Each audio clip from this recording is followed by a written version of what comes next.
Hello friends, my name is Vikas, co-founder at edZeb.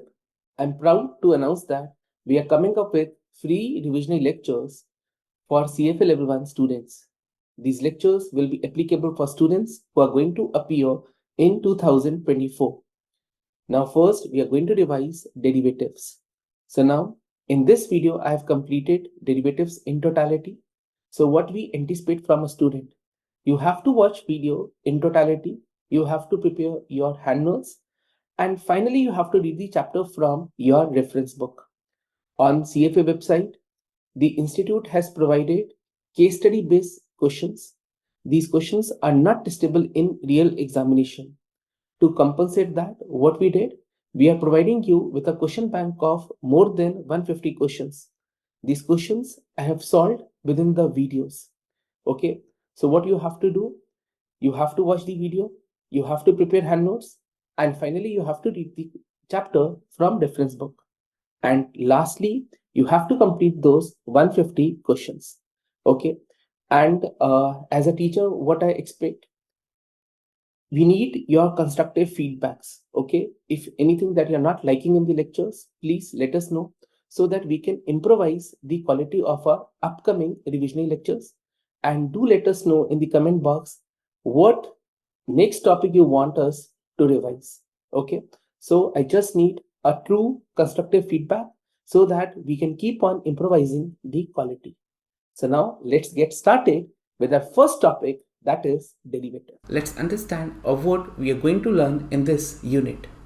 Number one, what are the different types of derivatives available in the market? Point number two, how to compute their pricing value. And point number three, how they are used by investors and trader in the market. Okay, so now on this note, I'm going to start with derivatives. So a derivative is a security that derives its value from the value of another asset. Okay, and in totality in level 1 you're going to learn about 5 derivatives: forwards, futures, swaps, options, and credit derivative. Okay, so now for the upcoming 30 minutes my focus would be over only forwards and futures. So over this product, I'm going to start with this particular derivative. Okay, so now the first derivative is forwards and futures. Okay, so now derivative is a tool which is used both by the hedgers to hedge the risk, to reduce the volatility, and by speculator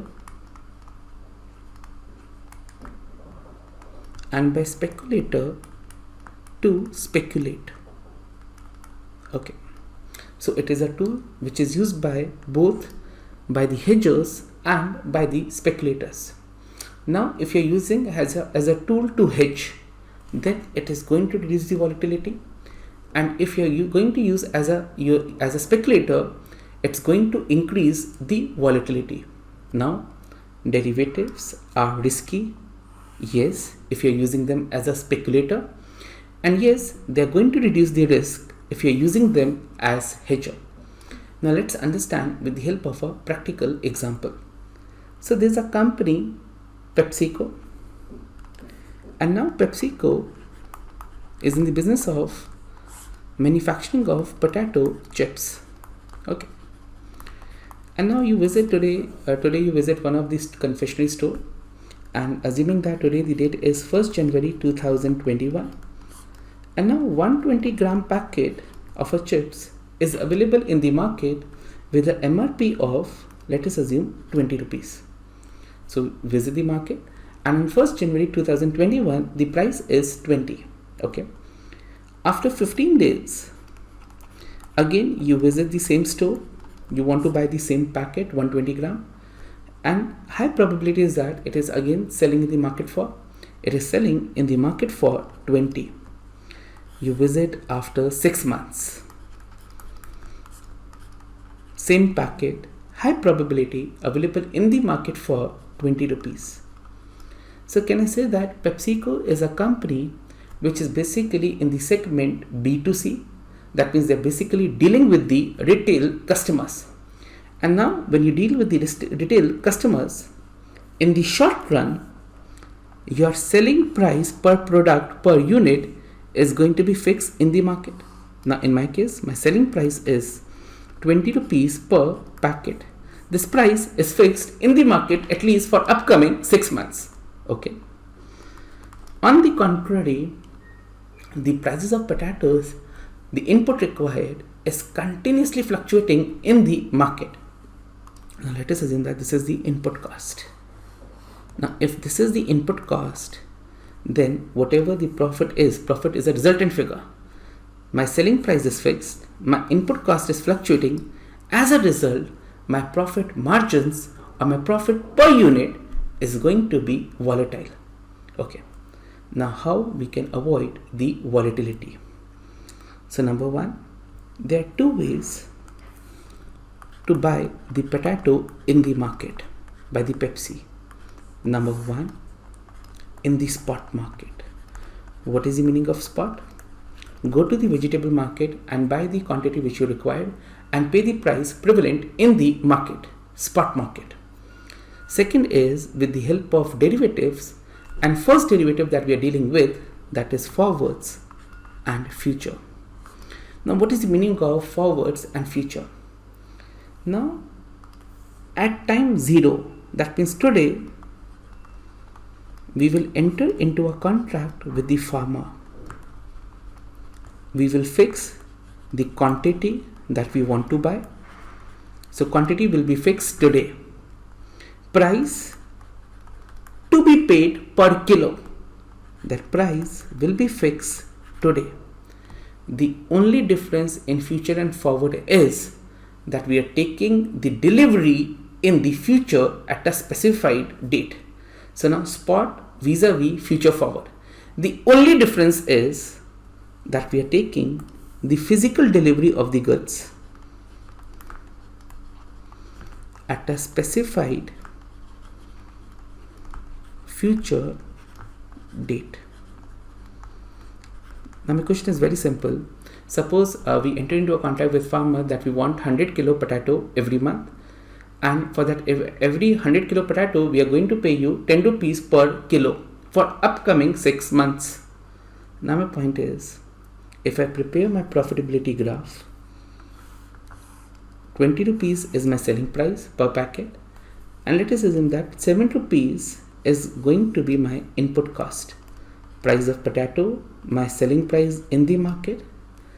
And now my question is, by entering into this transaction, into forward future transaction with the farmer, I'm acting as a speculator. I'm speculating over the prices of potatoes, or I'm acting as a hedger. Now you need the potatoes for your manufacturing process. By entering into a contract that you want to buy potatoes in the future, in this example, you're acting as a hedger. Now my question is very simple. Now whatever the prices in the market are, for example, in the market the potato prices have increased to 10,000 per kilo. Now whether the prices are 10,000 per kilo or 1 rupee per kilo, I'm going to pay a fixed price. My selling price is fixed in the market. As a result, my profit margins or my profit per unit is going to be constant. Now in this case, I'm acting as a hedger. So number 1 point, what do you mean by futures and forward? Now futures and forwards. Now futures and forward, number 1 point is they are forward commitment. Now what is the meaning of forward commitment? The meaning of forward commitment is it is the obligation of both the parties in the contract to honor the commitment. Now there are two parties. Number 1, PepsiCo, and second one is farmer. Now PepsiCo, your obligation is to pay the consideration whatever has been fixed in the contract. Let us assume that consideration is 10 rupee per kilo. Your obligation is to buy the fixed quantity and to pay the fixed consideration. This is your obligation. Now farmer, what is your obligation? Your obligation is to deliver the goods. So futures and forwards, both of them, the first word is forward commitment. The meaning of forward commitment is obligation of both the party to honor the contract. Okay. Now my point is, in the future, can both the parties default? Now hypothetically, let us assume the rate which we have fixed, that consideration is 10 rupee per kilo, and hypothetically after 1 month the price of potato in the market is 10,000 per kilo. Now who can default? Now in this scenario, because the prices have increased a lot, still my obligation is to supply the goods at 10 rupee per kilo. So in this case, there is a possibility that farmer may default on the contract because prices have increased a lot. Same wise, if prices have reduced a lot, for example, in the market now the prices are, let us assume, 2 rupee per kilo. Now prices have reduced a lot. Still Pepsi has to pay 10 rupee per kilo. Now here in this scenario, Pepsi may not honor the contract or Pepsi may default. That means in case of futures and forwards, counterparty risk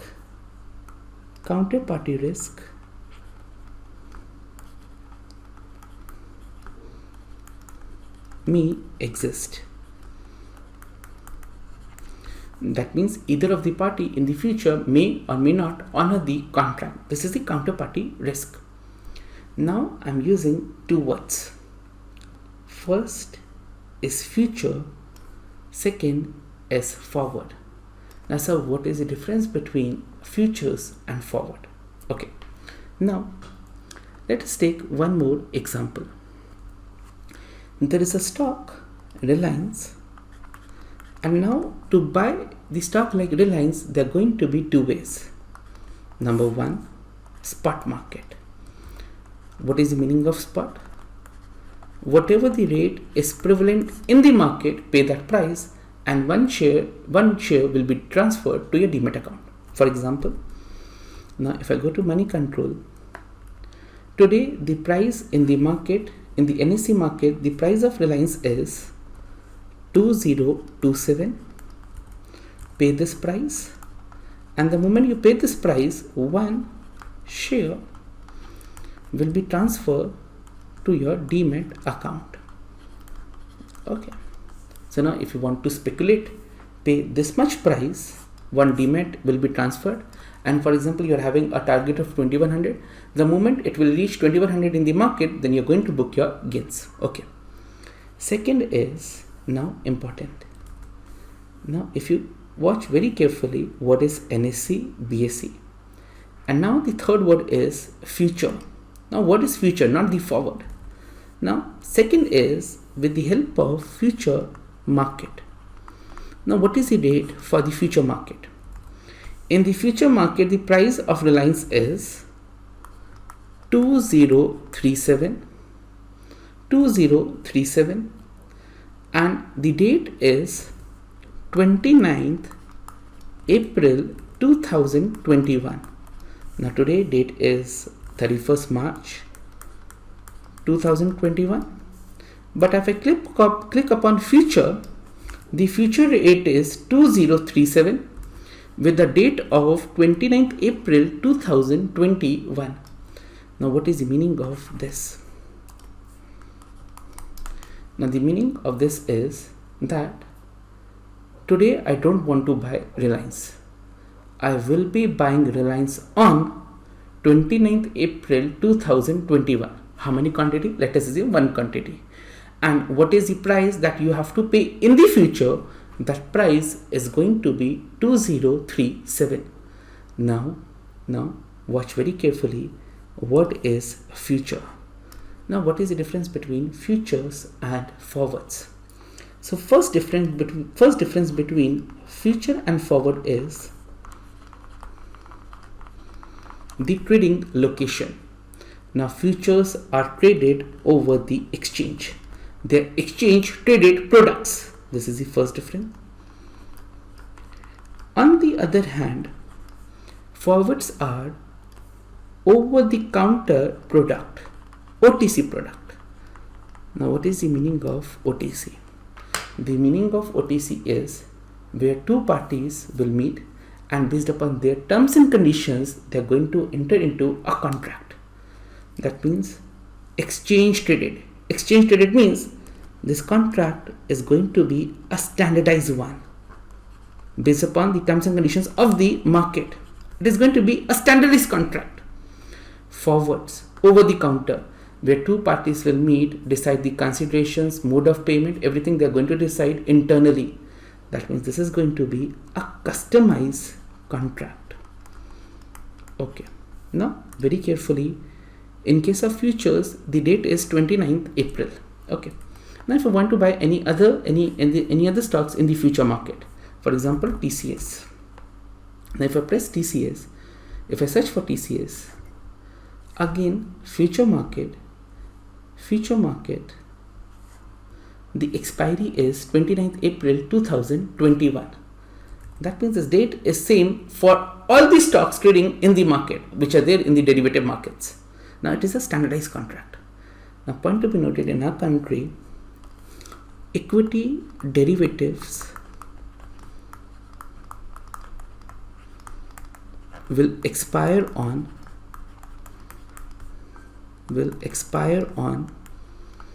last Thursday of the month. So what is the expiry of the futures? Now the expiry of the futures will always be the last Thursday of the month. Now if the last Thursday is an holiday, then the expiry will be on Wednesday. So this is going to be a standardized contract, whereas futures are going to be customized. Customized means this will be dependent upon the terms and conditions of both the parties. Third, now if this is a standardized traded or exchange, now my point is counterparty risk exists or does not exist. Now in case of futures, counterparty risk does not exist. Now who takes the responsibility? The clearing house is going to take the responsibility. Now it is responsibility of clearing house to ensure that there's going to be zero counterparty risk. Forwards, can counterparty risk exist? Answer is yes. Here, counterparty risk exists, where the meaning of counterparty risk is either in the future Pepsi or farmer may default over the contract. Point number 4. Now which seems to be more regulated? Now exchange traded are going to be more regulated. So futures are more regulated by the government, by the SEBI. On the other hand, forwards are less regulated. So now what is the difference between futures and forwards? Now point to be noted, except for the trading location. One is an OTC product, over the counter product, where two parties will meet based upon their terms and conditions. They are going to enter into a contract. This is an OTC product. Forward is an OTC product. This is first difference, whereas future is an exchange traded, and the remaining 3 points are interlinked to their trading location. So what is the basic difference between futures and forward? That is with the trading location. One is an exchange traded product, and whereas forwards are going to be an OTC product. That means a customized contract between the two parties, and because of which counterparty risk may exist. That means in the future Pepsi or farmer may not going to honor the commitment. Okay, so this is the difference. Now my point is, one example that we covered, that was with respect to hedge. So example of PepsiCo, and with respect to PepsiCo and the farmer. Now my second example is with respect to speculator. Now my point is, for example, today I buy TCS future 29th April 2021 at a price of 3213. Now what is the meaning of this? You're fixing the consideration today. So now I open up my Demat account and let's place an order. How the things will work. So now TCS, and we want to buy April future. Now April future is trading in the market for 3213 approximate, and I press upon buy. So now the moment you press upon buy, now it's by default it is written 300 quantity. That means here now the things will be in lot, where one lot is equal to 300 shares. Now compare this with respect to spot market. In spot, if you want one quantity, you can buy two quantity, depending upon whatever your quantity, you can buy that much. But in the derivatives, they're going to be lot. Now here one lot is equal to 300. If you want to buy, there's going to be a minimum order of 300 shares and in the multiple thereof. That means you cannot buy 1 share, 2 share, 3 share in the future market. It has to be, in case of TCS, it has to be in the multiples of 300. Okay. Now let us assume that I want to buy 300 one lot, and this is the price. Now what is the total consideration that I have to pay? Now total consideration is 300 multiplied by 3213. So this is the total consideration that I have to pay. So now the consideration is 9,63,900. Okay. Now my point is, this consideration you need not to pay today. This consideration will be payable on, will be payable on 29th April 2021. This price has been fixed, and how many quantity you are going to purchase, that is going to be 300. Now my question is, this trade is going to be happened over exchanges, and in case of exchange, the counterparty risk is 0. Now how clearinghouse will ensure that both the parties are going to honor the commitment? Now default risk is 0, and clearinghouse, with the help of initial margin and maintenance margin, will ensure that on expiry both the parties are going to honor the contract. Now what is the meaning of initial margin? The meaning of initial margin is, this is the amount that you have to deposit with the exchange at the time of entering into a contract. Okay. So now if I'm buying one lot of TCS, same way some another person is going to sell one lot of TCS. Now both the buyer and the seller at the time of entering into the contract will deposit a margin with the exchange. So this margin is going to be deposited by both the parties to ensure that counterparty risk is 0. Now in case of TCS, what is the initial margin? Now very carefully, the initial margin is approximate 2 lakh rupees. So now in totality I have to pay 9,63,000. But today when I'm entering into the contract, you have to deposit an initial margin, and that initial margin is approximate 2 lakh rupees. Why this margin is deposit? To ensure that I'm going to honor the commitment. Same wise, if I put, instead of buy, if I put a sell order. Now whether you put a buy order or sell order, in both the cases you have to deposit the margin. Okay, first you have to deposit margin. Now my point is, if I buy one share of TCS, so what is my view? Am I bullish or bearish? So since I'm buying, my view is bullish. and I would be at a profitable scenario if in the market TCS prices increase. Same wise, whosoever is selling, he is having a bearish view, and he will make the profit if the prices of TCS fall in the market. Now, if prices of TCS are continuously increasing, now for example, today TCS in the market is selling at 3190, and now by the expiry, that is 29th April, the prices are going to be 3500 hypothetically. Now if the prices are 3500, my obligation is to pay per share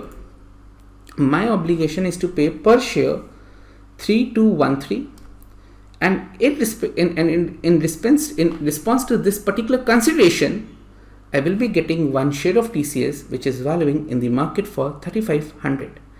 Now if this is a scenario, who can default?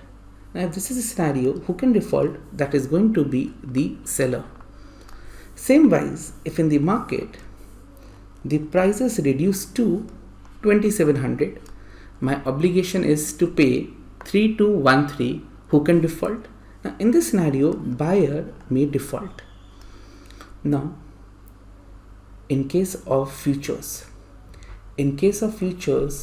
how clearinghouse ensure the counterparty risk is zero? That is with the help of mark to market. That is with the help of daily settlement. Now what is the meaning of daily settlement? Now whatever your gain is for the entire day, or whatever your loss is for the entire day, this gain or loss will be transferred to your account. If there is a gain, this gain will be deposited in your bank account. Same wise, if this is a loss, that loss will be deducted from your initial margin. Now in this case, buyer is at a loss. What is the total loss? You have to pay 3213. This is your buying price, and on the contrary, you are getting a share of, which is in the market, which is having a price of 2700. So what is the loss that I'm going to incur? That loss is going to be 513. Now this losses will be settled on daily basis. Now for example, today there is a fall of 1%. If there is a fall of 1%, whatever the loss is, that loss will be debited from your margin. So we will keep on deducting the losses. Now the moment the margins in your account falls below maintenance margin, you will receive a margin call from your broker. Now what is the meaning of margin call? Now again you have to deposit additional funds and refill the money in your margin back to the initial margin. So here, how the clearinghouse ensures that the counterparty risk is zero? First, you have to deposit initial margin. Second, your daily positions are going to be marked to market. Gain will be transferred to account, losses will be debited from your account. And if there are continuous losses and your margins falls below the maintenance margin, now you will receive a call from your broker, margin call, that you have to refill this amount back to the initial margins. That means here gains and losses are settled on a regular basis to ensure that counterparty risk is zero. So now let's understand this concept with the help of a practical numerical. Okay, so important point. So now before we proceed further with the help of numerical, understand the concept of margin call. So there are two words. Number one, forwards, futures. So what are they are exactly same. Both of them are known as forward commitment. That means obligation of both the party to honor the contract. The only difference between the two is that is going to be a trading location. Forwards, it's an OTC product. Futures is an exchange traded product. Okay, and the moment it's an exchange traded, everything is going to be standardized. Counterparty risk is 0, and they're highly regulated by the government or the regulators. Now, who takes the responsibility that the counterparty risk is 0? That is going to be with the help of clearinghouse. Now, clearinghouse will request you to deposit initial margin. This is the amount that you have to deposit at the time of entering the contract. Daily, your positions are going to be marked to market, and if your margins falls below the maintenance margin, you will receive a call to refill it back to initial margin. Okay, so now I'm coming well with the numerical. Okay, so now here Mr. A enters into a future contract to buy equity shares of a company at a price 1310. Assuming per lot has 100 shares, initial margin is 8%, maintenance margin is 6%. Now these are the following prices. You have to calculate the daily balance in the margin account and payment of margin calls if any. Okay, so now solution.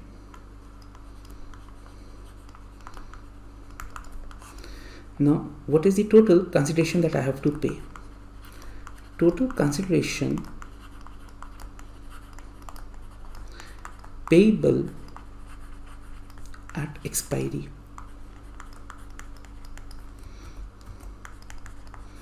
This is 1310 multiplied by 100. 131000. That means in totality I have to pay 1,31,000. Okay.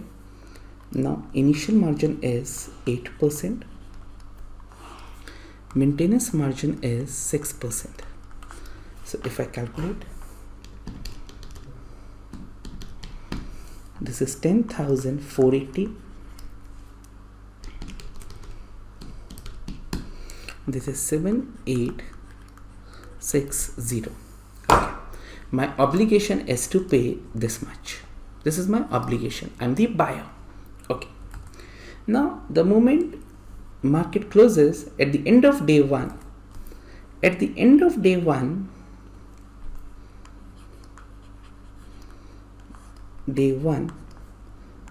market closes at the share closing price is 1340. Now important, my obligation, I want the share price to increase. My obligation is to pay 1310, whereas in return I'm getting a share which is having a value of 1340. So gain or loss, now today you make a gain of 30 rupees. 1340 minus 1310 equal to gain of 30. This is a gain of 30 rupees per share, mark to market. What is your total gain? Now my total gain is going to be 30 multiplied by 100 equal to 3000. Now what is your margin closing value? So margin closing balance. Initially I deposited 10,480 and the gain at the end of day one is 3,000 rupees. Now what is my margin closing balance? Now your margin closing balance is 13,480. Okay, day 2. Now day 2 share further increases by 20 rupees. So further increases by 20, 2,000 total. Now my margin is 15480. If there is a gain, that gain will be transferred to your margin. Okay. So again there is a gain of 2000. That gain has been transferred. Day 3. Now day 3 there is a loss of 60 rupees per share. In totality a loss of 6,000. Now this 6,000 will be debited from my margin balance, will be deducted. Now if I subtract 6,000, this is going to be 9480. Okay, day 4. Day 4, share further reduces by 20 rupees, a loss of 2000. Now my question is, if I deduct 2000 from this balance, now my closing value is 7480. So I put here 7480 with a star. Now compare this with your maintenance. Is it below the maintenance? Answer is yes. Now maintenance is 7860, whereas your margin is available with the clearing house is 7480. Now it is below the maintenance. Now if it is below the maintenance, at the end of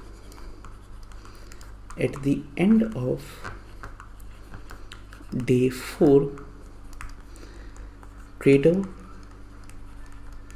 will receive a margin call.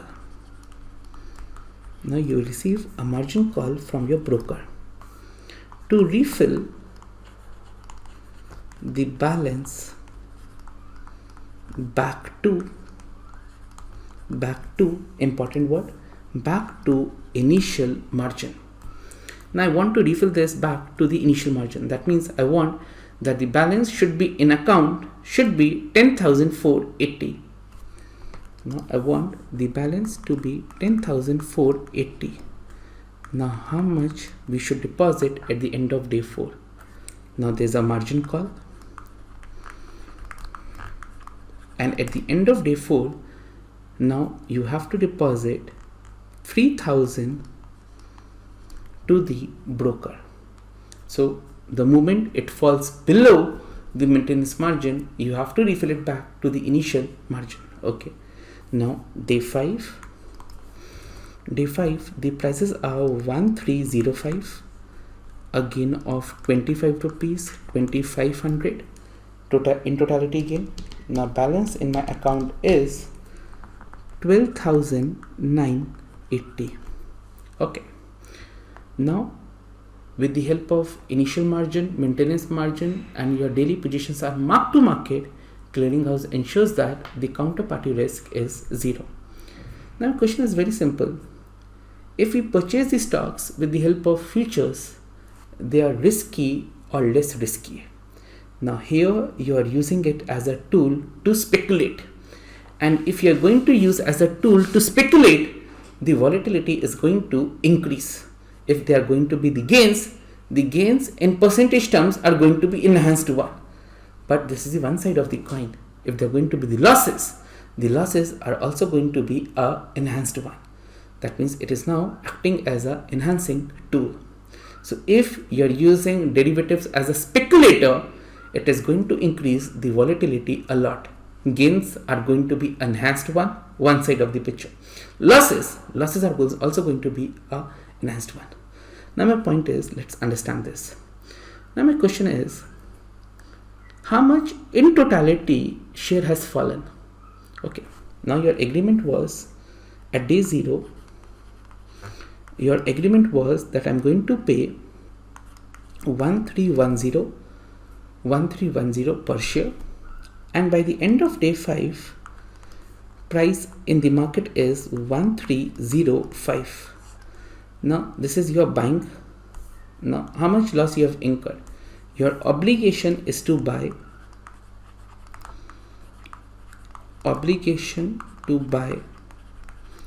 at 1310, whereas in the market it is trading right now at 1305. So your loss per share is going to be 5. That means share has reduced by 5 rupees. In percentage term, share reduced by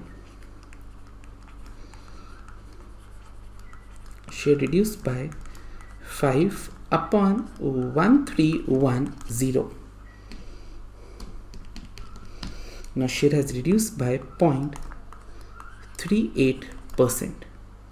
Now you have to compute investors' gain and loss. Now my question is very simple. How much you invested? You invested 10,480 at the time of entering into the contract. Then there was a margin call, 3,000. That means in totality you have invested 13,480, and by the end of day 5th, what is the balance in your account? That is 12,980. Okay, so in totality you deposited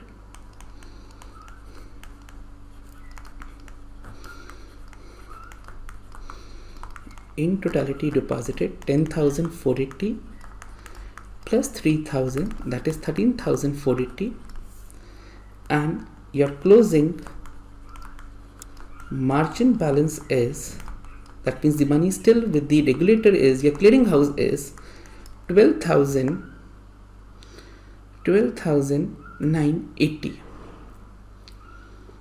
12,980. Now how much loss you incurred? You incurred a loss of 500, or simple loss of 5 rupees per share. You are having 100 shares, so loss of 500 rupees. But this loss of 500 over a invested capital of 13,480. Now compute investors loss percentage. So investors loss percentage is equal to 500 upon 13,480.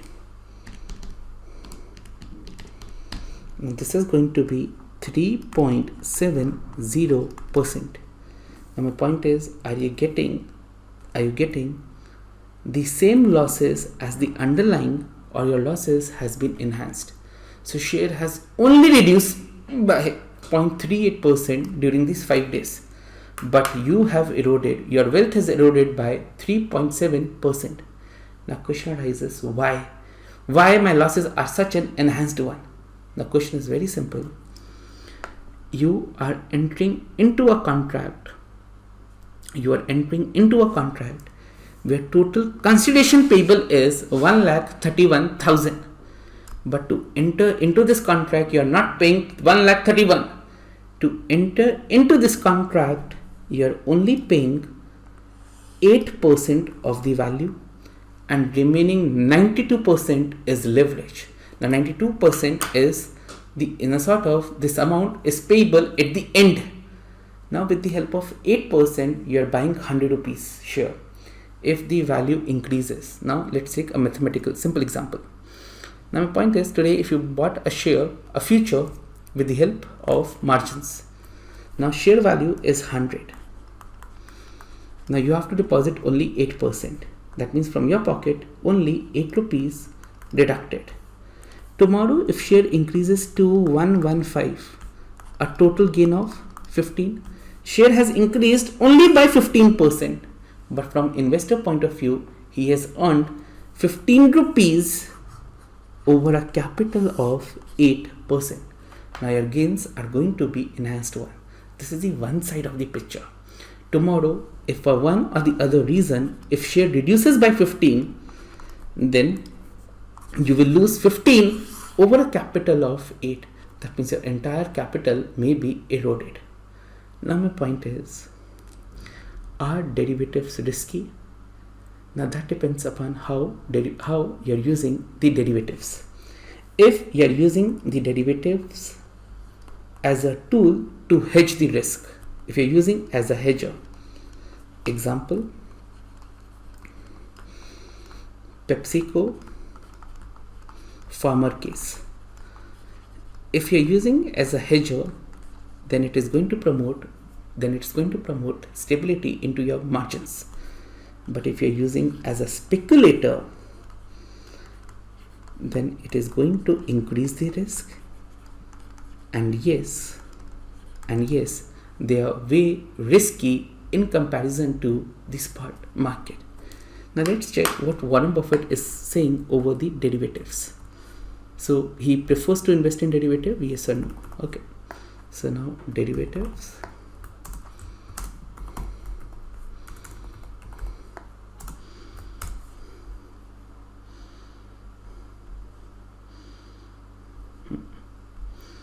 So now, as per Warren Buffett, derivatives are financial weapons of mass destructions. Now, he never say that you should invest in a stock with the help of derivatives. If you're investing with the help of derivatives, they are going to be too risky. And if you want to use as a tool to hedge the risk, then yes, derivatives are advisable. But if you're using them as a tool to speculate, you're going to increase the risk a lot. Okay, so now my point is, now again I'm coming back to the futures. Futures is exactly similar to forwards. The only difference is that it is traded over the exchange. Now if you're traded over the exchange, the counterparty risk is zero, and that zero is because of the guarantees taken by the clearinghouse. Now to ensure that none of the party defaults, you have to deposit initial margin. This margin is deposited by the buyer and the seller. Second, if you keep on incurring the losses, your margins, your daily positions are going to be mark to market. Daily amount will be debited. Whatever the loss you are incurring, that loss will be debited from your margin account.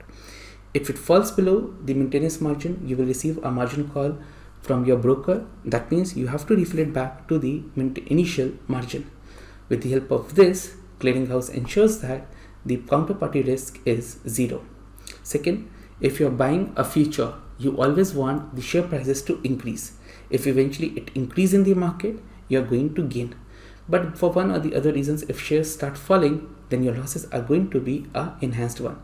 That means if you're using as a speculator, it's going to increase our volatility a lot. Now, my next point is, sir, do I have to wait till 29th April? Or can I square off the transaction before that? Now, square off means, for example, today the date is 31st March 2021. Today you buy one lot of TCS at 3200, and how the prices of futures are changing. Whatever the price is in the spot market, with the help of that, these prices are changing. So now, important one, a derivative is a security that derives its value from the value of another asset. Now, how the prices of the future markets are going to change, that are dependent upon the spot prices of TCS. Now, suppose today you buy one lot of TCS at 3200 with the expiry of 29th April. Now my question is, tomorrow 1st April TCS increases to 3500. Can you cancel your contract? No, your obligation is to buy at 3200 one share. Okay, now in the market the prices are 3500. Now how to square off, how to cancel this transaction? So now the two person A, B. A obligation is to buy, B obligation is to sell. Now one way to square off, to complete the transaction, A will transfer 3200 and B will transfer one share of TCS. Now this is physical delivery. Second way is, what is the value of TCS? Now the value of TCS is 3500. Now instead A transfer 3200, B transfer 3500 rupees share. The simple way is, now net in this transaction, A is at a gain of 300 rupees. Now let's have a net settlement. Now A will not transfer anything, no transfer, and B, instead of transferring me one share which is having a value of 3500, transfer 300 rupees to my account. And now if I'm interested in buying the share, I will put my additional 3200 plus 300 and buy the share from open market. Now this is net settlement. Now in majority of the cases you will find net cash settlement. No one is interested in the physical delivery. Now how the contract are going to be cancelled, that is with the help of net settlement. Now my obligation was to pay 3200, your obligation is to pay me one share having a value of 3500. So simplify it, instead of I pay you 3200, you pay me you transfer one share to my account. Let's pay me 300 rupees. And now if I'm interested in buying the share, I put my 3200 and buy the share from the open market. Now if tomorrow the share prices increases to 3500, you are allowed to cancel the contract. So now let's understand. Now for example, I want to buy, I'm bullish over, there's a share Muthoot Finance. So now I click upon April future. Now April future is trading in the market 1206.75. I place an order. I want to buy at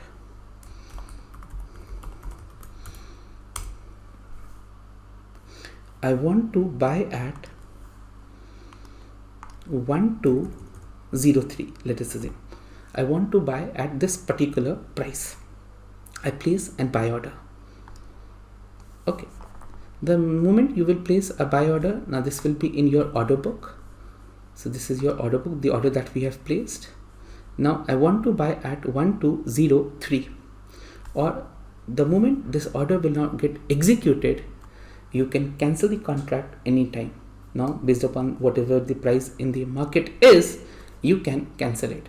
Now whatever your profit and gain is, that profit and loss will be transferred to your account.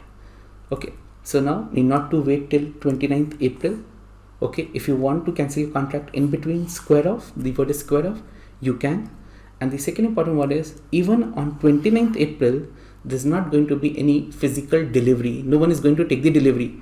Neither A is going to supply the goods, neither B is going to take the delivery. Only it is going to be on net settlement basis. Okay, so yes, you can square off anytime. And if you want to wait till 29th April, again, there's going to be a net settlement, not the physical one. Okay, so now I'm proceeding further. So in case of futures, in majority of the cases, settlement will be on net cash basis. This is going to be the settlement, and anytime you can cancel the contract, or instead of word cancel, anytime you can square off. Square off means you can make your positions zero. Obligations to buy, now you are selling this obligation to someone else. So the moment, anytime you can square off these transactions in the market. But point to be noted, whatever the gains and losses are going to be, that gains and losses are going to be a enhanced one. Okay, same wise, now if you think that there's a share PVR, now the cases of COVID are increasing, particularly in Maharashtra. Now you don't think that this company is going to do well in the upcoming month, or the profits are going to remain under pressure. Now if you want to sell, that is also possible. Now I'm not having a share of PVR, but still I'm having a bearish view. Now what you will do, you will press the sell. Now your obligation is to, now you're selling it. Now your obligation is, so now if you press a sell order, sell future of PVR at 1221.3. Now this is going to be your selling price. Now you are anticipating that in the future prices are going to reduce. Now in the future, let us assume that the prices are going to be on 29th April, the prices are going to be 1100. You will square off, you will buy. To square off, you have to buy. This is going to be the price, and your resultant profit is going to be and 1 to 1.3 is going to be your profits.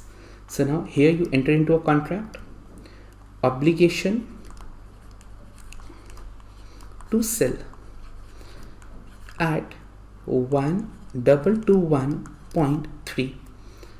Now on 29th April, if prices are 1100, now you are selling the goods at 1221.3, whereas in the market the goods are available at 1100.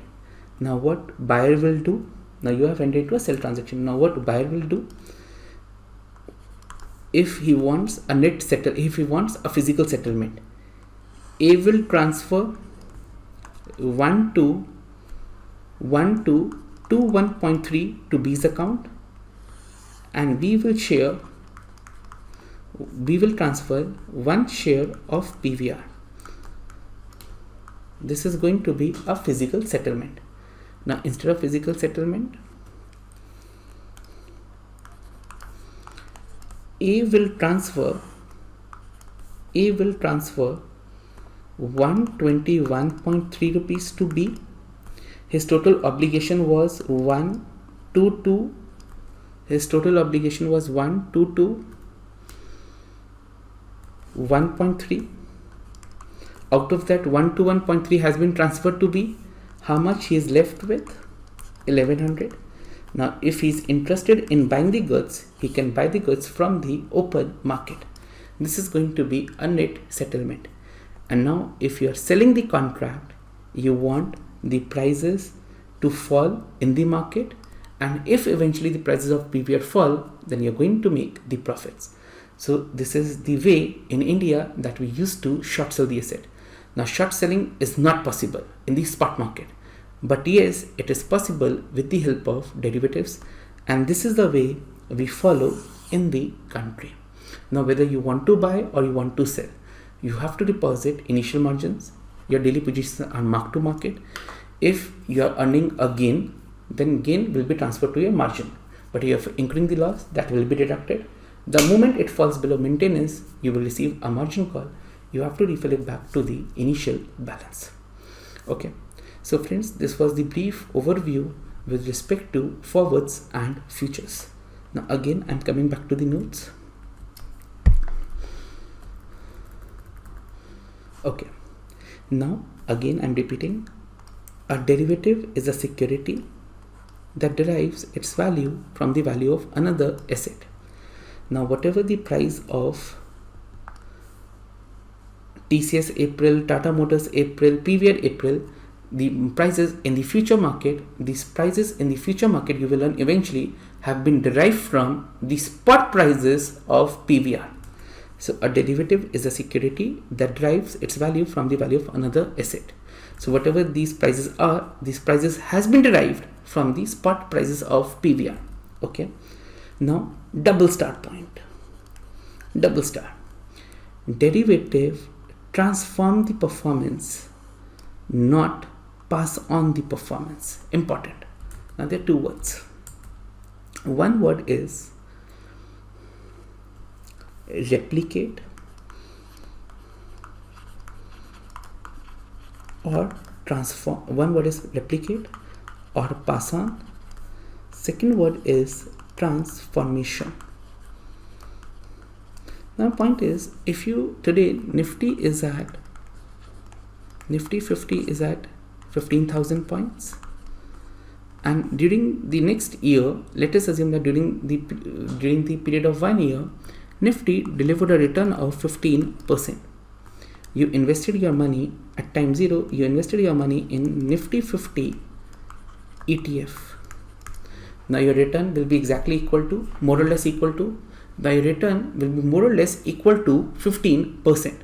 That means whatever you are earning on the underlying, the same return is passed on in case of ETF. Okay. Same wise, suppose Reliance is trading at 100. During the period, it delivered a return of 15%. Now, underlying has delivered a return of 15%. But what is the investor's return? Assuming that the margin is 10%.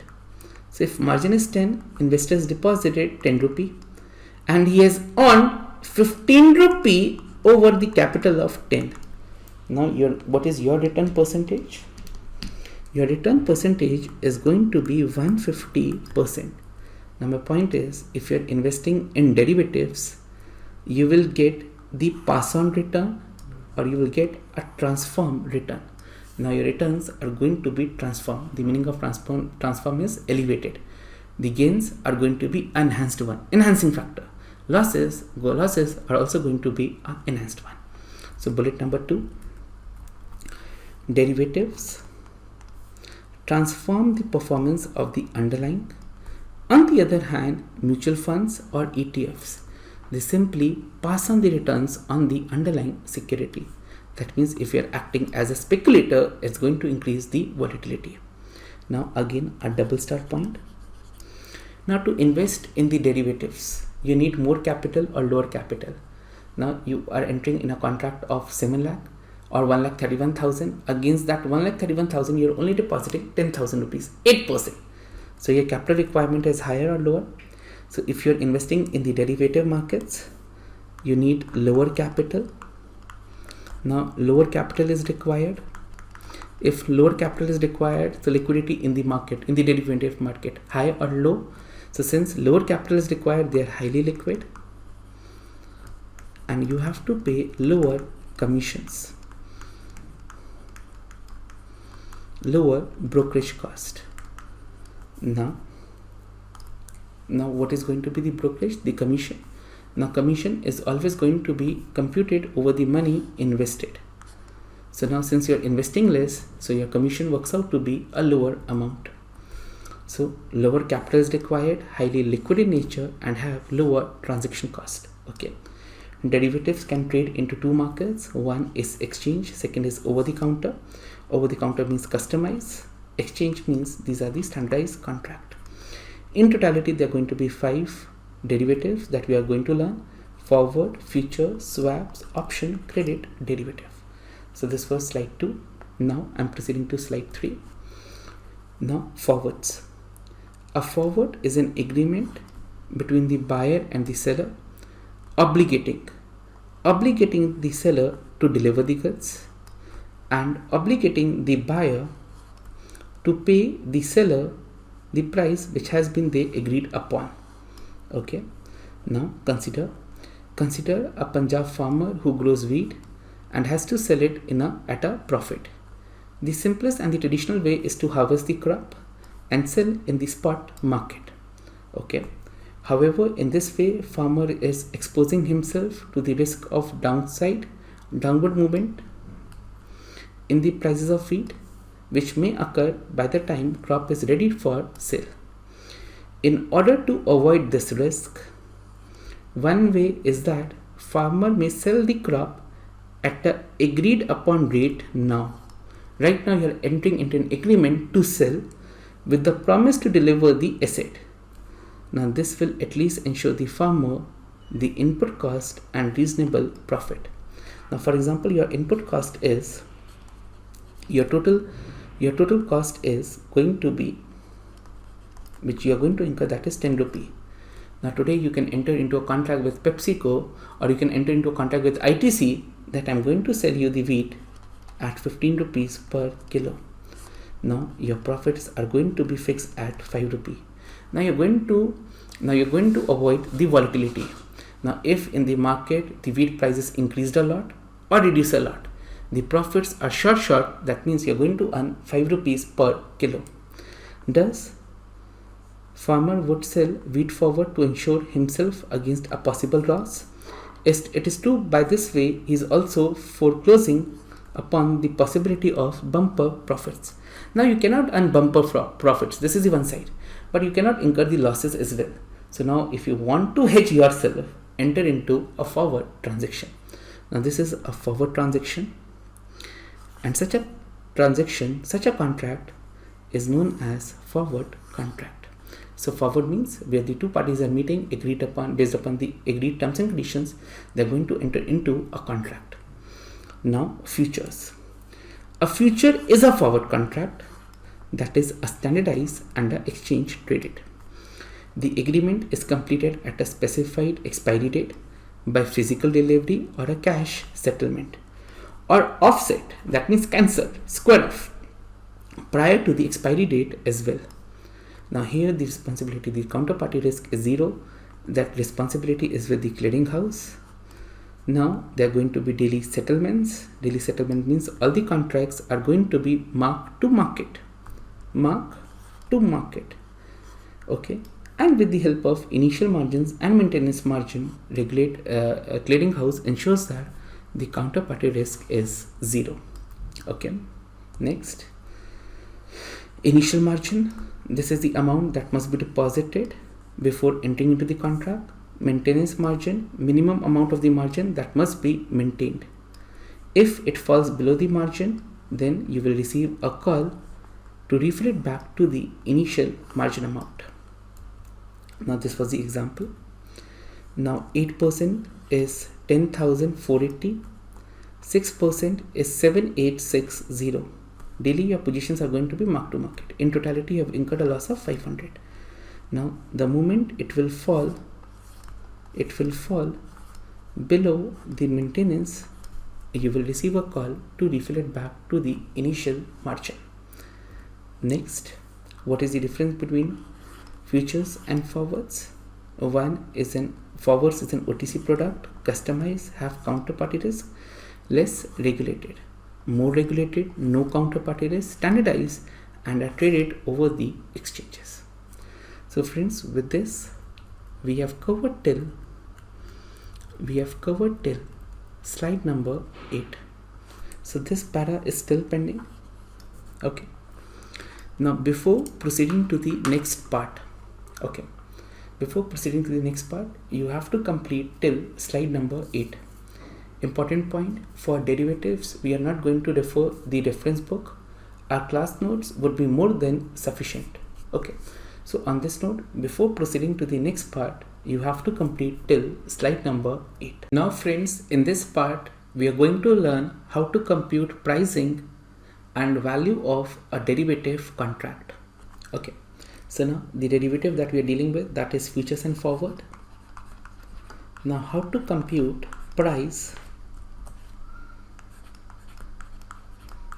and value. Now what is the meaning of price? It is the consideration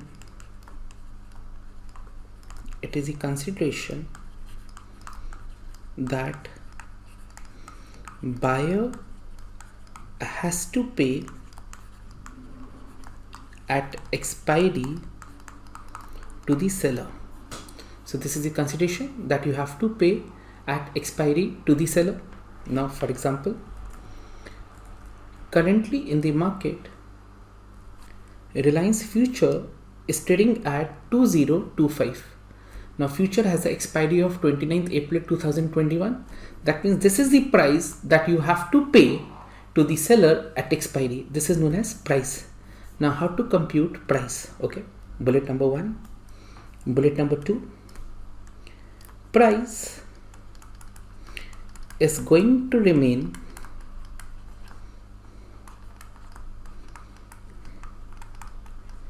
fixed during the entire tenure.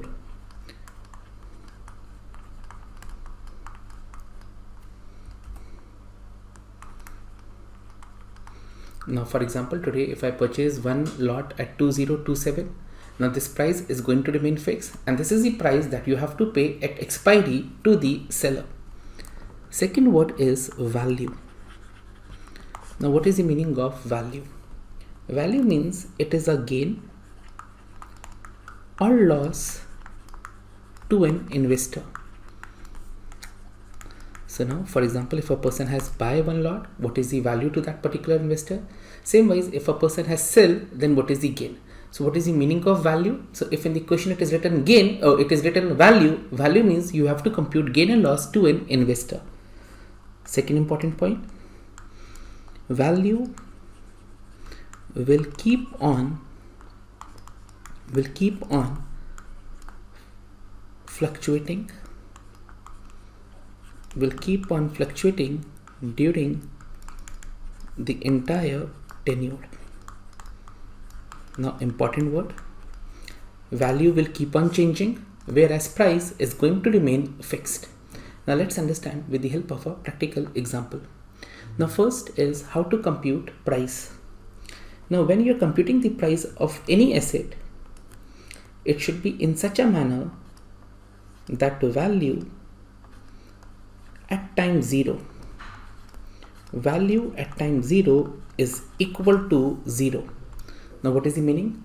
That means at time 0 it is neither beneficial to the buyer nor beneficial to the seller. No one is in a position to make a risk-free profit. That means value equal to 0 at time 0 means it is going to be a no arbitrage price. It is not beneficial at time 0, it is not beneficial to the buyer or to a seller.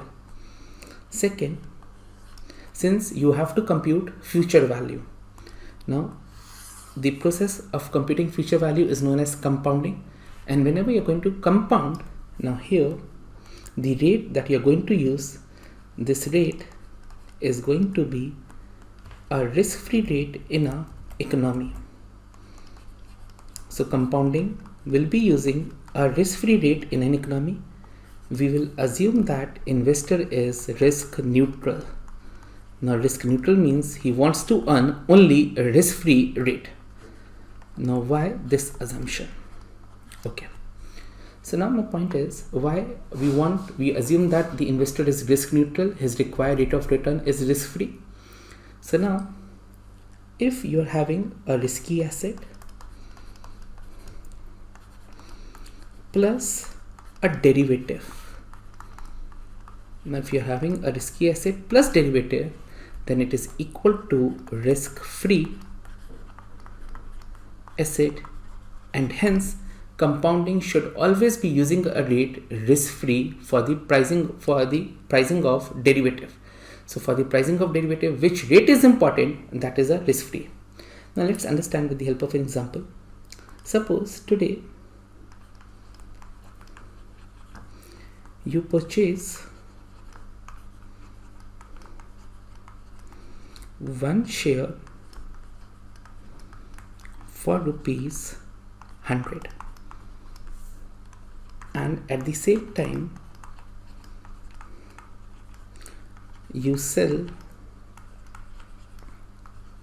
one share, you sell futures at rupees 170.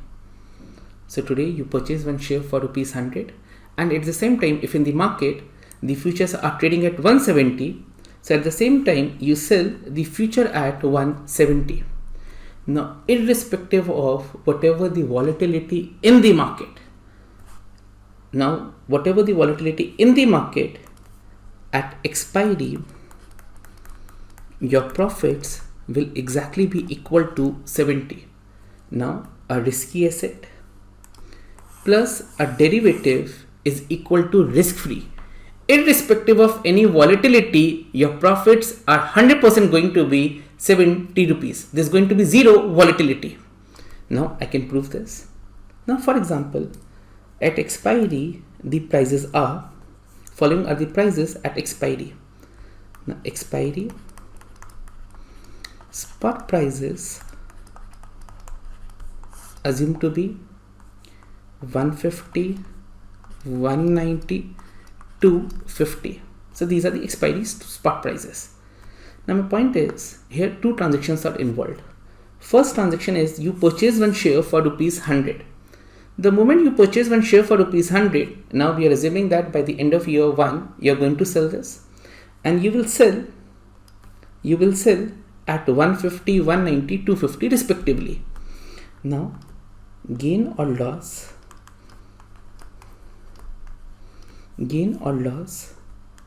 on a transaction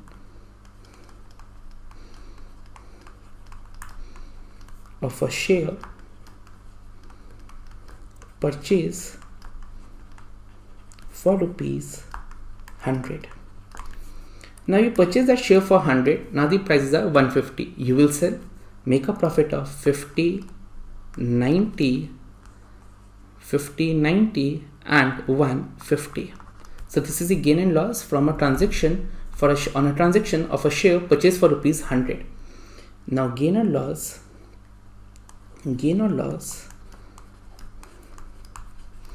from gain or loss on a transaction where investor sell the future at 170. Now if you are selling the future, you're anticipating that in the prices, if you want to make profit, if you want to make gain, you want that in the future, prices should fall. Now the prices are 150. Prices are 150, still you are selling it for 170. What is the profit? Now profit is 20 rupees. So gain or loss on a transaction where investors sell the future for 170. You are going to sell an asset which has a fair value of 150 at 170. What is your gain? 20.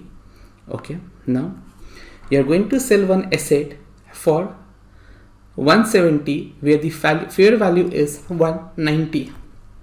You incurred a loss of 20. And in the last case, you have to sell one asset for 170, whereas in the market the fair value is 250. Now on this future transaction you are incurring a loss of 80.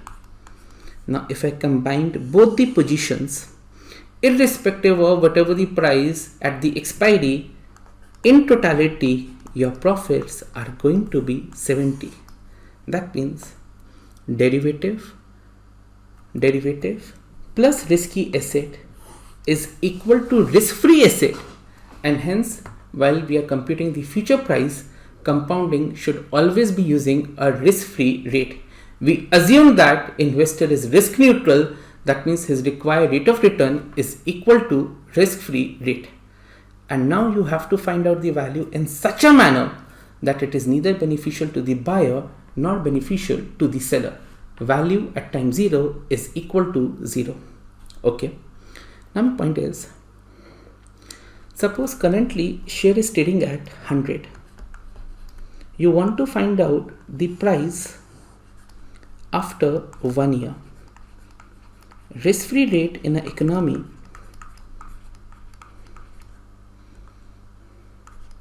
is equal to 10%. This is the spot price. Now what should be the future price?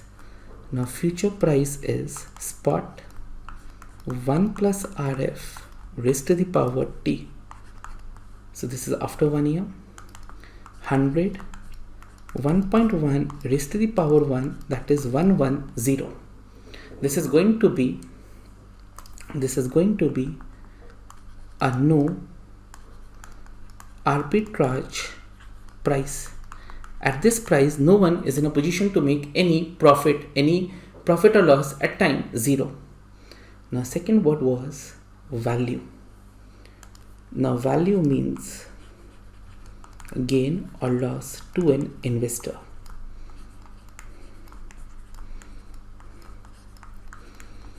Now currently the future is trading at a price 110. This is a no arbitrage price. Now today you buy one future lot at 110. Now if you buy one lot of future at 110, what is the meaning of this? I will take the delivery after 1 year, and to take the delivery I will be paying a price equal to 110 per share. So today you have bought one lot. Now if you are buying the share today, what is your anticipation? Though delivery you are taking at a future date, what is your anticipation?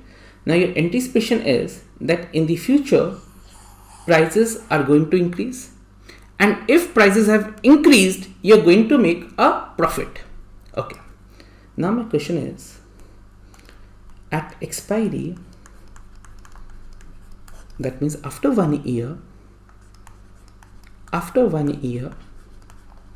let us assume share is trading in the market for 124. you have to compute value. Value means gain or loss. Now important.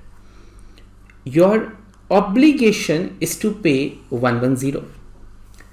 In return, you are getting a asset which has a value of 124. Now my point is, what is the gain or loss? What is the value? Now the formula for value from the buyer point of view. Now value from the point of view of a buyer is going to be the spot prices at expiry minus the future price within bracket obligation to pay. So this is the formula. Now spot prices at expiry is 124. My obligation is to pay 110. Now what is the value? Now value at expiry to the buyer is 14 rupee. Okay, next. What is the value? Now what is the value? So what is the value at time 1? So value at time 1 is going to be 14. You anticipated that share prices to increase. Eventually they have increased and you made a profit of 14 rupee. Now what is the value at time 0? Okay. Now again the same formula. Value at time 0 from the buyer point of view. So same formula. Now spot prices at expiry. So instead of spot prices at time 0, spot prices at time 0 minus future price within bracket obligation to pay. Okay, now spot price at expiry is 100. So 100 minus future price, that is obligation to pay. Now my obligation to pay is 110. This is my obligation to pay. But this amount is payable after 1 year. You want to find out value here. So this is the price that have to be payable here. You want to compute my value. Future price is 110, which is going to be payable at the end of 1 year. Now what is the future price at time 0? You have to discount it. Now future price payable at time 0. So this is minus 110 divided by 1.1 raised to the power 1. Value is equal to 0. So now important. How to compute pricing. Now pricing is going to be determined in such a manner that value at time 0 is 0. It is neither beneficial to the buyer, to the seller. And while computing, we are always going to compound using a risk-free rate. Why risk-free rate? Because a risky asset plus derivative is equal to risk-free. A risky asset plus derivative is equal to risk-free asset. Now my point is now important.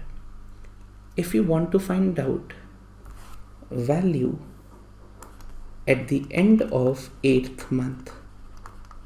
Now value at the end of 8th month, assuming that the spot prices is 117. Now the formula would remain the same. So now value to buyer at the end of 8th month. Again, spot prices at the end of 8th month. Now spot prices at the end of 8th month is 117.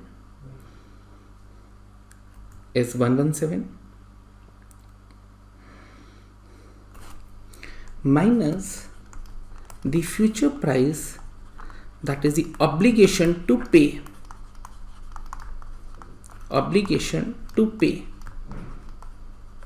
Now PV of that. PV of future price. Now 110 you have to pay at the end of 1 year. You want to find out value here. So this this price is payable after how much time? After 4 months. So again I'm going to discount it. So my value is equal to 110 divided by 1.1 raised to the power 4 by 12. So if I solve,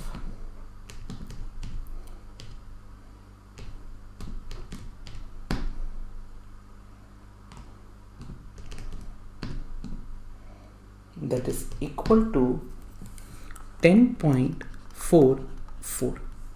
Now important. Now what is the formula for price? Price is the consideration that you have to pay at expiry. It is always going to remain fixed. Now price is equal to 110. Now how to find out price? This is spot 1 plus RF raised to the power T. Now this pricing is known as no arbitrage because no one can make a profit at time 0.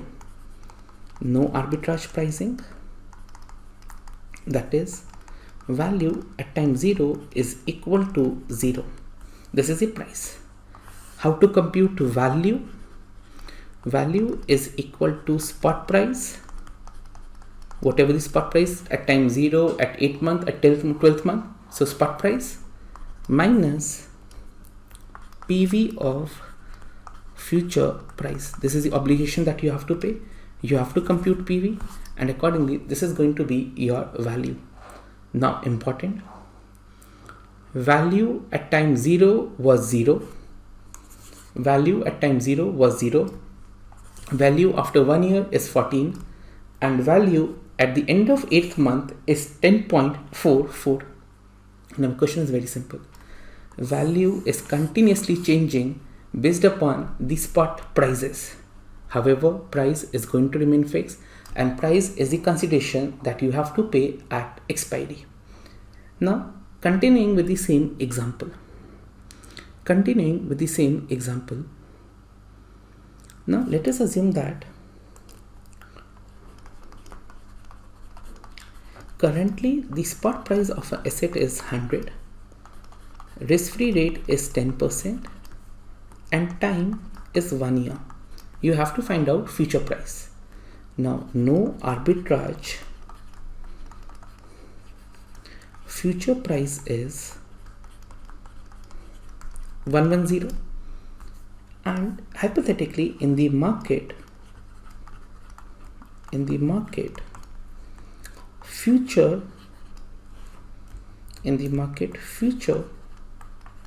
of a share is selling at 154 hypothetically. Now my point is, if future is selling at 154, it is not equal to no arbitrage pricing. Can you make a risk-free profit? Now my question is, can a trader earns risk-free profit? Now answer is very simple. If future price is not equal to no arbitrage future price of an asset, yes, arbitrage is possible. Arbitrage is possible. That means it is possible to make a risk-free profit.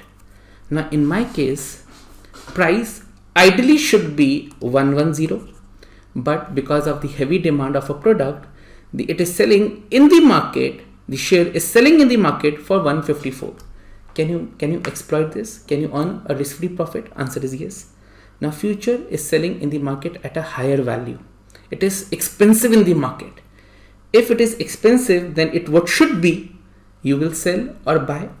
So you will sell. Now to exploit it, we will buy a share today by borrowing the money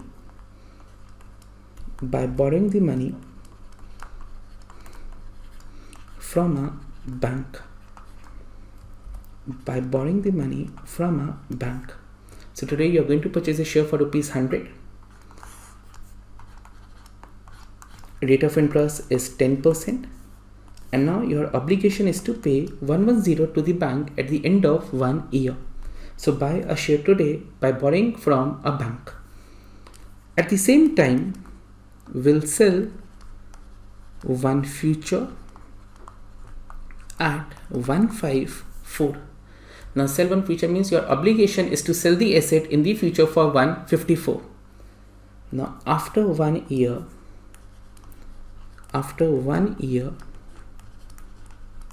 you will receive 154. You have to pay 110 to bank, and now you are left with 44. So now this is equal to risk-free profit of 44. Capital has been invested using borrowing the funds from the bank, and over that you have earned a risk-free 44. Now if the pricing is not equal to 110, yes, arbitrage is possible. Whatever is expensive, we are going to sell this. Whatever is cheaper, we are going to buy this. And in this entire transaction, we risk-free, we have earned, without taking any risk, we have earned a profit of 44. Now, how to compute the pricing of derivative? Number 1, time 0, value equal to 0. That is no arbitrage pricing. Time 2, while computing, always one rate is important, that is risk-free. We assume the investor to be risk neutral. And if the pricing is other than 110, yes, it is possible to exploit and you can earn a risk-free profit. The next important word, how to compute value from the point of view of buyer. Value means gain or loss. Value is equal to spot prices minus PV of future prices. So if it is a positive value, if it is a gain to a buyer, then putting up a minus sign is equal to loss of a seller. So value of a buyer, let us assume, is 10 rupee. Now what is the value from the point of view of seller? Equal to minus value of buyer. And this is equal to minus 10 rupee. So value from the point of view of buyer is equal to spot minus PV of future prices. Okay. Now my point is, if I go by this logic, then future price should always be greater than spot price. So now if I go to money control, currently Reliance is trading at 2015 and future is trading at 2022.9. And if I go by this formula, then always future is going to be greater than spot. Yes, and if this is the case, it is known as contango market. So now for Reliance, currently the market is in contango mode. What is the meaning of contango? If future prices are greater than spot, it is known as contango. Now my next question is, if future price is less than spot, it is known as a backward market. Now it is possible that for any share future price is less than spot. The answer is yes. Now when this will happen? Yes, it is possible that future price is less than spot, and if this is a case, it is known as backward market. And when it will be possible? Now my point is, there's a company ITC, or there's a company like Hindustan Zinc. Now these companies used to pay a very good dividend. Okay. Now currently, suppose today the date is 31st March and ITC is trading at 200 rupee, and on on 4th April there's going to be a dividend of 15 rupee, and now you have to find out the price as on 29th April. So now company is planning to give a dividend on 4th April. So some dividend is there, and now you have to find out price, future price on 29th April. And the price is to be computed in such a way that it is going to be a no arbitrage pricing. Okay. Now my point is, on 4th April, when company is going to declare the dividend, share prices will increase, share prices will reduce. So think from this point of view. I am interested in buying a car. So currently the variant which has been revealed by the company, it is having a value of 15 lakh. And in this there is a sunroof. Sunroof is having a costing of 2 lakh. Okay. And now company is planning to launch a new variant. The prices have not been revealed. Exactly the same, but that variant is not going to have the sunroof. Okay. Now you want to anticipate the price of this car. So 15 lakh is inclusive of sunroof, and sunroof is for 2 lakh. So what should be the value of this variant? This variant is going to be at 13 lakh. Using the same logic, now 200 price is inclusive of dividend. Okay. And the moment this we have covered in equity as well. And the moment on 4th April, company will pay a dividend of 15, share prices will reduce by that. And this dividend is anyway is not going to be received by the buyer, because buyer will become the owner on 29th April. Anyways, he is not going to receive this dividend. If he is not going to receive this dividend, while computing the price, will he pay for this dividend as well? Will he pay for this dividend as well? The answer is no. Now how to compute the future price? So formula remains the same. Future price is spot. Now the spot is inclusive of dividend. The spot is inclusive of dividend. Now whosoever is buying the share here, he will get the dividend. Okay. Since I am not getting the dividend, I will not pay for this. Minus PV of dividend. 1 plus RF raised to the power T. So now 200 minus PV of dividend. So that is 15. Assuming risk-free rate is 10%, 1.1 raised to the power. Now, first, second, third, fourth. So you want to discount by 4 days. 4 upon 365. 1.1 raised to the power 30 upon 365. So if I find out the value, 15 divided, this value is going to be 186. Now future price is less than spot price. Future price is less than spot price.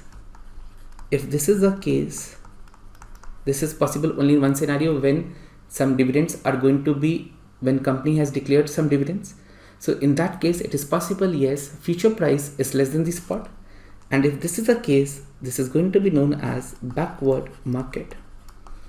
Now in our country, majority of the companies declare dividend in the month of July, August, September. So in these particular 3 months, if you see, yes, in majority of the shares, you will find that future price is less than spot. When it happens, when company has declared some dividend, that dividend is not going to be received by the buyer. So if that dividend is not going to be received, he is not going to pay price for that. And if this is the case, this is known as backward market.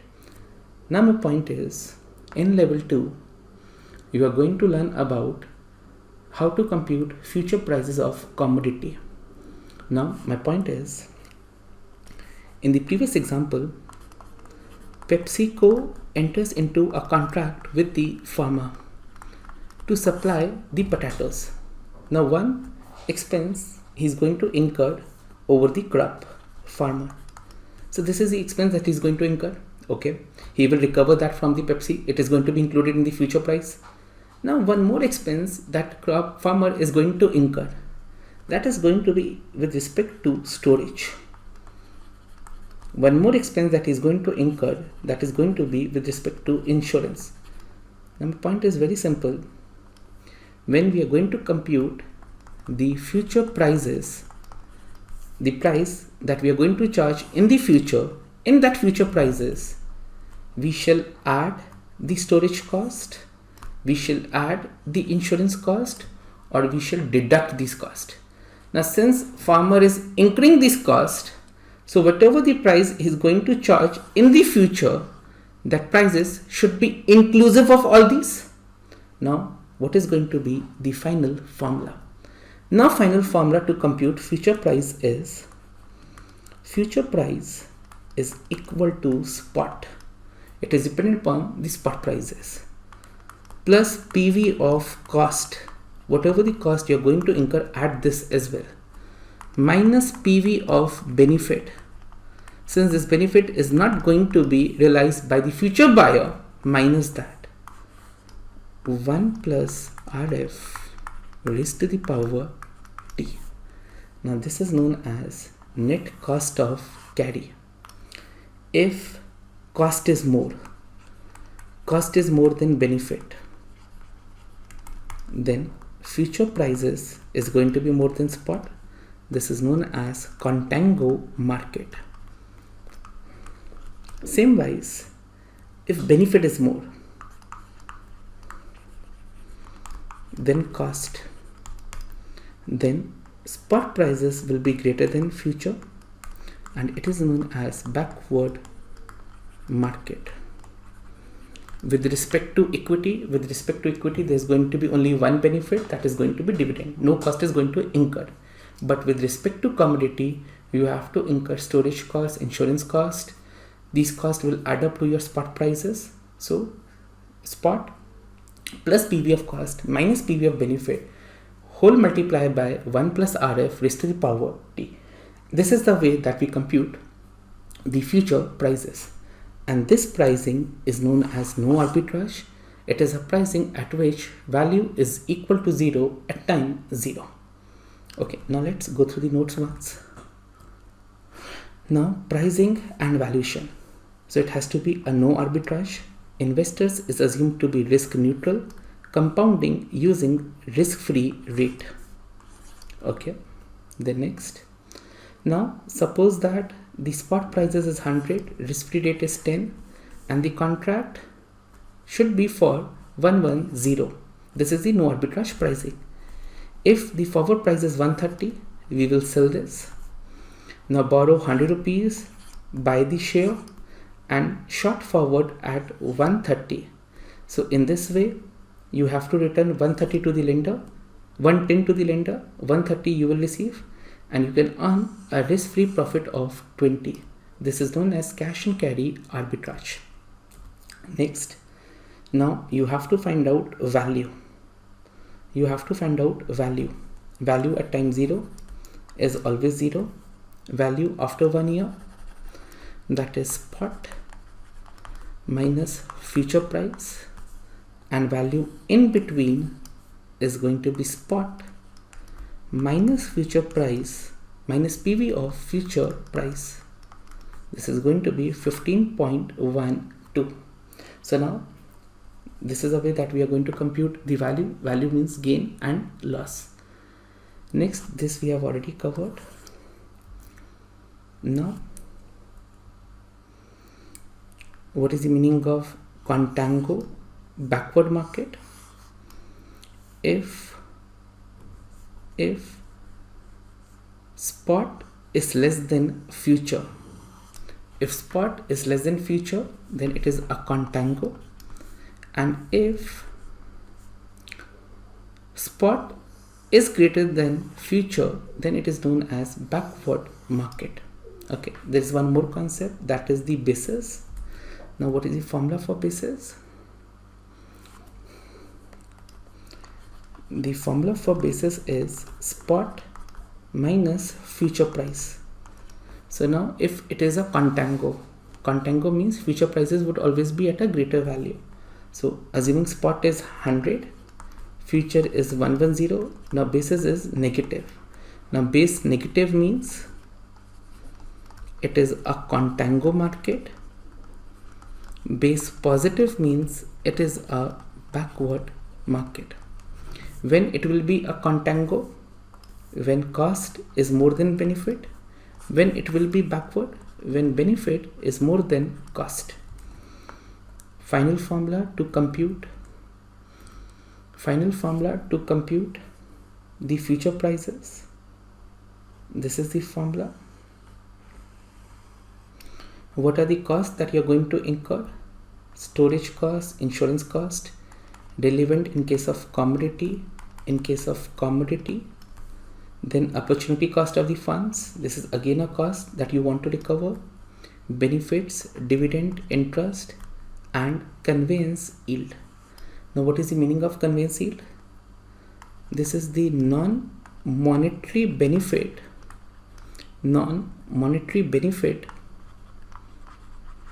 of holding the asset. Very difficult to compute. So the computation of conveyance yield is right now not in level 1. This you are going to cover in level 2. But this is the non-monetary benefit of holding the asset. Now for example, now there are two ways to buy the gold. One way is to buy the gold with the help of ETF. In this you will get the gold in demat format to your demat account. Okay, second way is buying the physical gold. Now which one will be having more utility, more personal satisfaction? Now my point is, suppose now you are getting married, okay, and you want to give something to you want to give a gift to your wife. Now which gift will give her more utility? Giving her a Mangalsutra made up of ETFs or giving her a physical gold? Now which one is having a more utility? At any given day, physical gold will have more utility, more personal satisfaction than having a gold in the demat format. So now the benefit of holding, non-monetary benefit of holding the asset is known as conveyance yield. So again, it is valid only in case of commodity. The computation we will learn in level 2. So now if cost is more, it is going to be a contango market. If benefits is more, then it is going to be a backward market. Now again, an important word from the point of view of exam. If in the question it is given that net cost of carry is positive. Now what is the meaning of this? Net cost of carry is positive. Now it signifies that benefits are more than cost, and if benefits are more than cost, it is always going to be a backward market. So if in question it is given net cost of carry is positive, that means benefit is more, and if benefit is more, always it is going to be a backward market.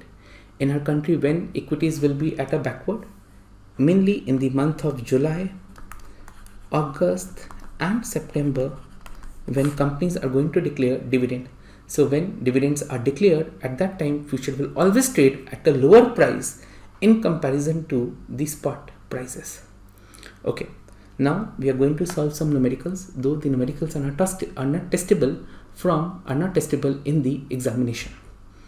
So now slide number 15. Consider a 3-month forward contract, whereas the current price of a share is 5,000. Annual risk-free rate is 6%. You have to compute the price of a forward contract. Okay, question number, now slide 15.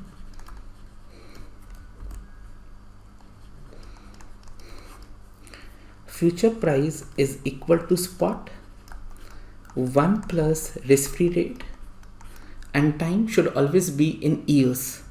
So now time is 3 months. 3 months means 3 upon 12. Now future price is equal to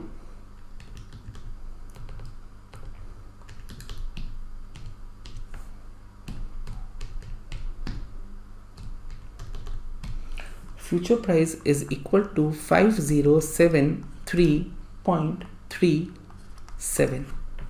Next, calculate the no arbitrage forward price for a 100-day forward on a stock that is currently priced at 300, is expected to pay a dividend of 4 rupees at the end of 15, 4 rupees at the end of 85th, and 5 rupees at the end of 190th day. Risk-free rate is 5%. Okay, so now if I prepare a timeline, you have to find out the value at price at 100th day, 0, 15, 85. Currently the share is trading in the market at 300.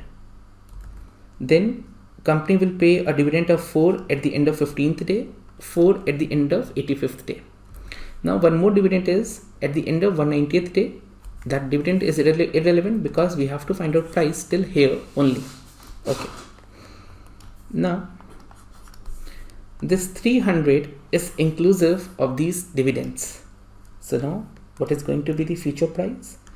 Future price is equal to spot minus PV of benefits, 4 upon 1.05 raised to the power 15 upon 365 minus 4 upon 1.05 raised to the power 85 upon 365, 1 plus 0.05 raised to the power 100 upon 365.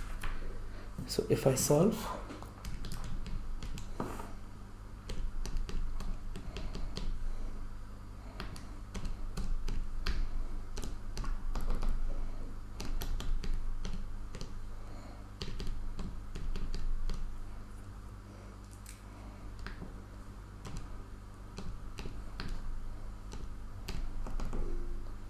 (300 minus 1 minus 2).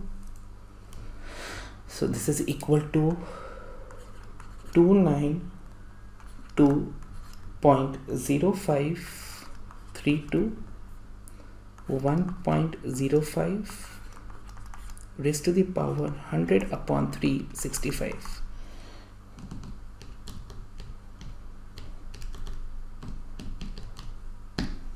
So this value is 295.98. Now this is the future price that you have to pay at the end of 100th day. So the price has been determined. Okay, and since it is less than the spot, so it is an example of backward market. Backward market and basis is positive. Okay, now example 3. Continuing with the same example, after 86 day, the value of the stock is 360. You have to compute value. So now 86th day and 100th day. On 86th day, the price is 360. Future price is equal to 295.98. Now this is the price that you have to pay after 14th day. You want to compute value here. Now value at 86th day is equal to the spot price, that is 360 minus PV of future price. Now you have to pay 295.98.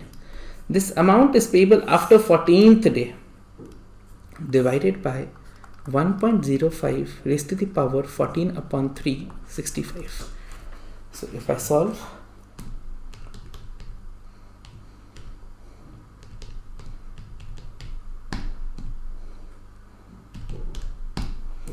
answer is 64.57. So this is the value at the end of 86th day. Now class, with this we have covered forwards and future. Point to be noted, numericals are not testable in the examination. Okay, only theoretical questions are there, and just to make you familiar with the concepts, to make you better understand the theory part, we have covered these numerical.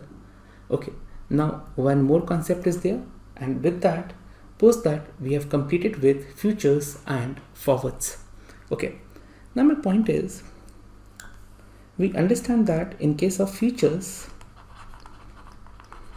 it is an exchange traded product, and to avoid the counterparty risk, you have to deposit the margins, and daily your positions are going to be marked to market. Okay, so this is the case.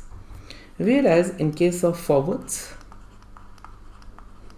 it is an OTC product. No margins, typically no margins are required at the time of initiation. So that depends upon party to party, agreement between the parties. So typically no margin is required, because of which there's a counterparty risk. Okay. Now my point is, suppose today you buy one future of Reliance. So you have to deposit some margins, and prices of Reliance are continuously increasing in the market. So now if the prices are continuously increasing, your daily gain will be transferred to your account. And my point is, on whatever the gains that has been passed on to your accounts, will you be earning interest on that margin as well? Now the answer is yes. Now your broker is going to pay you the interest on the margins which has been deposited. Now there are three countries. Now you have to determine where futures are going to be more valuable. There are three economies. One, where interest rate is positive. One economy where interest rate is zero, and one economy where interest rates are negative. So positive means whatever you deposit, you are going to receive some interest over that. Interest rate is zero, that means you are not going to receive any interest. And interest rate negative means your banker is going to charge interest for depositing that money. So are there any countries with the negative rate of interest? Answer is yes. Now one example is German, where the interest rates have turned negative, and there are many other countries as well. This we are going to discuss in detail in fixed income. So yes, there are the countries with the negative rate of interest as well. So now in case of Germany, the rate of interest is negative. Okay, negative means now they are going to charge the interest over your margin. Now my point is, if interest rates are positive, then which one is more valuable? Futures are more valuable than forwards. If interest rate is zero or uncorrelated, so positive means positively related, negatively related, and unrelated. If it is unrelated, then futures is equal to forwards, and if interest rates are negative, then forwards are more valuable than futures. So depending upon in which economy you are, if interest rates are positive, futures are more valuable. If interest rate is zero, forwards and futures are going to be indifferent. If interest rate is negative, then forwards are more valuable than futures. So class, with this we have covered till slide number 15, and with this we have covered our first derivatives, that is going to be futures and forward.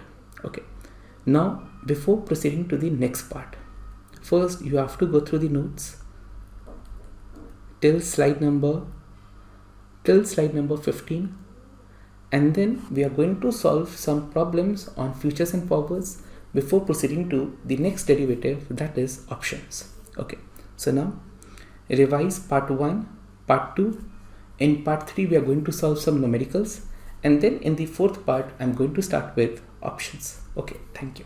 Now friends, in this video we are going to solve some practice problem to better understand the concepts we have already covered. Okay, now Question number 1. A derivative is best described as a financial instrument that derives its performance by now pass-through, replicating, or transforming. Now derivatives transforms the performance of the underlying. That means now whatever the returns is going to be, the returns are going to be an inflated one. Answer is C. Second, derivatives are similar to insurance in that both now you can transfer your risk. For example, PepsiCo farmer example. In that case, PepsiCo transfer the risk. Now whatever the volatility is going to be, now volatility has been reduced. So if you don't want to take the risk, you can transfer that with the help of derivatives. Now derivatives are similar to insurance in that both allow for transfer of risk from one party to another. So if you want to transfer the risk, that is possible with the help of derivatives. Important, risky assets plus derivative is equal to risk-free asset. Okay. Third, a beneficial opportunity created by the derivative market is the ability to. Okay. Now, if you are a speculator, okay, you want to speculate over Reliance. One way is to speculate with the help of spot market, and second is with the help of derivative market. If you are very much confident, okay, and you want to take a higher risk, then your returns can be higher, and this is possible with the help of derivative. Now, a beneficial opportunity created by the derivative is the ability to adjust the risk exposure to the desired level. Now, why B and C are incorrect? Generate returns proportional to the moment. Now, the returns will not be proportional. Now, here the returns are going to be greater than. Now, for example, if now you purchase one share for 100, the entire movement is of 15 rupees, 15% return, 15 rupees movement. But now, if you have invested with the help of derivatives, your return is going to be greater than, it is not going to be equal to 15%. Your return is going to be greater than 15%. So B is incorrect. Generate return proportional to the moment. Incorrect. C, simultaneously taking long position in multiple highly liquid fixed income security. Incorrect. The derivatives are meant for equity. They are not meant for fixed income security. So now question number 3, answer is A. Next, compared with exchange traded, over the counter derivatives most likely be described as now OTC contract. They are customized. A is incorrect. They are less transparent. Yes. So in comparison to exchange traded, over the counter are less transparent. Answer is B. Fifth, exchange traded derivatives they are more regulated. A is incorrect.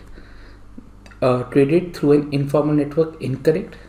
Now they are guaranteed by the clearing house against the default with the help of initial margin, maintenance margin, and mark-to-mark requirements. So fifth answer is C. Sixth, the clearing and the settlement process of an exchange traded derivative provides a credit guarantee. Credit guarantee means none of the party is in a position to default. So it basically provides a credit guarantee. Okay, next question number 14. Which of the following described an aspect of margin accounts for future? So we have covered one example where initial margin was 8%, maintenance margin was 6%. Point to be noted, maintenance margin would always be less than initial margin. Now, which of the following statement described an aspect of margin accounts for future? Now, maintenance margin is always less than initial margin. B is incorrect. There is no requirement of 10%. A margin call requires a deposit sufficient enough to bring the balance to the maintenance. Incorrect. To bring the balance to initial margin. So question number 14, correct answer is A. 15, which of the following factors is shared by, that means common under both forwards and future? Now, at expiry, be it be forward, be it be futures, your profits are going to be exactly the same. In case of futures, now whatever the profit is, for example, your total profit is 500.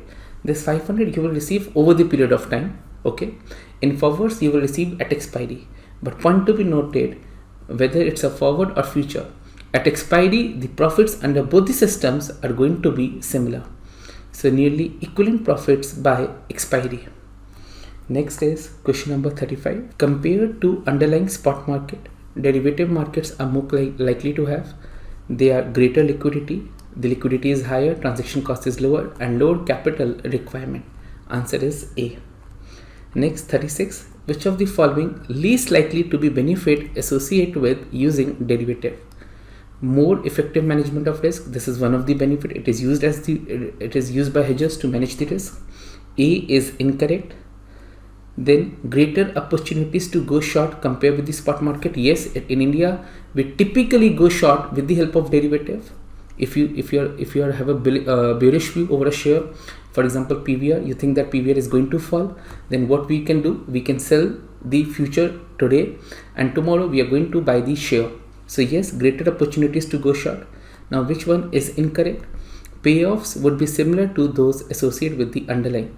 Payoffs would not be similar. They are going to be transformed in nature. 36. Answer is B.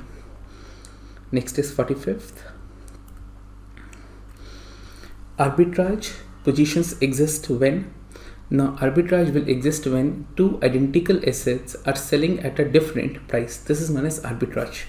Now for example, let us assume one commodity. So commodity is onion. Now in one market onions are selling at 10 rupee, in another market it is selling at 15 rupee, assuming the quality is exactly the same. Now what arbitrager will do? Will buy from here at 10 and will sell here at 15. Now this is known as arbitrage. Same wise. Now if there is a security trading at 100, risk-free rate in the country is 10%. After 1 year, ideally the future should be trading in the market at 110. Now if it is not selling at 110, then yes, arbitrage can happen. So what do you mean by arbitrage? When two identical assets or derivatives sell for different prices. 45th answer is A. Next, 57. An arbitrage is least likely to be exploited. Now if you want the arbitrage to be exploited, then the securities should be a liquid one. Now answer is A. Least likely. If one position is illiquid, if the positions are illiquid, it will be difficult to exploit. We want the pricing difference to be large and investors can execute transactions in large volume. If these are the cases, then yes, we can exploit. But if liquidity is not there, we cannot exploit the arbitrage position. Answer is A. 58. Arbitrage will most likely execute a trade when the transaction costs are low. So when the transaction cost, that means the markets are efficient, it is easy to trade, only then we can execute the transaction. Answer is A. Next, an arbitrage transaction generates a net inflow of funds. Now what is the meaning of this line? The meaning of this line is when the arbitrager knows that there is going to be an inflow. So now suppose today a stock is trading at 100 and risk-free rate is 10%, then ideally future should be traded in the market at 110. But now for one or the other reasons, future is trading at 130. Now by creating an arbitrage, now it's an arbitrage position where you can earn a risk-free profit of 20. Now at what time you know that I'm going to earn this profit? So at time 0, you are well aware that by entering into the transaction, by entering into these transactions, you can earn a risk-free profit of 20. Now again go through 59. An arbitrage transaction generates a net inflow of funds. That means when you know that you're going to make a profit, at time 0, we are well aware that there's going to be an inflow of 20 rupees. So that is going to be at the start of holding period. Now you may think that in this transaction, the inflow would be at the end of the period. That is correct. You're getting the cash at the end of period. But when you know that there's going to be an inflow, at time 0, you're well aware that there's going to be an inflow of 20 rupees. Okay, so answer is A. Next, 62. The price of the forward. Now important word is price. Now price of the forward is the amount that you have to pay at expiry. Answer is B. Next, 63. Assume that a asset pays no dividend interest and assume that the asset does not have any yield, any non-monetary, non-financial benefit or incur any carrying cost. Okay. At starting point, the price of a forward is equal to now price. So now let a simple example. Now if spot is equal to 100, risk-free rate is 10% and time is 1 year. We want to compute the future price. Now future price is going to be 110 and at time 0, what is the value? Value is equal to 0, that means no one is gaining the money. Now price is 110 and value is 0. Now answer, the price of a forward contract, the price is 110. Now price of a forward contract is greater than the value. Now value is 0, price is 110. Answer is C. 64. With respect to forward, as market condition changes, price fluctuate, value fluctuate, or both fluctuate. Where the meaning of price is the price which you have to pay at expiry, this will keep on fluctuating. Value means gain and loss. Now in this case only the value fluctuates. Answer is B. Next, 65. The value of a forward contract at expiry is, now let's understand from the point of view of buyer. Now value from the point of view of buyer is spot price at expiry. He wants that prices should increase in the market minus future price, that means obligation. Future price is the obligation, the price that is obligation to pay. Now this is going to be the profits. Now value is equal to, now value is positive. Okay, this value is positive if the spot is greater than the forward. So answer is A. Now value means gain will be positive. There will be a profitable scenario if spot is greater than future prices. Yes, at expiry I want spot to be greater than future. Answer is A. 66. At initiation of a forward contract on an asset that neither receives benefit nor incur any cost, the forward price is equal to, now how you have computed the forward price? Forward price is equal to spot 1 plus RF raised to the power T. So it is equal to future value of the spot. Answer is B. 67. Stocks BWQ, ZER are each currently priced at $100 per share. Over the next year, stock B is expected to generate significant benefits. Stock B is expected to pay a dividend. Okay, whereas Z is not expected to generate any benefits. Okay, so simplify. Question number 67.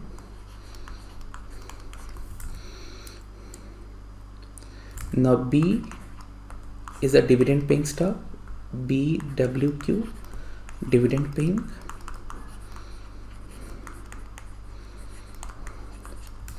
and ZER, non-dividend paying stock.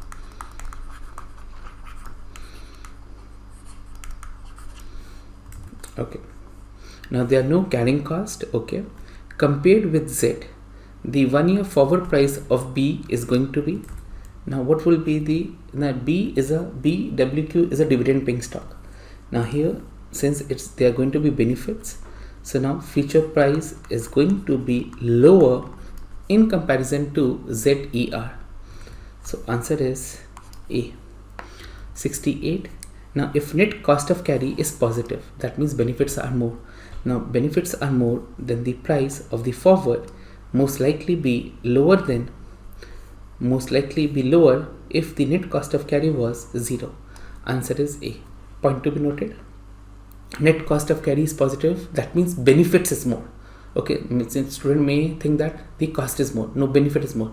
Now if benefit is more, then price of a forward contract is going to be less. Answer is A. 69. If PV of storage cost exceeds the PV of conveyance yield, that means cost exceeds benefit, then the commodity forward price is most likely be. Now the commodity forward price is most likely to be higher because cost is more. So if cost is more, then the future prices are going to be higher. 70.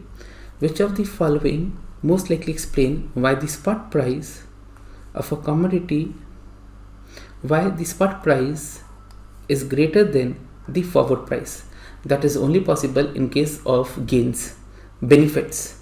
Now out of the three, which one is the benefit? Now either you are getting dividends, you are getting interest, or there is a conveyance yield. Conveyance yield means non-monetary benefit of holding the asset. Now if the conveyance yield is high, then future prices are going to be lower. Answer is C. When interest rates are constant, that means interest rates are zero, future prices are most likely equal to, they're most likely equal to forward prices. There is no difference. 72. In contrast to forward, futures are daily mark to market. Futures are daily mark to market. Now in contrast, so both of them are having a zero value, so B is incorrect. There is no difference between the two. Both of them will have a zero value at initiation. Now futures trades over the counter, incorrect. Future is an exchange traded product. Futures are daily mark to market. Mark to market means whatever your gain and losses, that will be settled on regular basis. 72. Answer is C. Now 73. To the holder of long, it is more desirable to hold a forward. Now more beneficial to hold a forward when the interest rates and the future prices are negatively correlated. Answer is A. 73. Answer is A. Now 106.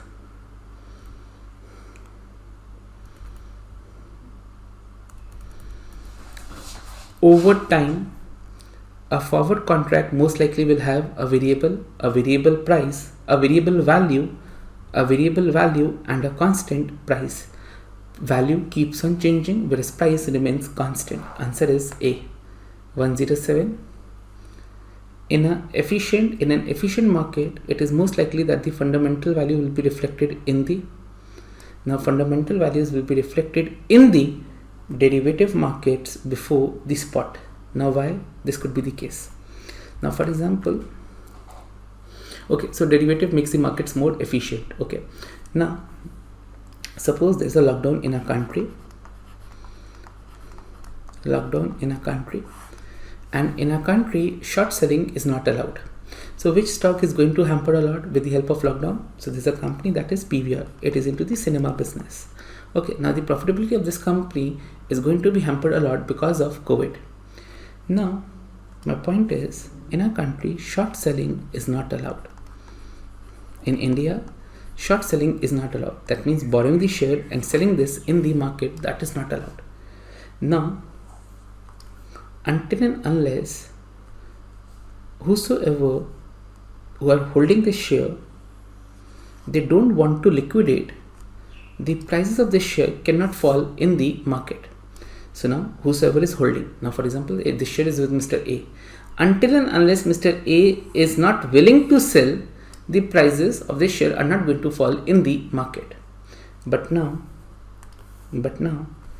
if there's a serious question mark over the profitability of the company, now share can fall in the market with the help of derivatives. So derivatives market, since lower capital is required, lower transaction cost is there, so movement in the derivative market is way faster than the spot markets. And yes, in our country, majority of the trade happens with derivative market. Derivatives makes the market more efficient. Okay, so now 107. In an efficient market, most likely the fundamental value will be reflected in the derivative before the underlying spot market. So since lower capital is required, derivative markets are more efficient, plus short selling is possible with the help of derivative. It is not possible in the cash market, so this makes the market more efficient, and yes, fundamental values will be reflected in the derivative market earlier than the spot market. Answer is C. Then 108, what is price? Now price is going to remain constant, so price will always be a constant one. 110, a perfectly hedged position. Now you are having a asset and you have sell the future. Your return will most likely be equal to, it's a perfectly hedged, so your return will most likely be equal to the risk-free rate. Answer is A. Next, 112, for a contract with a value of 0, a situation where spot is higher, that means it's a backward market. When the spot market will higher? Because of benefits. Now which of the following is the benefit? That is going to be a conveyance yield. Answer is C. 115, the pricing of forwards and futures will most likely differ if interest rate is 0. Incorrect, then there's going to be same. Then unrelated means again 0, they're going to be same. But if the future prices and interest are negatively correlated, then yes, forwards are going to be more valuable. So 115, answer is B. 120, in an efficient market, a risk-free arbitrage opportunity.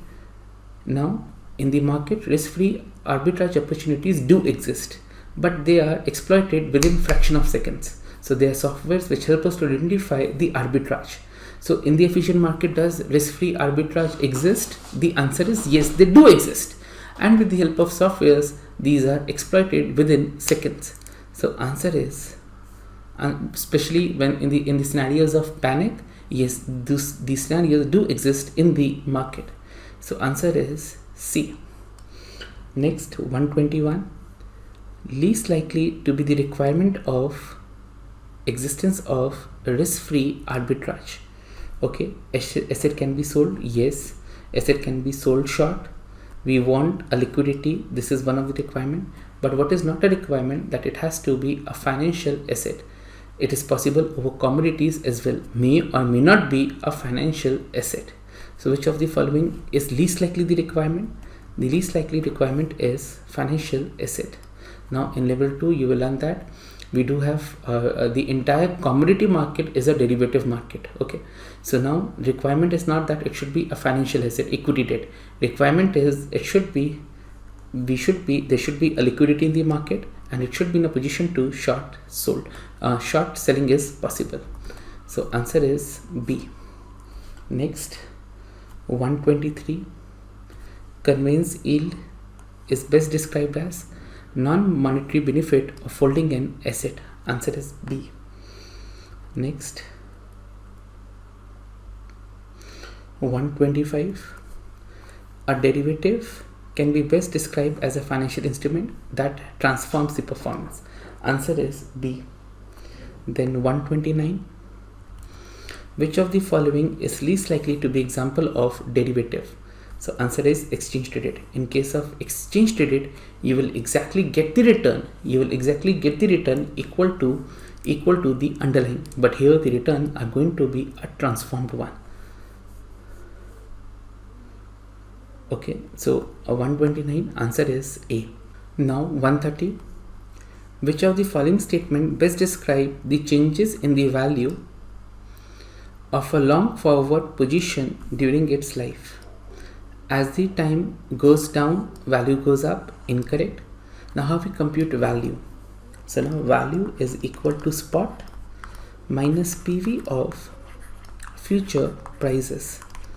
So now next, as the prices goes up, you are having a long forward. We want the spot prices to increase. Now as the prices goes up, value will goes up. Answer is yes. So B is correct. C, as the interest go down, Okay, so now suppose this value is 120 minus 110, 1 plus risk free. Assume that the risk free rate is 7%. Okay, risk free rate is 7%. Now as the interest goes down, so now if interest goes down, suppose now it has been reduced to 1.01. so this, if interest rate goes down, this value will increase, the entire value will increase, and the entire value will increase. As a result, value will reduce. So now as the interest rates go down, the value will reduce.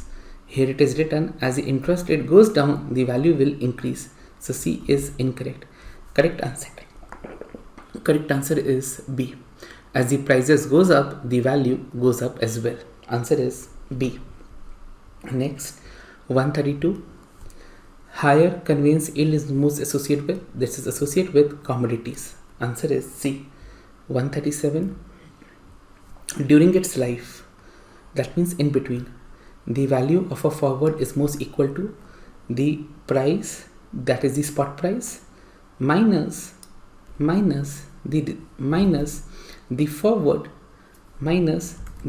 price discounted for the remaining tenure. Now, for example, we solve one example where we compute value at the end of 8th month. Now, what is this? Whatever the spot is, minus forward discounted for remaining tenure. So this is going to be the value. Now answer is, so the word in case of B is incorrect, discounted over the original term, incorrect, discounted over the remaining term. Now instead of during, if it is written at initial, then B would be correct. If during its life, instead of that it is written expiry, then A would be correct. During means in between, then in between we are going to compute the value using option number C. Correct answer is C. Next, 138. In contrast to over the counter, futures are most likely to be, they are not exposed to any default risk. They are guaranteed by the clearing house. Correct answer is A. Then 139. If a forward contracts require no cash outlay at initiation, that means value is 0. It is most likely true that initiation, now price again 110, value is 0. So it is most likely that price exceeds the value. So no cash outflow is required, that means value is 0. Value is 0, no doubt, but price has to be some positive number. So price will be higher than value. Answer is B. Next, 143. The value of a long position in a forward at expiry is at spot prices, spot minus the forward price agreed in the contract. Answer is B. Next, 150. Relative to spot, one key feature of derivative is low transaction cost, lower capital requirement, and allowed short selling. So answer is B. Next, 151. Knowing about the degree of risk aversion of an investor is most likely needed for, so it is not needed for derivative. In derivative, we assume that the investor is a risk neutral, his return requirement is equal to risk free. Why? Because we can create and hedge positions by having a derivative. So we assume that the investor is risk neutral. All the derivatives have been priced using a risk-free rate. So the degree of risk aversion of the investors is not required for derivatives, but definitely required for pricing of the asset.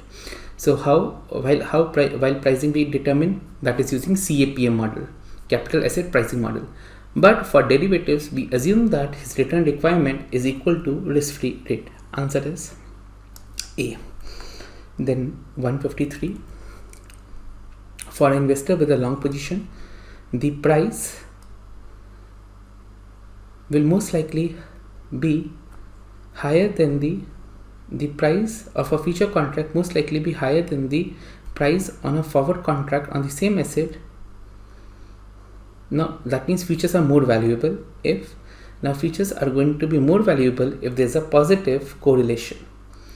So futures will be more valuable if there's a positive correlation. If it is 0, then both of them are exactly the same, futures forward no difference. And if there's a negative correlation, then forwards are going to be more valuable. So now answer is B. Next. Okay. So friends, with this we have covered till slide 15 and solve the practice problem to have a better understanding of the concepts. Now, point to be noted, in level 1 numericals are not testable. Okay, so they are going to test only your theoretical knowledge. Okay, so whatever the numericals that we have covered in the class, that is basically within objective to make you better understand the theoretical part. Now before proceeding to the next part, you have to complete your futures forwards, solve this problem whatever has been covered in the video, and then you have to proceed to the next part. Okay, thank you. Now friends, I'm moving to next derivatives, that is options. Now options are, the first feature of options are that these are contingent claim. Now meaning of contingent claim is that it is the right of one party and obligation of another. So compare this with forwards and futures. Forwards and futures are forward commitment. That means obligation of both the party to honor the contract. Whereas in case of options, one party is having the right and another party's obligation to honor the commitment. So number one feature, that they are contingent claim. Second, they are an exchange traded product. Now if I go to money control, first is to buy the reliance with the help of spot markets, that is NSE, BSE. Second, with the help of futures. And third, with the help of options. So now options is an exchange traded product. Second, okay, so these are the two features of options. Now options can be of two types. One is call option, so C stands for call, and put option. Within call and put, they can be two parties, call buyer, call seller, put buyer, and put seller. Now first we are going to understand what is the meaning of call buyer. Now call buyer has the right to purchase the share. Call buyer has the right to purchase the share. Call seller has the obligation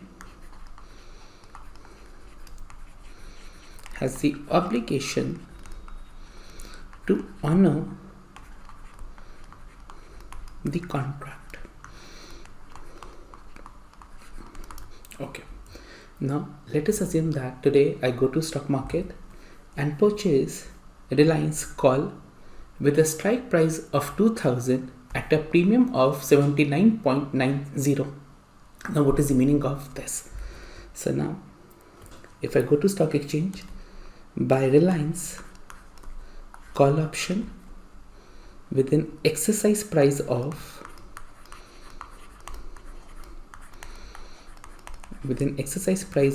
or strike price of 2000, expiry date is 29th April 2021, and for that premium is 79.90. Now what is the meaning of this? The meaning of this is, now let us assume the premium is 80, round off. Now today buyer will pay a premium of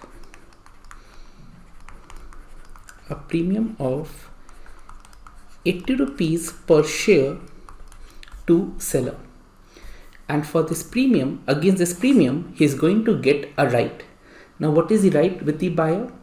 Now buyer has the right that on expiry, he can purchase the share for rupees 2000. Now whatever price you can purchase, this is known as exercise price or strike price. Now buyer, you have the right to purchase the share at 2000 rupees. On 29th April 2021, you have the right. And for this right, you are paying a premium of 80 rupees per share to the seller. And seller has the obligation to honor the commitment. Now my point is, whosoever is buying a call option,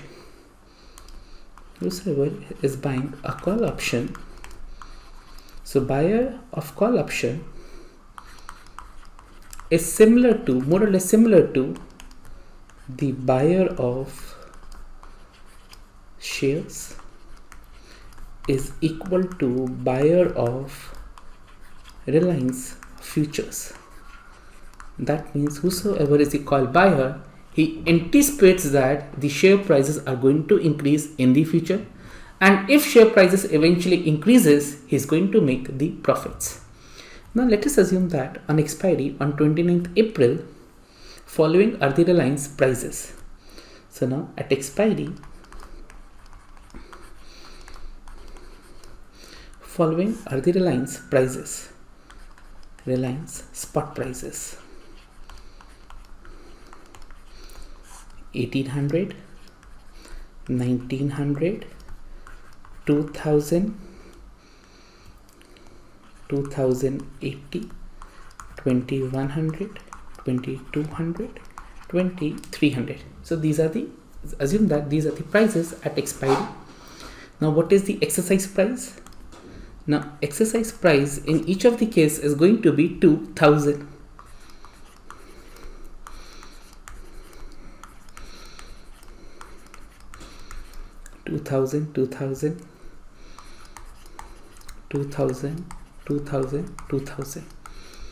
Now my question is very simple.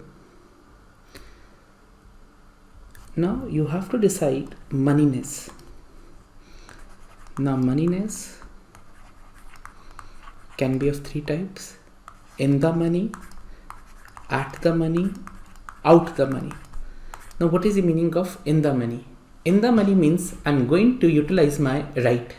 So if you want to utilize your right, you're going to purchase the share at 2000, then option is in the money. At the money means I'm indifferent, and out the money means I'm not going to execute my right. Now whosoever is buying a call option, he's anticipating that share prices are going to increase in the future. Now let us assume that at expiry, the price of Reliance is 1800. Now you have the right to purchase the share at 2000, whereas in the market it is available at a price of 1800. Will you execute your right and purchase the share for 2000? Answer is no. That means at expiry, option is out the money. Out the money means I'm not going to execute the right. If at expiry prices is 1900, out the money, price is 2000, at the money, price is 2080.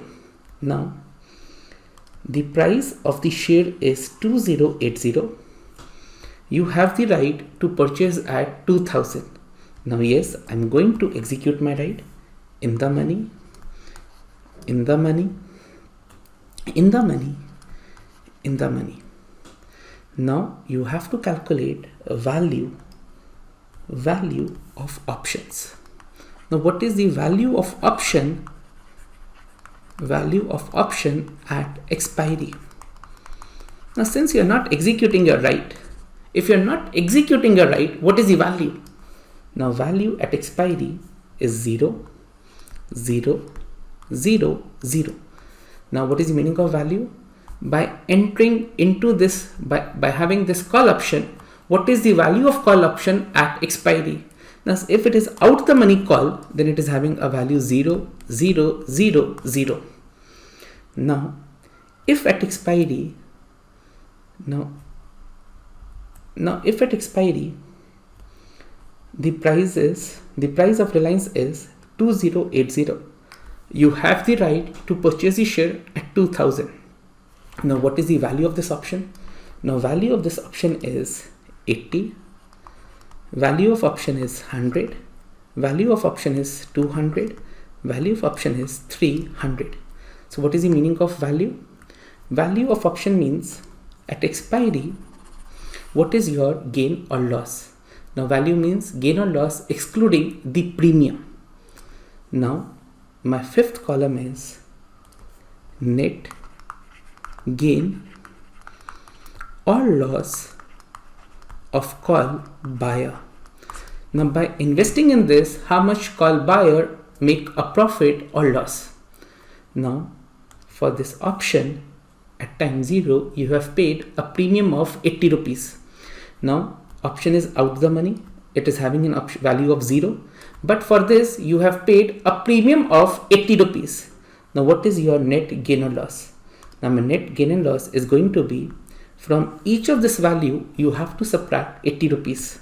So incur a loss of 80, 80, 80, 0, profit of 20, profit of 120, 220. Now if I prepare a graph of the profitability one, so now this is my profit and loss, and these are the prices, spot prices at expiry.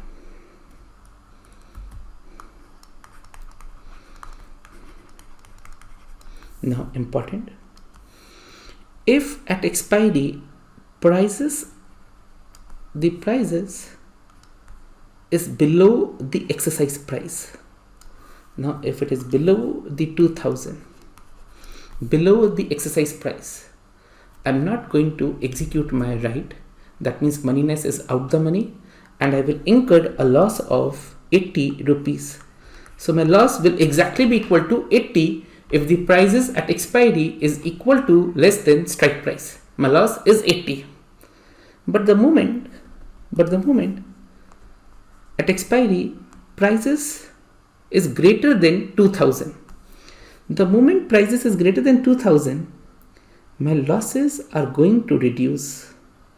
My losses are going to reduce, and exactly at X plus P, where X stands for exercise price, P stands for premium, and exactly at X plus P, that is 2080, I will be at break even, no profit, no loss.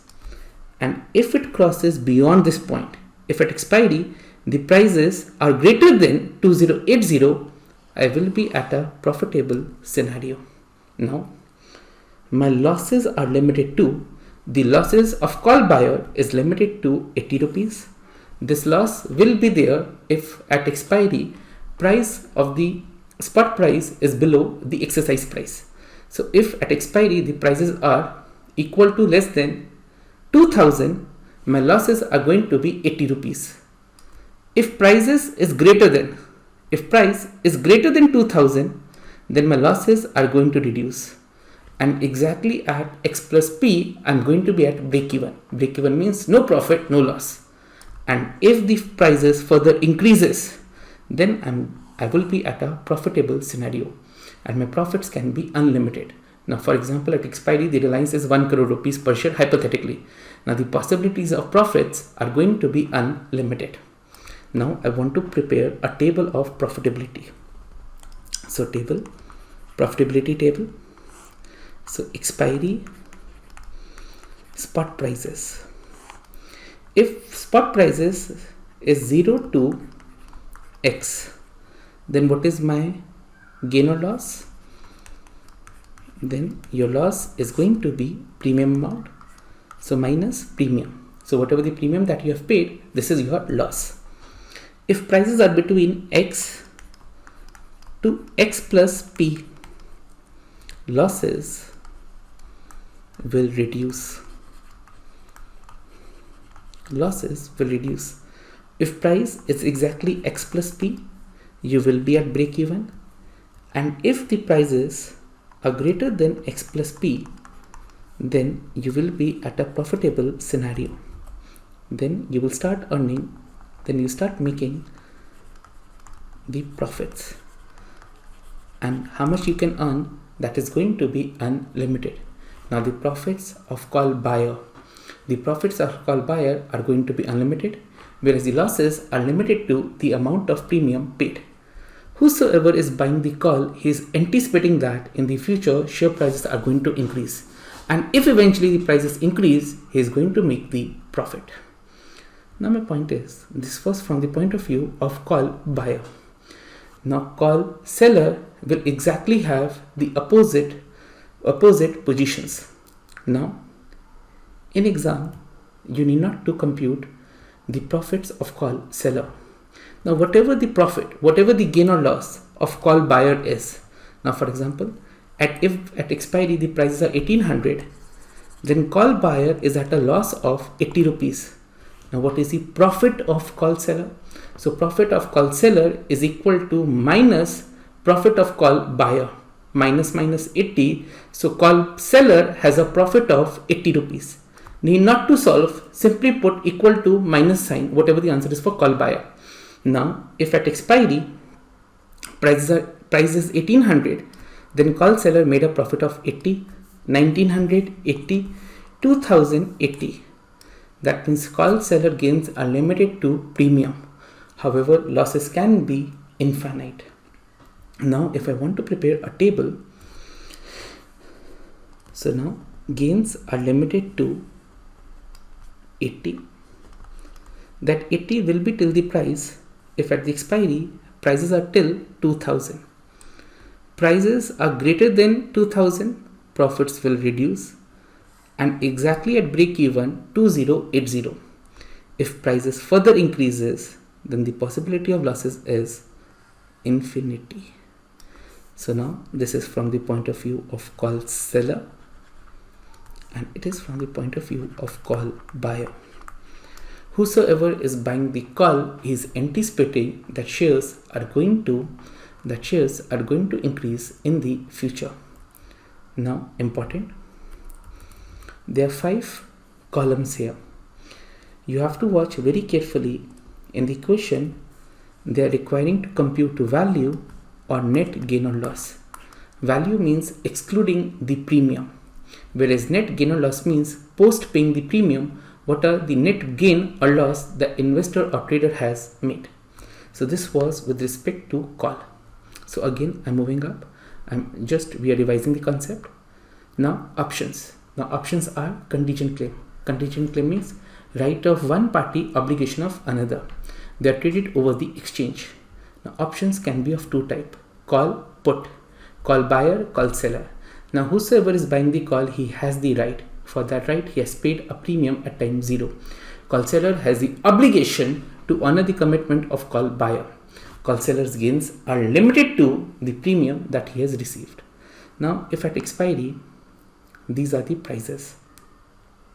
Now call buyer will only execute his right if the prices in the market is greater than X. If the prices are greater than X, then is going to execute the contract, and accordingly we have to compute gain and loss. The call buyer losses are limited to premium paid. The gains can be unlimited if the prices have increased a lot. He is anticipating the prices are going to increase in the future. So now I'm moving to put options. Now put again will have 2 parties: put buyer, put seller. Put buyer has the right to sell. Call put seller has the obligation to honor the commitment. Now again I move to options.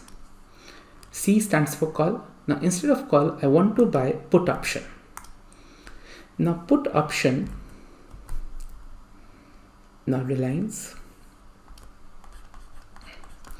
put option 2000 strike price or exercise price with the expiry of 29th April 2021 is trading at approximate 60 rupees. So now if you want to purchase this right, you have to pay a premium of 60 rupees per share. Now put buyer will pay premium of 60 rupees for the right to put seller. Okay, now what is the right? Right to sell the share at 2000 on 29th April 2021. Now he's anticipating that share prices in the market are going to reduce, are going to fall. And if eventually share prices have fallen, then he's going to make the profits. Okay, now again assuming that. Following are the prices at expiry. Now expiry spot prices 0, 1800, 1900, 1940, 2000, 2100, 2200, 2300. Exercise price 2000, 2000, 2000, 2000, 2000, 2000, 2000, 2000. Okay, now first you have to compute moneyness, add the money, in the money, out the money. Now you have the right to sell the asset at 2000 rupees, whereas in the market Reliance value is 0. So will you want to sell the share at 2000, a fair value, where the asset is having a fair value of 0? Will you prefer to sell this asset at 2000? Answer is yes. In the money, I'm going to execute my right. Now you want to sell a asset which is having a fair value of 1800 at 2000. Yes, I want to execute. In the money, in the money, in the money. Now selling an asset at 2000 with a fair value of 2000. Now at the money, that means I'm indifferent. Now you have the right to sell the asset at 2000, whereas in the market it is available at 2100. Now if you want to sell in the market, you will get 2100. Now you want to execute the right. If you say yes, I want to execute the right, you will be getting only 2000. Now you want to execute the right or want to sell in the open market. Now you don't want to execute, you want to sell in the open market. That means out the money, out the money, out the money. Now you have to compute value. So value, the moment it is out and at, value is going to be 0, 0, 0, 0. Now you are selling an asset for 2000, whereas in the market it is available for 0. So what is the value of this option? The value of this option is 2000, 200, 100, 60.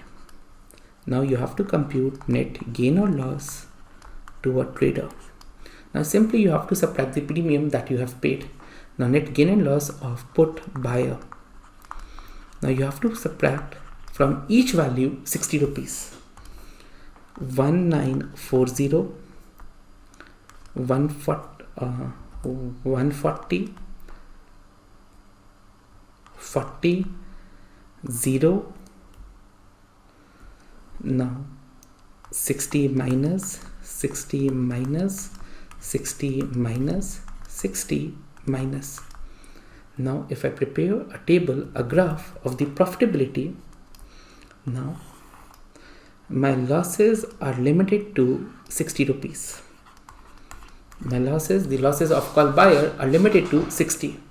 Now this losses will be there if at expiry the price of Reliance is any value greater than X, greater than equal to X, then yes, I'm going to lose 60 rupees. But as the price starts falling below X, your losses will reduce, and exactly at X minus P, now 2000 minus 60, exactly at 1940 you will be at break even. And if the prices further reduces, then you start making up the profits. Now your profits are also limited, and your profits are limited to X minus P, that is 1940 rupees. Now important, if you are having a put option, now here your losses are limited to 60 rupees, but your gains are limited to X minus P. If at expiry the prices are greater than equal to X, you will incur a loss equal to premium. If price is between X minus P and X, your losses will reduce. Exactly at X minus P, you will be at break even. And if prices further reduces, you are going to make the profits. But your profits are limited to X minus P. Now this is from the point of view of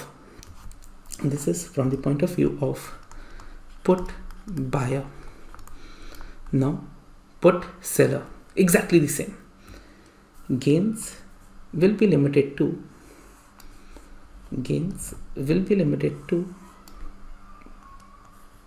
60. This gain will be if prices is greater than equal to X.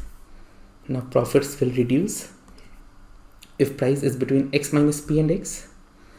Exactly at X minus P, profit is 0, and the maximum loss is that can be incurred, that is going to be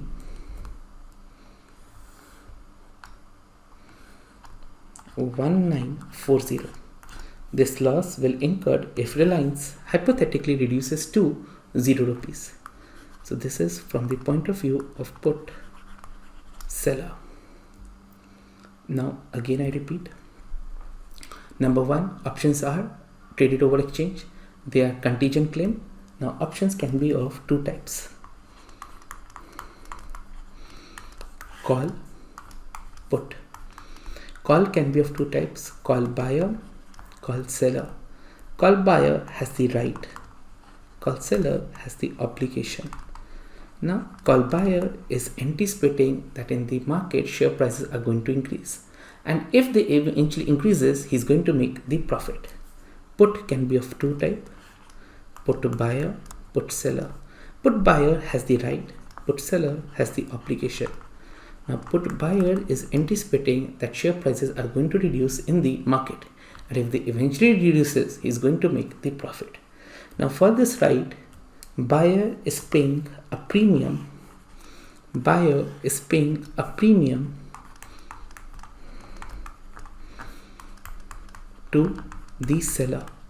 That means the buyer losses in both the scenarios is limited to the amount of premium paid. Seller's gain is limited to the amount of premium received. However, in case of call buyer, gains can be unlimited. Call seller, losses can be unlimited. Put buyer, gains are limited to X minus P. Put seller, losses are limited to X minus P. Now, if I combine the profitability, so simply you have to prepare the graphs. Now, this is going to be the graph. Now, if at expiry price is in the range 0 to X, your call buyer, your losses will exactly be equal to premium amount. Your losses will reduce if the prices is between X to X plus P, and exactly at X plus P you will be at break even. and if prices further increases, you will start making the profits. This is called buyer. Now put buyer. He's anticipating that share prices are going to reduce. So now if prices is greater than equal to X, your loss will exactly be equal to premium. Losses will reduce if price is in between X minus P to X. Exactly at X minus P, you will be at break even, and if price further reduces, you start making the profits. Your gains are limited to X minus P. This is the profitability of put buyer. He anticipates, he speculates that share prices are going to increase in the future. Put buyer anticipates the share prices are going to fall in the future. Now, based upon this, let's solve one problem. Question number 46 to 49. For below 4 questions, consider a call option selling for $4. That means premium is $4 with an exercise price of 50. So now this is a call option. So first you have to prepare a graph. Okay. Now question number 46 to 49.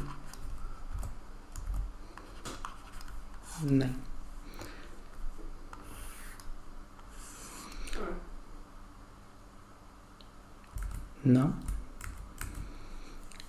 exercise price is 50. So if exercise price is 50 till 50, then you're going to incur a loss of $4. If price is exactly 54, then break even, and greater than 54, then you will be at a profitable scenario. So this is called buyer. Now determine the profit of a buyer if price at expiry is 55. Now if price is 54, then you make a profit of 0. Now 55. At 55 you will make a profit of $1. So now the other way. Now at expiry price is 55, exercise price is 50. Now you anticipated that share price are going to increase, and they eventually increases. In the money, what is the value? 5. But how much you have paid as premium? You have paid as premium 4 rupees. So what is your net gain? Net gain is going to $1. Or simply by looking at the table, looking at the graph, at 54 you are making 0 profit, 0 loss. You anticipated that share price are going to increase. Now prices are 55. How much profit? Profit is 1 rupee. Okay. Next, 47. Determine the profit of a buyer if the price at expiry is 48. Now if price at expiry is 48. Now 48 is falling here. So what is going to be my profit? My profit is going to be minus 4 rupees. I have incurred a loss equal to the premium amount. I'm not going to execute the right. Answer is minus 4. 48. Determine the profit of a seller. So important word, seller. First compute from the point of view of buyer. So now we are going to read like, compute the profit of a buyer if at expiry price is 49.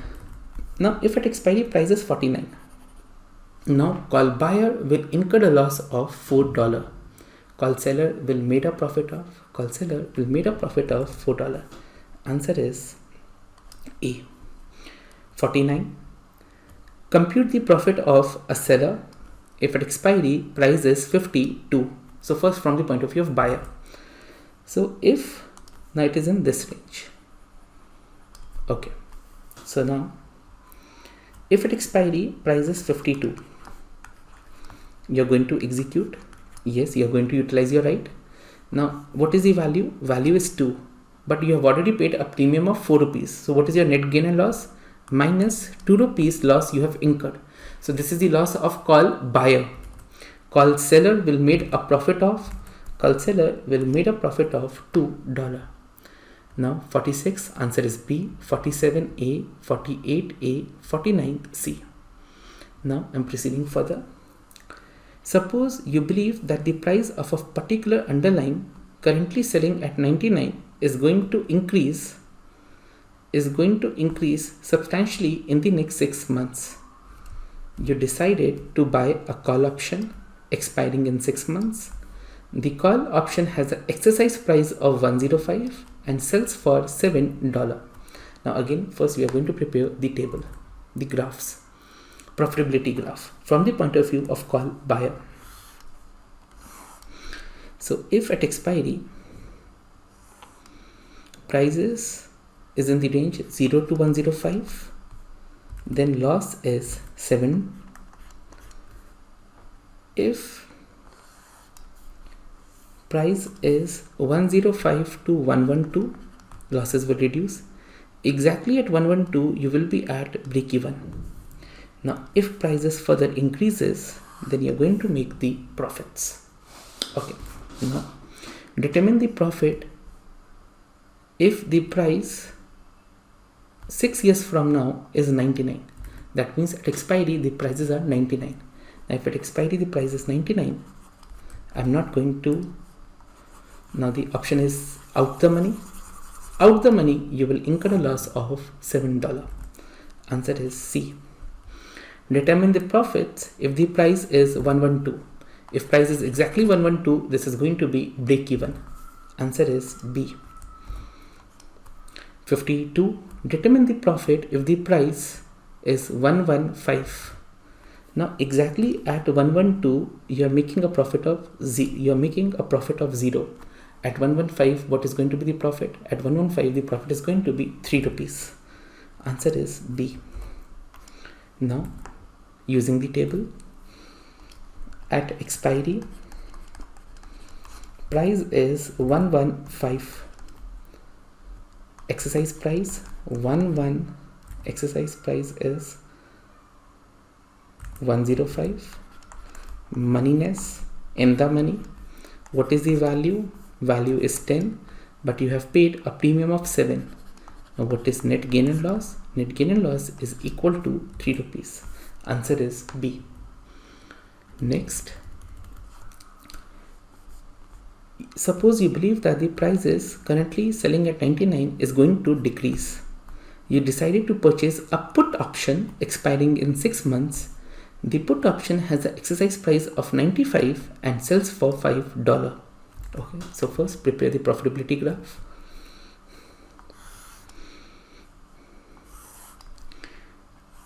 Now my X is 95. So if the prices are going to be, if the price is going to be greater than equal to X, out the money will incur the loss exactly equal to premium paid. That is 5 rupees. Losses will reduce if price is between 90 to 95.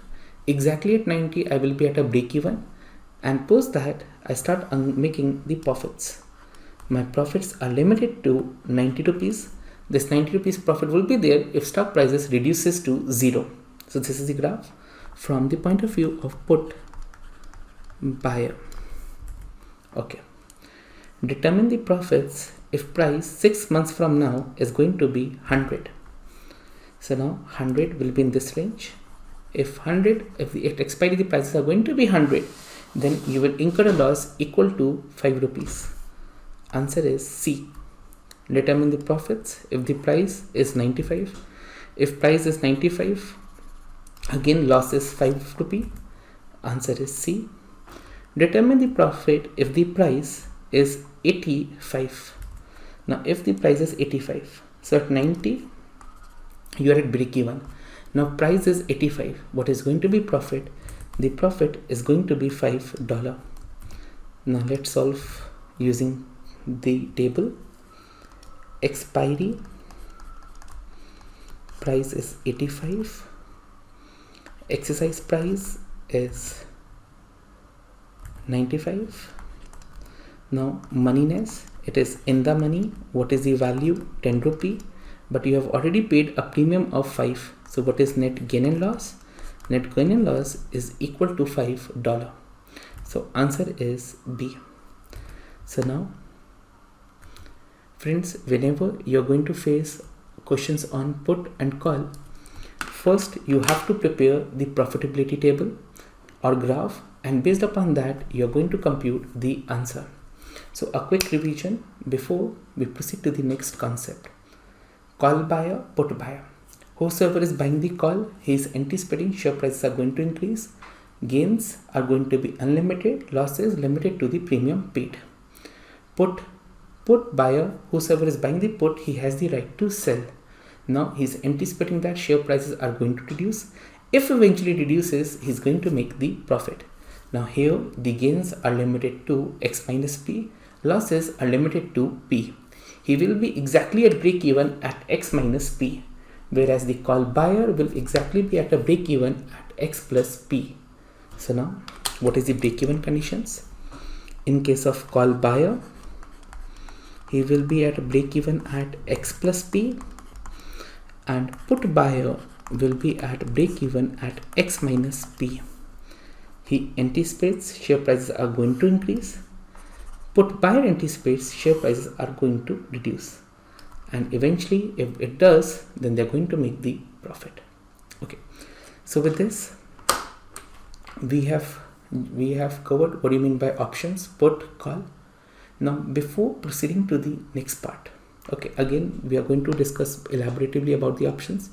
Now before proceeding to the next part, you have to go through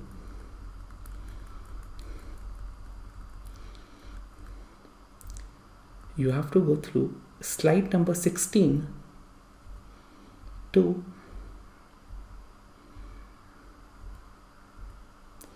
slide number 21. Okay, so we have covered the basic stuffs with respect to the option. Now in the next part we will be discussing about the pricing. Okay, so before proceeding to the next part, you have to go through the notes till slide 20. Okay, thank you. Now friends, in this part we will discuss about the factors which are going to affect the value of an option. Now whenever we are going to pay an option premium, that option premium has two components. One component is intrinsic value, and second intrinsic value or exercise value, and second component is time value. For example, today the date is 31st March 2021, and now I want to buy call option on Reliance with an expiry date of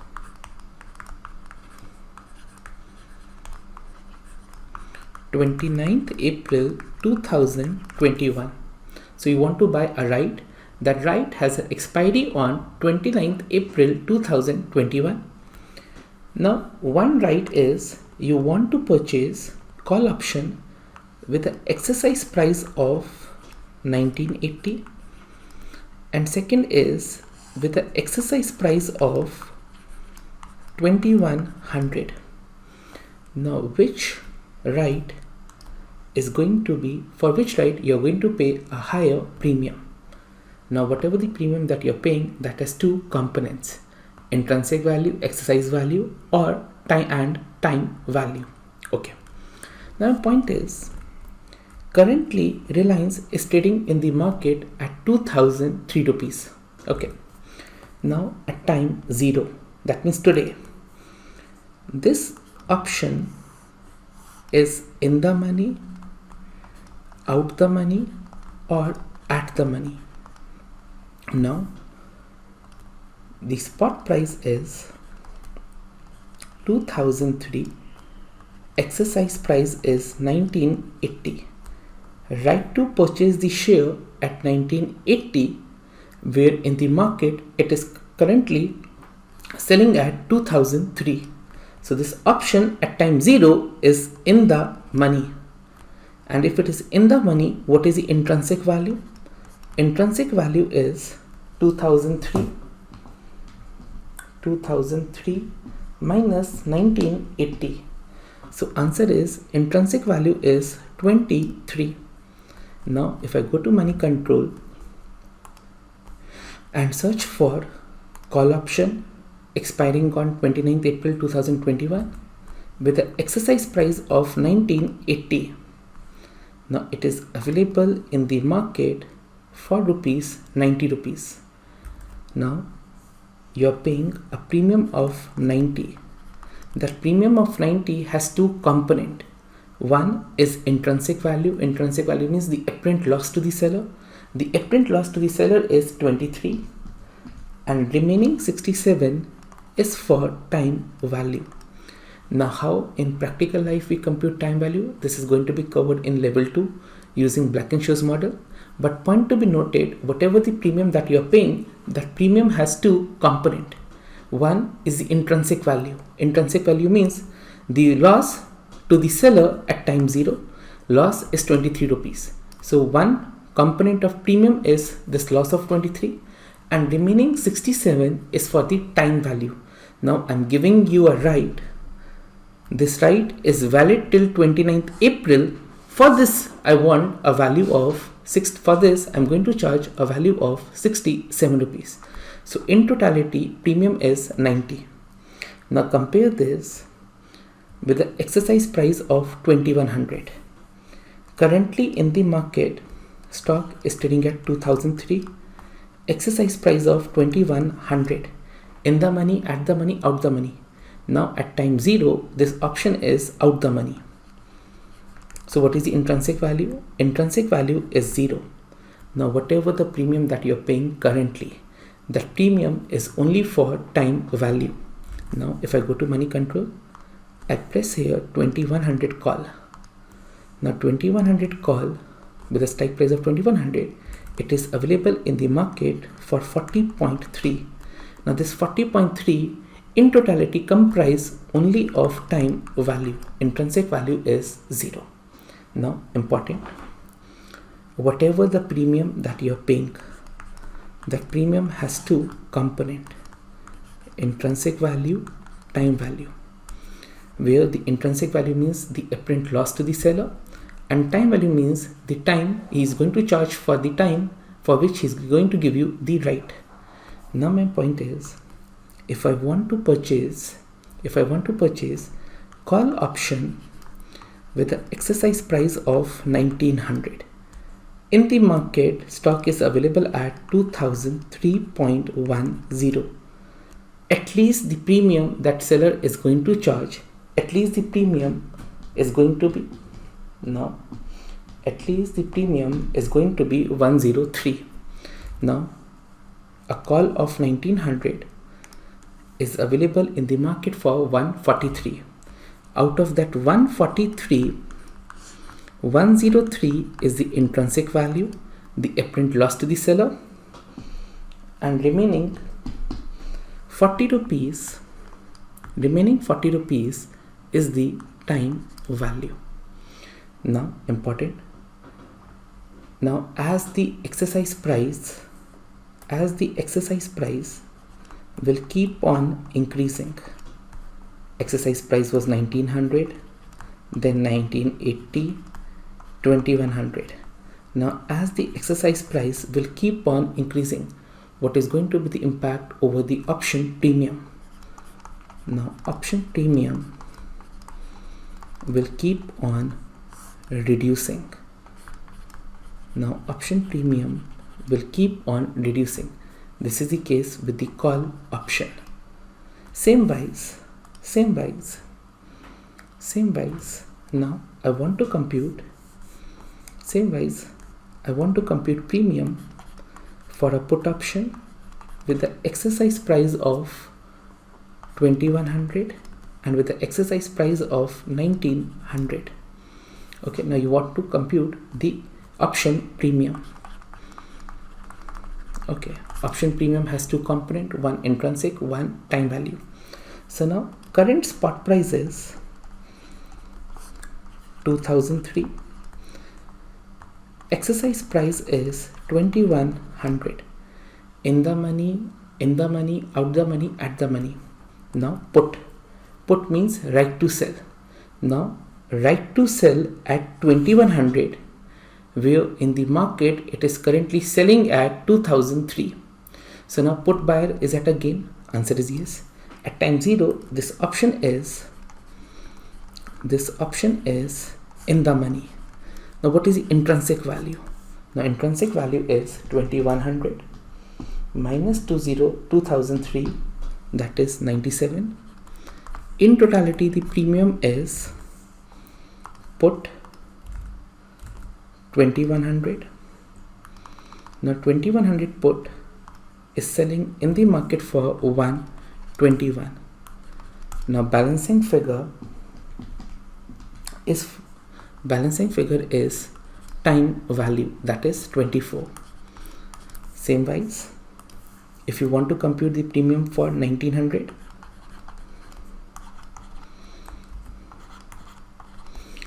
right to sell at 1900, whereas currently it is selling in the market 2003. So this is going to be out the money. What is the intrinsic value? Intrinsic value is 0, and whatever the premium that you are paying, that premium is in totality belongs to time value. So now option premium that we are paying has two components.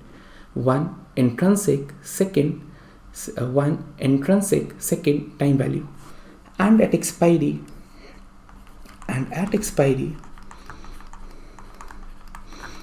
time value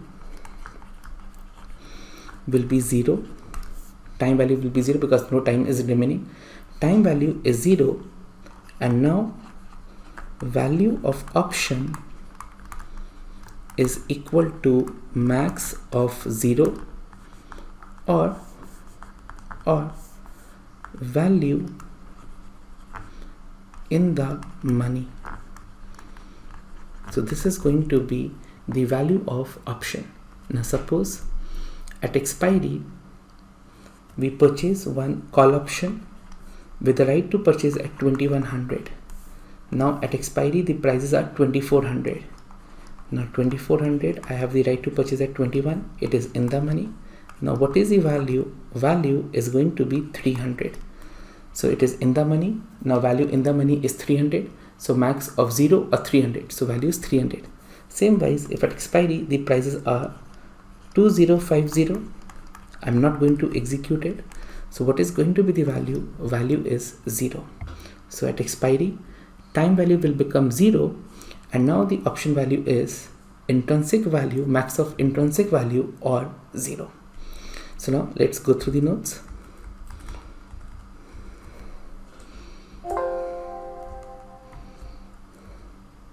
Slide 22. Now option premium has two components, intrinsic, time. We define the intrinsic value as maximum of 0 or the amount that the option is in the money. Prior to expiry, option has time value in addition to any intrinsic. When an option reaches an expiry, there is no time remaining, and thus time value is 0. This means that the value at expiry is either 0 if option is at or out the money, or its intrinsic value if it is in the money. So in this way we are going to charge the premium. Point to be noted, there is an important relationship.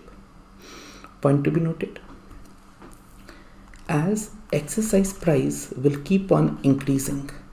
Now as exercise price will keep on increasing, you want to buy a call of 1900, 2000, 2100, 2200. As the exercise price will keep on increasing, option premium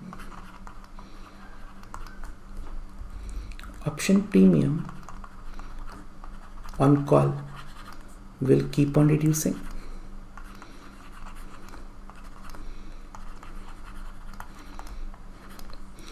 Option premium on put will keep on increasing. Now will keep on reducing and will keep on increasing. That means exercise price has an inverse relationship with the call option premium and direct relationship with put option premium. Okay, now I'm proceeding further. My next concept is put call parity theory. Put call parity theory. Now in this there are two concepts. One is protective put and second is fiduciary call. Now what is the meaning of protective put? Protective put means long share, that means buying a share today plus buying a put option on a share. Now let us assume that today we buy one share, the company name is ABC, plus we buy one put option with the exercise price of rupees 100. Now you have to compute the payoffs at expiry. Now at expiry, let us assume that share is trading in the market at 80, 90, 100, 110 and 120. You purchase one share and now you have to compute payoffs. Payoffs means if you purchase one share, now today you are going to sell this in the market. Now if I sell the share in the market, I am going to receive 80, 90, 100, 110 and 120. These are going to be my payoffs. So my payoffs are 80, 90, 100, 110 and 120. Same wise, I'm having one put. Now whosoever is buying the put, he wants the share to fall in the market. Now I have the right to sell the share at 100, whereas in the market share is trading at 20. Will I execute the right? Answer is yes. And by executing, how much additional, what is going to be my value? So my payoffs are going to be 20 rupees, 10 rupee, 0, 0, 0. So my payoffs are going to be 100, 100, 100, 110 and 120. So now concept name is put call parity theory. Within put call parity theory there are two concepts. One is protective put and fiduciary call. Meaning of protective put is buying a share and buying a put. Let us assume with the exercise price of 100. Now you have to compute your payoffs at expiry. Now if at expiry the prices are 80, 90, 100, 110, 120, by liquidating the shares I am going to collect 80, 90, 100, 110, 120. And what is going to be the value by having a put option? So now if the price is 80, my put is in the money, at the money, out the money, out the money. If it is out the money, value is going to be 0, 0, at the money, value is 0. Now if it is in the money, I am going to sell the share at rupees 100, whereas in the market fair value is 80. Now what is the gain? 20. I am going to sell the share at 90. I am going to sell the share at 100, where in the market fair value is 90. What is the gain? 10. Now my payoffs are 100, 100, 100, 110 and 120. Now I want to complete these payoffs with fiduciary call. Now what is the meaning of fiduciary call? Fiduciary call means buying a bond and buying a call. Now buying a bond in such a manner that it is going to pay us at expiry exactly the exercise price. So purchase a bond which is going to pay you at expiry exactly the exercise price, that is in this case is 100, and buying a call option with the exercise price of 100. Now you have to compute payoffs of a fiduciary call. Now at time 0, you invest in a bond at expiry that bond is going to pay you exactly equal to exercise price, that is 100.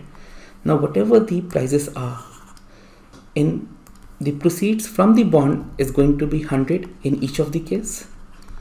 100, 100, 100, 100.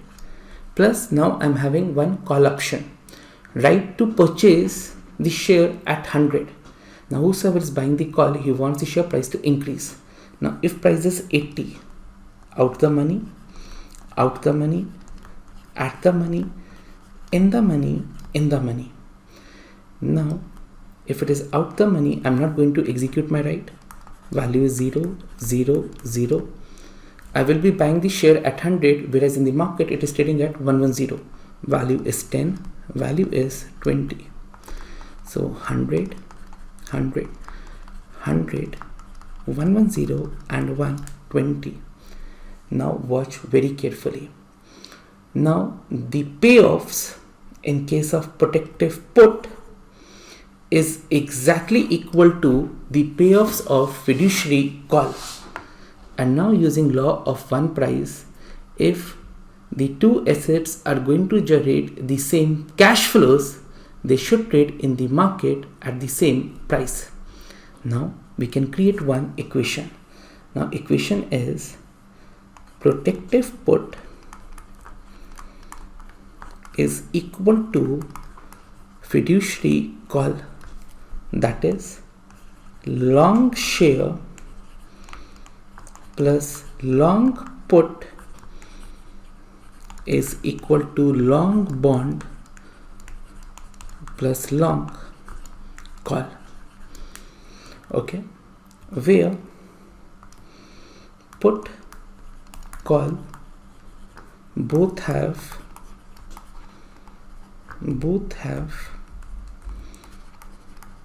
same exercise price,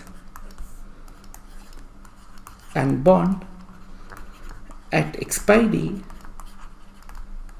pays off the cash flows equal to exercise price. Now this is the condition of put call parity theory.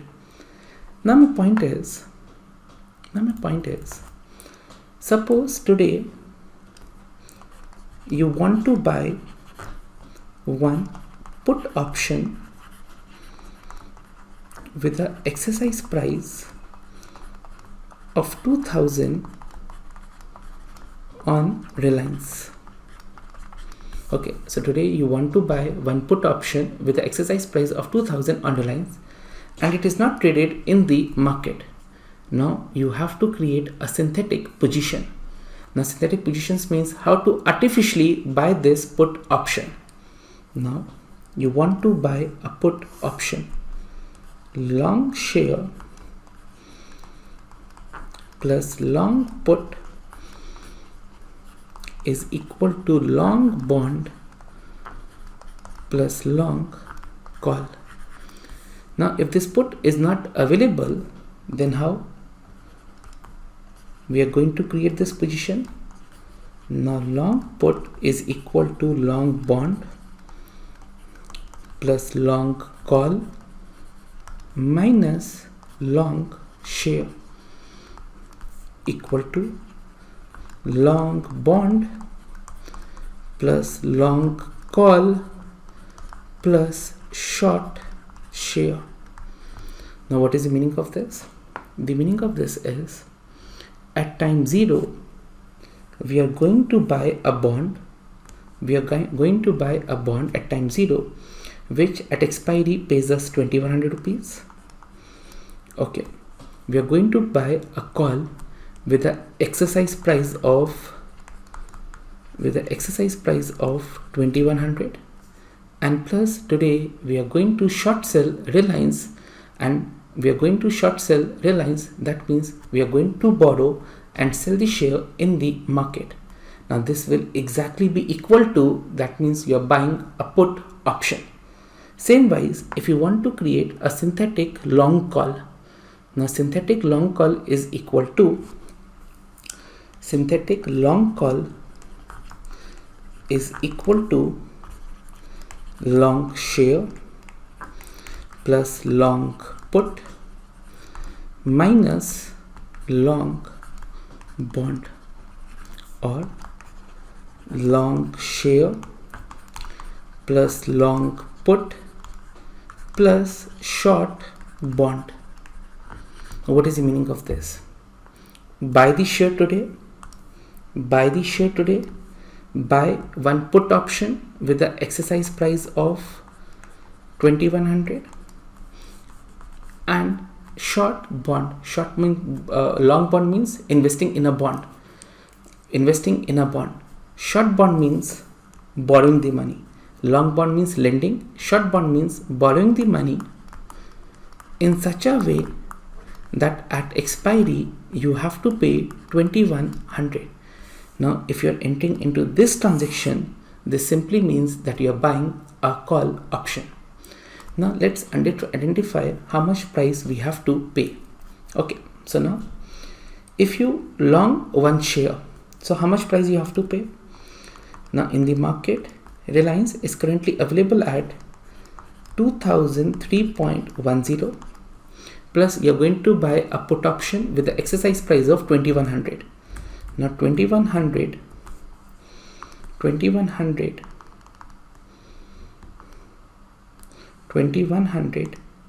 put option is available in the market for 121. This is going to be the payoff, plus you're going to borrow the funds. Now plus you're going to borrow the funds in such a manner that at expiry you have to pay 2100. Now at expiry 2100. Now how much I have to pay today? Now this is the expiry price. Today you have to discount 1 plus RF raised to the power T equal to 2003.10 plus 121 minus 2100 divided by, now risk-free rate in our country is 6.177, that is 1.06177 raised to the power 29 upon 365. If I solve this,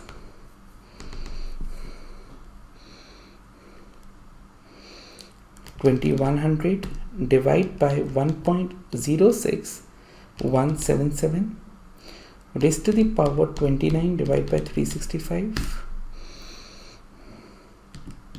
plus 2003.1 plus 121. Now this is going to be a premium of 34.07. Now at what price it is available in the market? Now in the market, 2100 call is available at 40, and if you want to create the position synthetically, then you have to buy the share, you have to buy a put, and you have to borrow the funds. Now how much from your pocket there's going to be an outflow? Outflow is going to be 34.07, and in this way what you're doing, you're simply buying a call option and your payoffs will exactly be equal to a call option. Okay, so now what is the concept? Now the concept is known as put call parity theory. Within put call parity theory,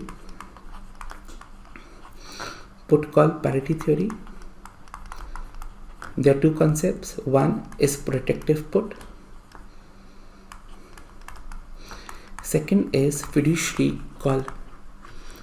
What is the meaning of protective put? Buying a share plus buying a put. Now in this case, whatever the payoffs were going to be at expiry, those payoffs are exactly equal to fiduciary call. What is the meaning of fiduciary call? Buying a bond, that means lending money, plus buying a call option. So payoffs would exactly be equal to fiduciary call. Now ideally, if two assets are going to generate the same payoffs, they should sell in the market at the same price. Law of one price. Now long share, long put is equal to long call, long bond. Now you want to create a synthetic position. Now synthetic position means, suppose you want to buy a long bond or you want to buy a long call. Now long call is equal to long share, long put plus minus long bond. That means today you will purchase the share, you will purchase the put option, and correspondingly you are going to borrow the money. What is going to be the payoff? The payoffs is equal to 34. This is going to be the cash flows. The payoffs are going to be 34, and in this way you are buying a call option. Now let's go through the notes.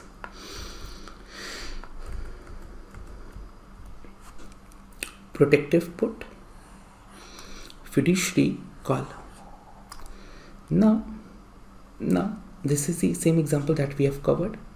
Now important is, in the first, if the expiry price is 80, 90, 100, in this case put in the money or call out the money. Now if put in the money or call out the money, payoffs will exactly be equal to exercise price, double star. Your payoffs will exactly be equal to exercise price. Now exercise price is 100. But if call in the money or put out the money, then the payoffs will exactly be equal to spot prices at expiry. Now since class, these callouts are testable points. Now since the payoffs are exactly same, they say in either case the payoffs is same on protective put is same as fiduciary call, or no arbitrage condition holds that portfolio with identical payoffs regardless of their future condition must sell for the same price to prevent arbitrage. Now we can express this at time 0, at whatever you are going to buy the share. So share price plus premium on put is equal to premium on call plus, now this bond at expiry is going to give us X. So today you are going to buy at X upon 1 plus RF raised to the power T. Now this condition should hold true, and if any of the variable is not available, you want to buy call that is not available in the market. Now using a synthetic positions we can create that. Now using this equation we can synthetically create that position. Okay, now important. Now let's solve one numerical on that. Suppose that currently the stock is trading in the market 520, risk-free rate is 5%. You have to find a quote of 3-month put with the exercise price of 500. You have found a quote of 3-month put with the exercise price of 500. The put price is 15. You have to estimate the premium for 3-month 500 call option. Okay, so now slide 25. Long share, long put is equal to long bond, long call. Now today share is trading in the market at 520. For put you have to pay a premium of 15 plus you are going to buy a bond that expiry, that bond is going to pay us 500. So now today how much you have to pay? Now what is going to be the value of call option? Now value of call is 520 plus 15, that is 535 minus 500 upon 1.053 upon 12. So if I solve,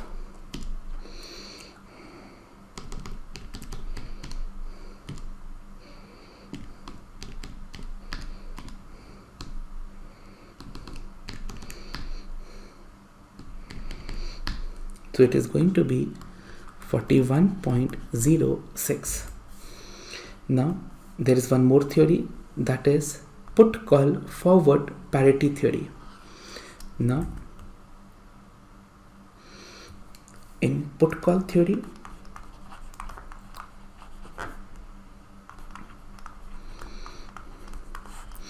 long share plus long put is equal to long call plus long bond. Okay, now instead of buying the share in the spot market, we can also buy the share with the help of future market. So now instead of long share, we are going to use the future prices. Now in the market, Reliance future is available at 2020. Now this price I have to pay on 29th April. Now you are going to discount this price as on today. So now instead of buying the share in the spot market, buy the share using futures. Now the future price is 2020. This price you have to pay on 29th April. Now discount this. Now assume that these are 30 days. Now this is going to be again your spot prices. So now the theory is put call forward parity. Now in case of put call forward parity, instead of using the spot prices, we are going to discount the future prices plus put is equal to bond, that expiry going to pay as X. So PV is going to be X upon 1 plus RF raised to the power T plus call. Now this equation is known as put call forward parity. So if you're using the spot prices, it is going to be put call parity, and if you're using the forward prices, future prices, then it is known as put call forward parity theory. Okay, so with this, friends, we have covered two concepts. Now let's quick revise before proceeding to the next concept. Now option premium. Now whatever the option premium that you're paying, that premium has two components: one intrinsic value, one time value. Now suppose you want to buy a call of 1900, 1800, 1700. Now buyer always want to buy a right to purchase the share at a lower price. Now if you keep on reducing the exercise price, now your premium will keep on increasing. Why the premium will keep on increasing? Because seller is apparently incurring some loss. This option, whatever you want to buy, that option at time 0 is in the money.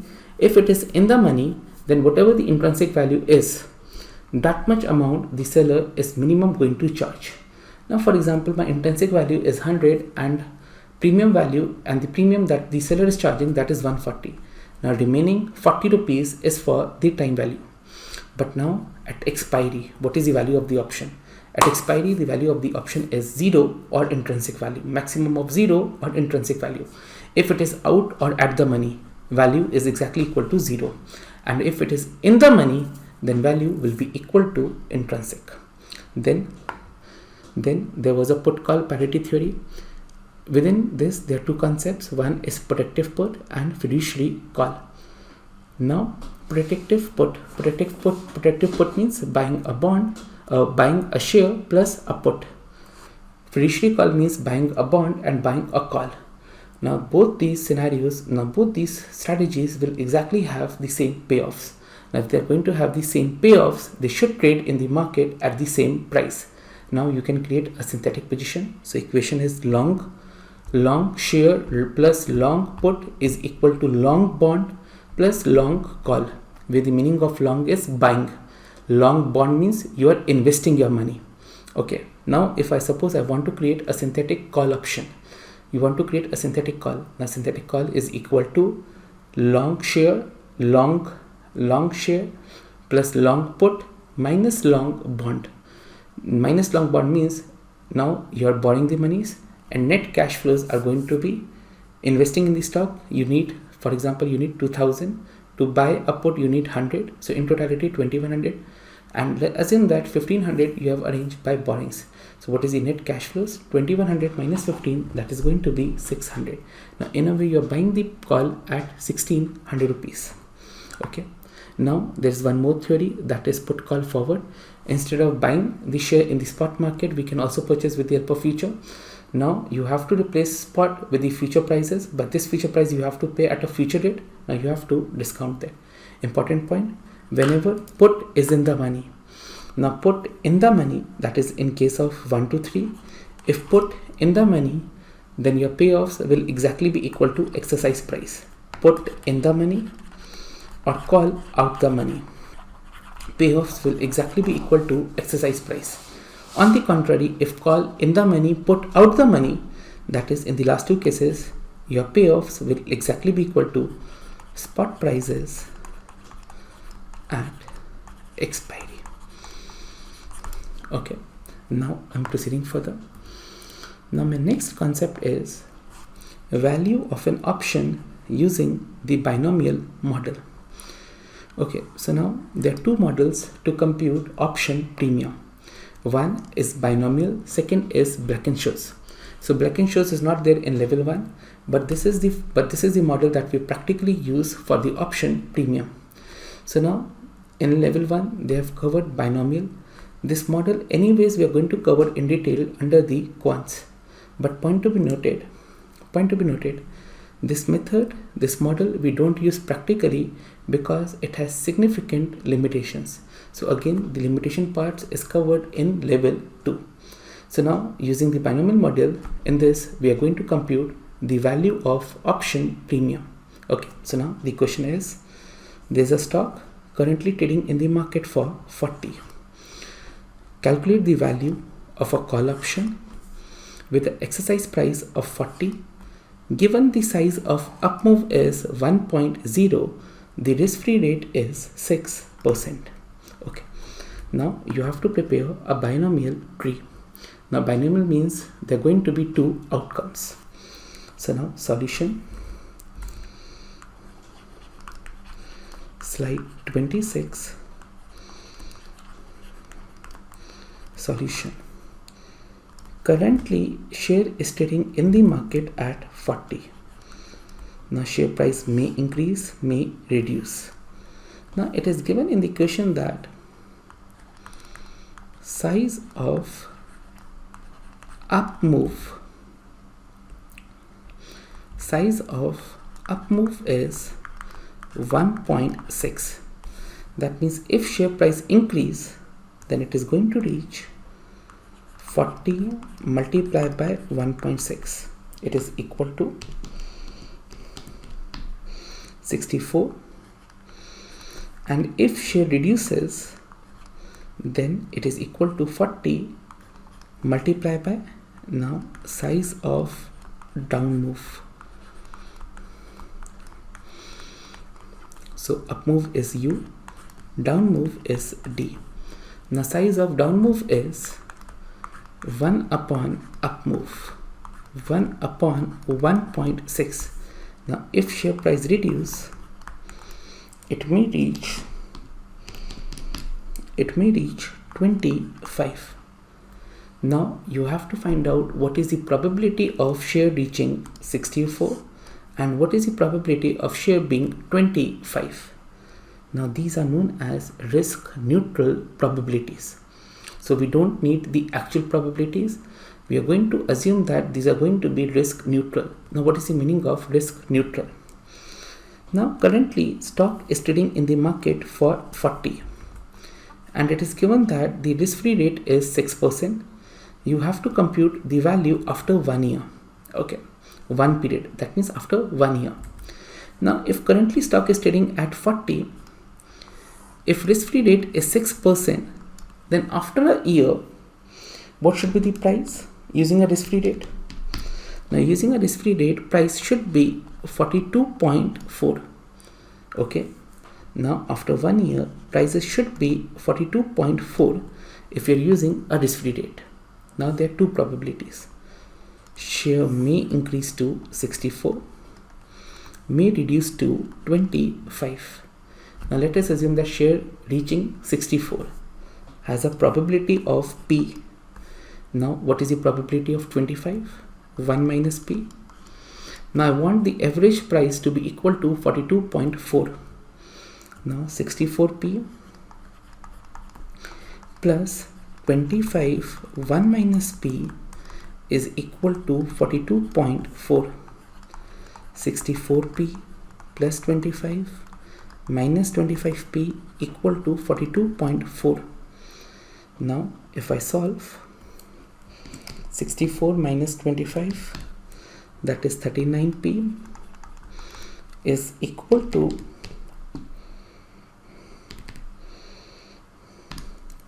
17.4, or P is equal to 0.446. Now this is the probability of up move. Now share reaching 64. What is the probability? 0.446. So these are risk neutral probability. We don't need the actual probabilities. And share reaching 25 has a probability of 0.554. Okay, so these are the probabilities. Now there is one more formula to compute the probability. So formula is probability of up move is 1 plus RF minus D upon U minus D, where U is size of up move, D is size of down move. Now risk-free rate is 6%. 1 plus 0.06 minus 1 upon 1.6. 1.6 minus 1 upon 1.6. If I solve,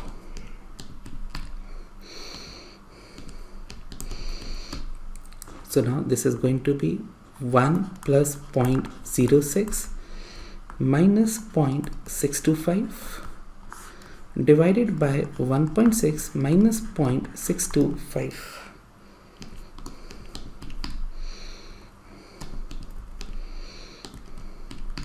So numerator is 0.435, denominator is 0.975. If I solve, answer is probability of up move is 0.446. Now probability of up move is 0.446 and down move is 0.554. Okay, share price may increase to 65 or may reduce to 25. Okay, now you have to compute the value. Now you want to buy a call option with the exercise price of 40. Now if exercise price is 40, now moneyness. Right to purchase the share at 40 if price in the market is 64. This is in the money. And if the price at 25, it is going to be out the money. Now what is going to be the value? Now value going to be 64, 0. Now with this we are talking from the point of view of expiry. Now value may be 24 or 0. Now 24 has a probability of 0.446. 0 value has a probability of 0.554. Now what is the expected value at expiry? Now expected value at expiry is 24 multiplied by 0.446 plus 0 multiplied by 0.554. If I solve, expected value at expiry is 10.707. Now you want to compute expected value or expected premium at time 0. Now this is the value at expiry. You want to compute value at time 0. Now you are going to discount it by one more year. 10.707 divided by 1.05 raised to the power 1.06 raised to the power 1. Now if I solve, my expected premium at time 0 is going to be 10.10. 10.10. Now this is the way that we have computed premium. Important, let's quickly revise binomial model. Again, numericals are not testable. Theoretically, they are going to test your knowledge. Now price is 40. Price may increase, may reduce. Now it is given in the question that the up move is 1.6. So that means share price may increase to 40 multiplied by 1.6, may reduce to 40 multiplied by 1 upon 1.6. This is 64.25. Now what is the probability of up and down move? So probability of up move, you need to remember one formula. 1 plus RF minus D upon U minus D. Okay, so using this we compute the probability as 0.446. This is the probability of up move. Now probability of down move is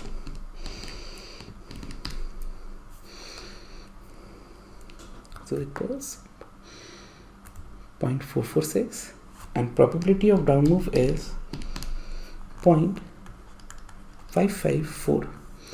Now you want to compute, these are the expected spot prices at expiry. Now what is the exercise price? 40. Now moneyness, in the money, out the money. Now what is the value? 24.0. But now you have to compute expected value. This 24 has a probability of 0.446. Now what is the expected value at expiry? That is 10.70. This value is at expiry. Now you want to compute value at time 0. Discount by one more year. Answer is 10.10. So in this way, using a binomial tree, we compute the value of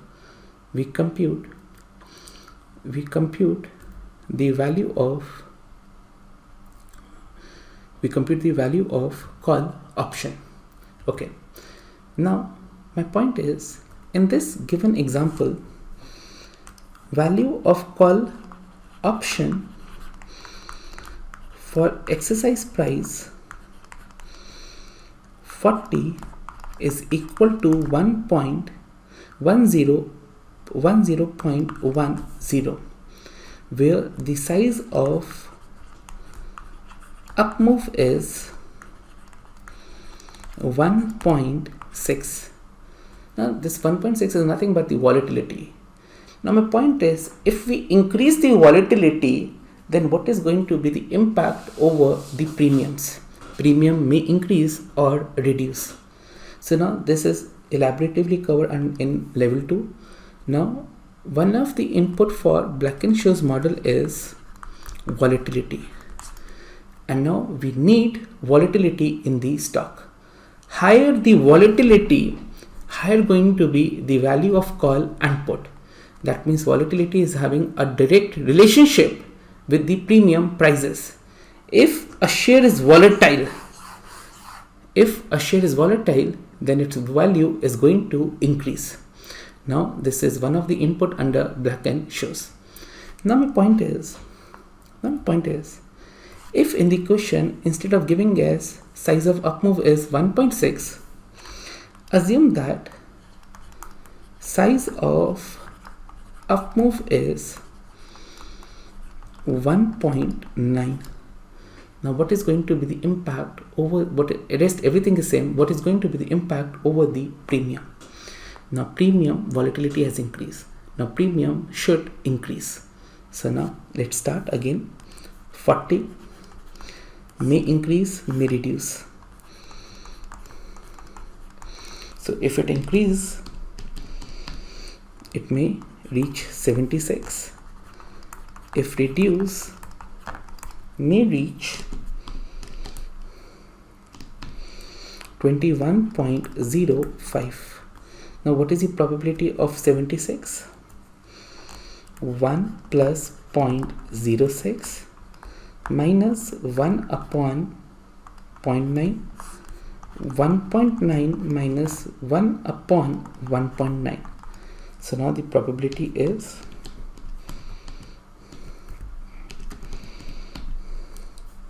so 0.533 divided by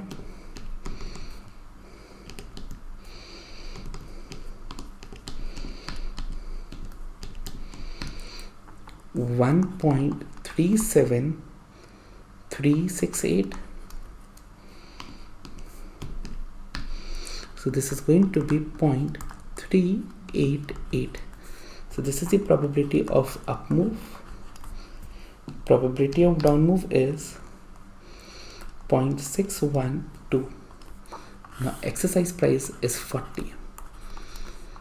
In the money, out the money. What is the value? 76 minus 40, 36, 0. Now 36 has a probability of 0.388. Value is, now expected value at expiry is 13.968. Now value at time 0 is equal to divided by 1.06. Now value works out to be 13.17. So now important factors which affect the option value. Now if volatility increases, increase in volatility will increase the value of call option and will increase the value of put option. So now important, we have covered two factors. First factor was exercise price. If we keep on increasing the exercise price, your premium on call will keep on reducing. So premium on call option will keep on reducing, but premium on put option will keep on increasing. Same wise, if there's an increase in volatility, now increase in volatility is one of the input under Black-Scholes. Now volatility is required both for the valuations of call and put. We need the volatility. Now higher the volatility, higher will be the value of call options and higher will be the value of put options. So in totality, we have covered two factors. Now I'm proceeding further. Now there can be two types of options. One is American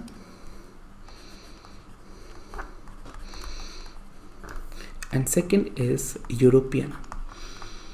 Now watch carefully. Now in the money control, the moment I press upon options, it is written CE. Now what is the full form of CE? C stands for call and E stands for European. That means in India we follow the European style. Now what do you mean by American options and European options? Now American. Now under American options, trader can exercise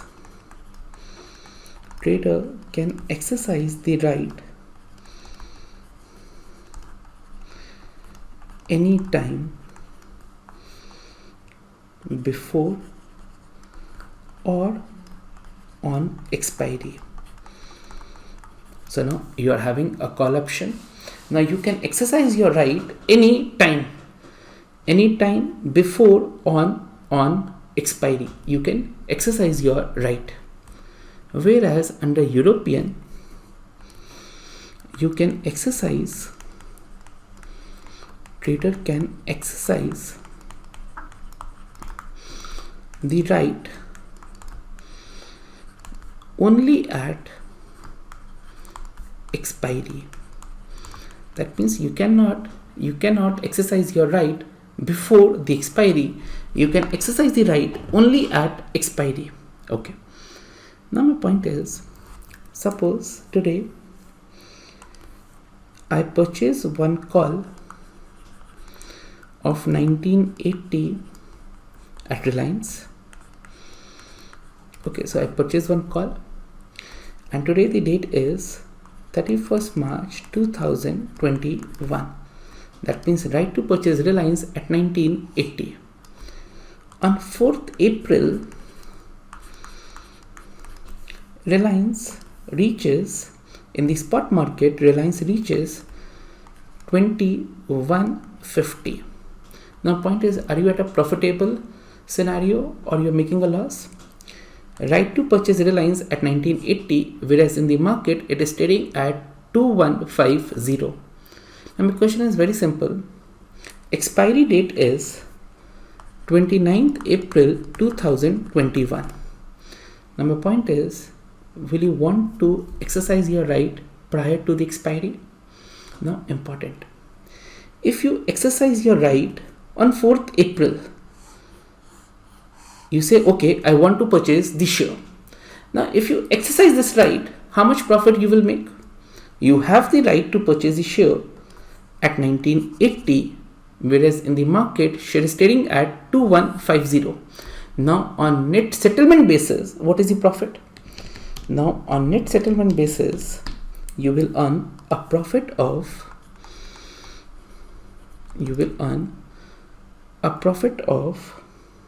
170. This is the profit if you exercise your right. So this is the profit if you exercise your right. Now my point is, on 4th April, if you exercise, you will make a profit of 170 one way. Second is, if you sell this right, resell. If you sell this right in the market again, you will get a value. The premium is going to be 170, greater than 170, less than 170. Now point to be noted, option premium has two components. One, intrinsic value. Intrinsic value is 170. Second is time value, and still 25 days are left for this contract to expire. So if you sell this right in the market, what is the value you will be getting? Now if you sell this right in the market, resell, you will be getting a value, any value greater than 170. Now my question is very simple. Though under American options, you have the right to exercise the options any time before the expiry. Will you exercise the right? Option 1. Will the trader exercise the right? If he exercise the right, there is a gain of 170. Profit of 170 if he exercise. On the contrary, if we sell this right to someone else in the market, he will be getting a value greater than 170. Though practically under American options, trader can exercise the right anytime. They will not prefer to exercise. They will either, if they want to exit, instead of exercising, they will sell the right to someone else. That means practically there is no difference between American and European options. But there are only two theoretical scenarios where American options are more valuable than European. So now only two cases, and those two cases are a theoretical one. Now only two scenarios where American options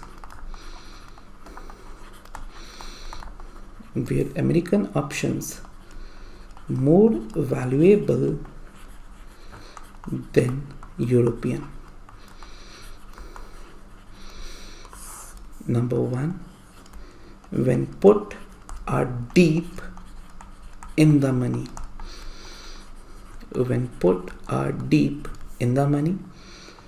And second, in case of call, dividend paying stock. So these are the two words that you have to remember. Testable one. When put are deep in the money, and call dividend paying stock. Now what is the meaning of put deep in the money?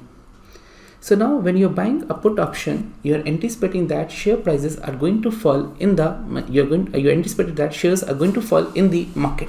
Okay. Now today I bought one put with the exercise price of 1980. Okay, and assuming that hypothetically the premium that I have paid, that is 0, hypothetically. Now I buy one put with the exercise price of 1980. Now hypothetically assume that the next day when Reliance open, the selling price in the market is 0. The value of Reliance becomes 0 the very next day, hypothetically. Now my point is, whatever the maximum gain is, that gain you are getting the very next day. That gain you are going to get the very next day. Now your maximum possible gain was 1980. Now you're getting that gain.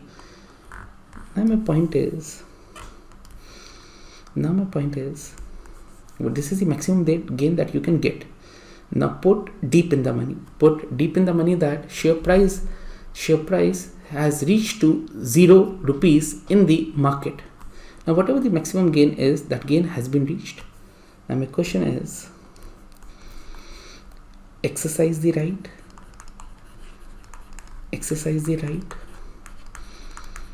or resell the right. Now whatever the maximum gain is, that gain has been reached. Now you want to exercise your right.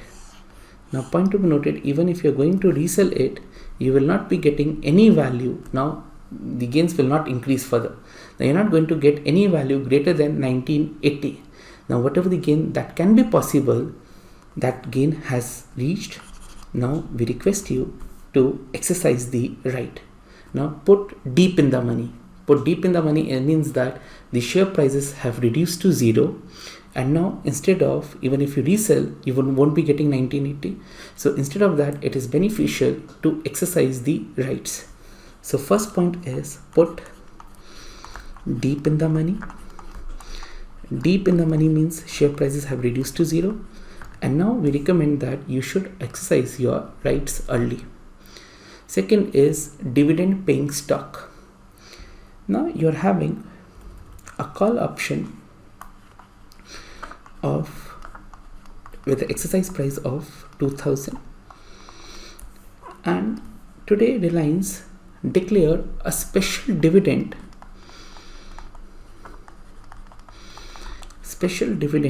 of 70. Now what is the meaning of special dividend? This is a one-time dividend that company is going to declare on account of some transactions. Let us say they have liquidated some investments. On that there's a profit, there's a dividend which company wants to declare 70 rupees, special dividend.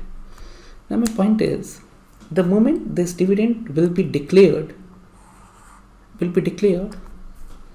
prices in the market will fall in the market. Now the moment the dividend has been declared, now the prices will reduce by 70. Now prices will reduce by 70. Value of your call option will reduce. Now to avoid that loss, it's better to liquidate your positions. So now in case of call dividend paying stock, the moment this dividend has been declared, has been paid to the investors, now share prices will reduce by 70, and the moment it will reduce by 70, the value of call option will erode. Now to avoid that erosion, now we will want to exercise the right early. So only in 2 scenarios early exercise is better. Now if you want to resell this right, whosoever is the buyer, he will say that I'm not going to receive the dividend, so now reduce the call prices. So now early exercise is going to be better. Now early exercise, if you exercise it, you will get the share at 2000, plus you will get this dividend because now you become the shareholder of the company. Early exercise, you will get the share at 2000, plus you will get the 70 rupees as dividend. So there are only 2 scenarios where early exercise is better. One, put deep in the money, and second, in case of call, dividend paying stock. Because of dividend, prices are going to reduce.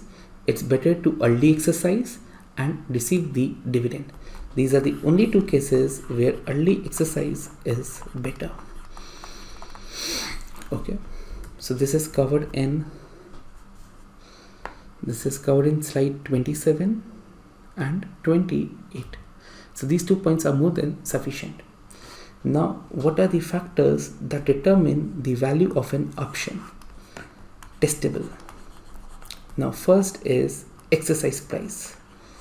If exercise price will keep on increasing, value of call option will decrease and value of put option will increase. This factor we have covered. Second factor is volatility. Increase in volatility will increase the value of call, will increase the value of put. Okay. Now we have to cover the remaining factors.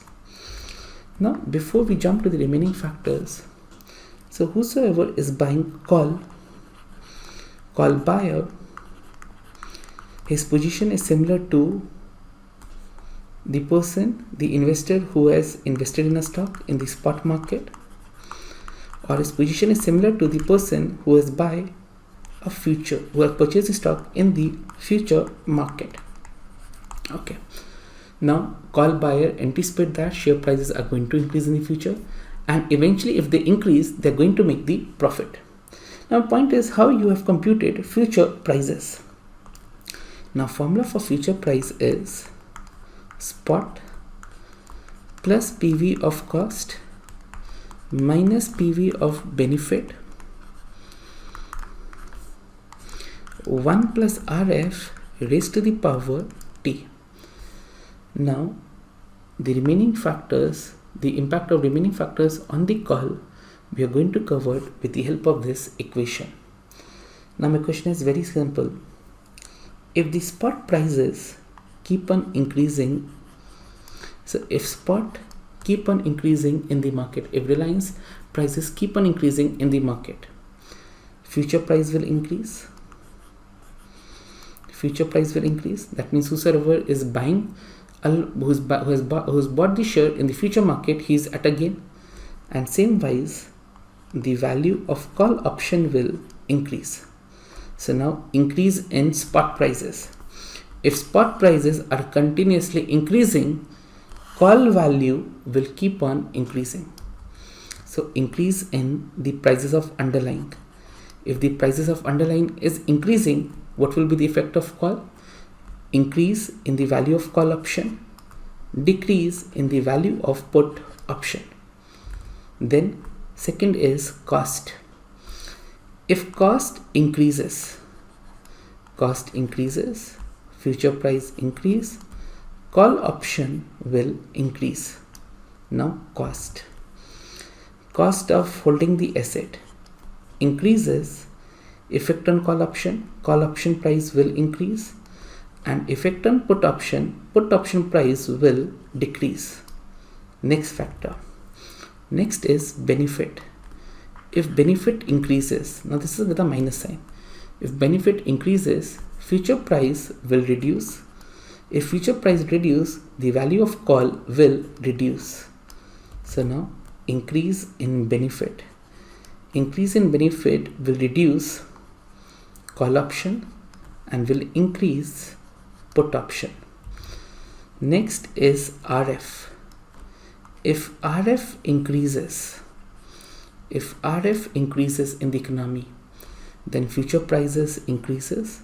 If future price increase, then call option will increase. Now increase in risk-free.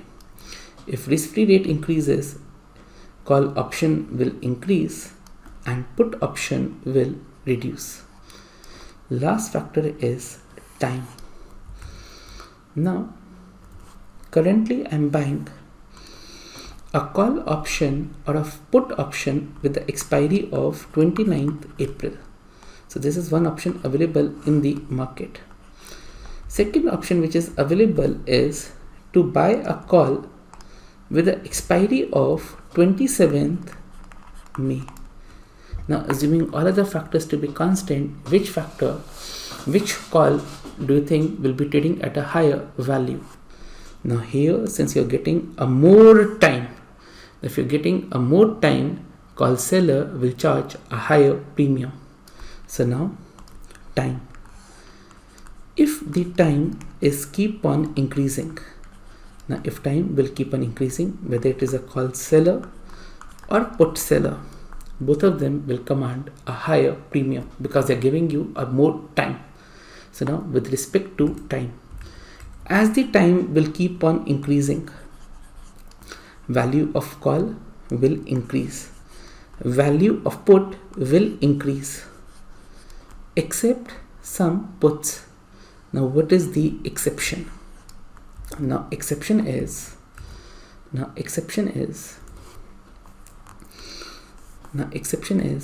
if puts are deep in the money. Now if you keep on increasing the time, the value of put will not increase. Now for example, you are having a put option on Yes Bank. Okay, now with a strike price of, or with the exercise price of 400, you bought one put option on Yes Bank. Now it is trading in the market. The spot price in the market is 0.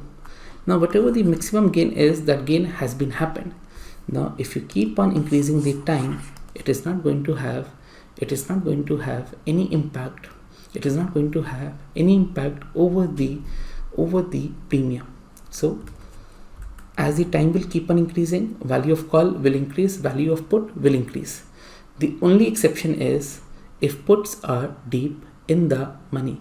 Then if puts are deep in the money, their prices are not going to increase with increase of the time. So important. In totality, they are going to be 1, 2, 3, 4, 5, 6, 7. In totality, there are going to be 7 factors. So simply by remembering this equation, we can cover up at least 4 factors. Now, future price is equal to spot plus PV of cost minus PV of benefit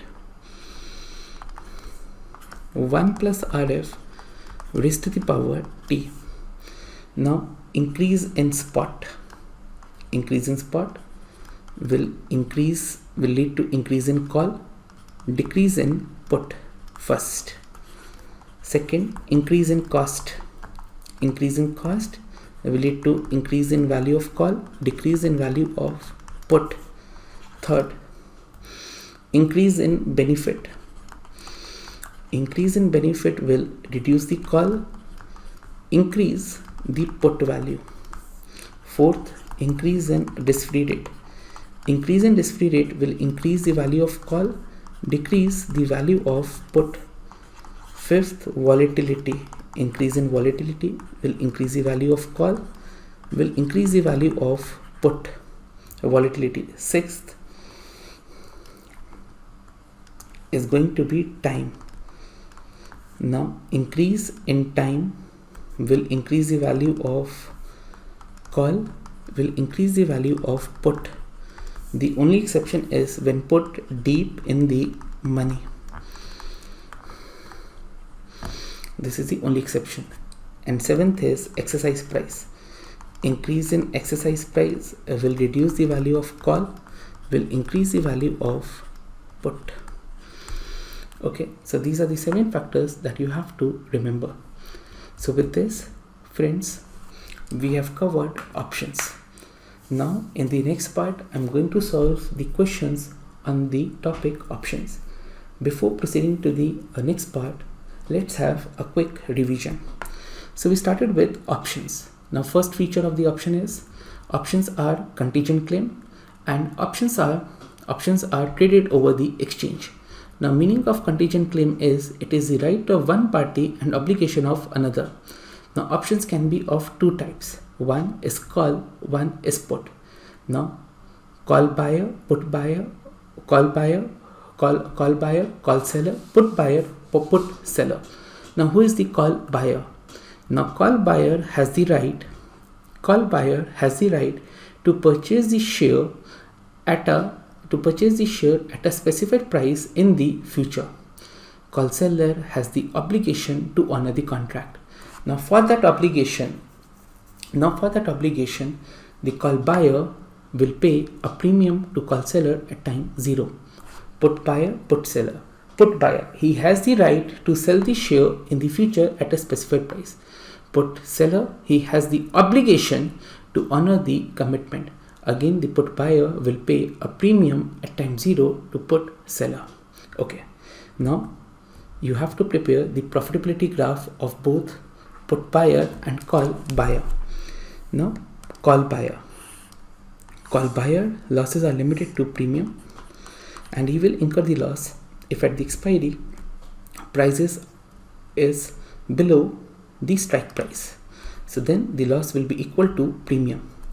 If the prices is between X and X plus P, losses will reduce, and exactly at X plus P is going to be at break-even point.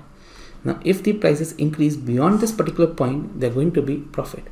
Losses are limited premium, gains are unlimited. This is in case of call buyer. Now put buyer. If at expiry prices are greater than equal to X, then there's a loss of premium. If prices reduce, if prices are between X minus P and X, then losses will reduce. Exactly at X minus P, you will be at break even, and here the gains are limited to X minus P. If prices reduce below X minus P, then you're going to be at profitable scenario. Your gains are limited to X minus P. So this was the case of call buyer and put buyer. Opposite position will be valid in case of put seller and put and call seller and put seller. Okay, so this was covered in slide 16, 17, 18, 19 and 20, 21. Now 22. Whatever the premium that we are paying, that premium has two components, one intrinsic value, one time value, and at expiry time value will become 0, and now the value of option is either going to be 0 if option is at the money or out the money, and intrinsic value if option is in the money. Okay, and now as the exercise price will keep on increasing, your call value will reduce and your put value will keep on increasing. Now put call parity theory. Under put call parity theory, there are two concepts. One is protective put, second is fiduciary call. Meaning of protective put is buying a stock, buying a put. Fiduciary call means buying a call and buying a bond. Now put call, both of them are having the same exercise price, and it is a bond which at expiry is exactly paying the exercise price. Now if I look at the payoffs under both the scenarios are going to be the same. So now using the condition of no arbitrage, they should trade in the market at the same price. Now if call in the money, put out the money, your payoffs will be equal to expiry prices, spot prices at the expiry, and if put in the money, call out the money, then your payoffs will be equal to exercise price. Now since the payoffs are exactly the same, they should trade in the market at the same price, and you can create a synthetic position. Now equation is long share plus long put is equal to long bond plus long call. Now if you want to buy a call, the other way is long share plus long put plus short bond. In this way you can create a synthetic position. Same wise, instead of using a put call parity theory, you can also use put call forward parity theory, where the spot prices is replaced by future, and since this is a price you have to pair the future, you have to discount it. Next, binomial tree. First is the up move. Now share price may increase, may reduce. Now up move is 1.6. Then what is going to be downward? Inverse of that. Now you have to compute the probability of up move. Formula is 1 plus RF minus D upon U minus T. Point to be noted, these are risk neutral probabilities. We don't need the actual probability. Now the exercise price is 40. You have to compute the value. This value you have to multiply by probability. This will be the value at the end of year 1. Now what will be the value at time 0? You have to discount it further. So this was binomial model. Then there are two kinds of options, American, European. Now American can be exercised anytime. Though we have the option of exercising, instead of exercising, we want to resell it to some another person. European, they can be exercised only at expiry. Now there are only two scenarios where American options are more valuable. Put deep in the money. Put deep in the money means that share prices have reduced to 0. Whatever the maximum gain is, that gain has been happened. Now it's better to exercise the right. Same wise in case of call dividend paying share. Now if that dividend is not captured in the prices, the moment that dividend will be declared, the share prices are going to reduce and the value of call will reduce. To avoid that, it's better to exercise the right, purchase the share at exercise price, and whatever the dividend is, you will receive the dividend as well. So now call, dividend paying, and put deep in the money. These are the only two scenarios where applicants are more going to be valuable. Now what are the factors that are going to affect the value of an option? In totality, there are going to be 7 factors. Spot. Increase in spot will increase the value of call, reduce the value of put. Increase in cost will increase the value of call, reduce the value of put.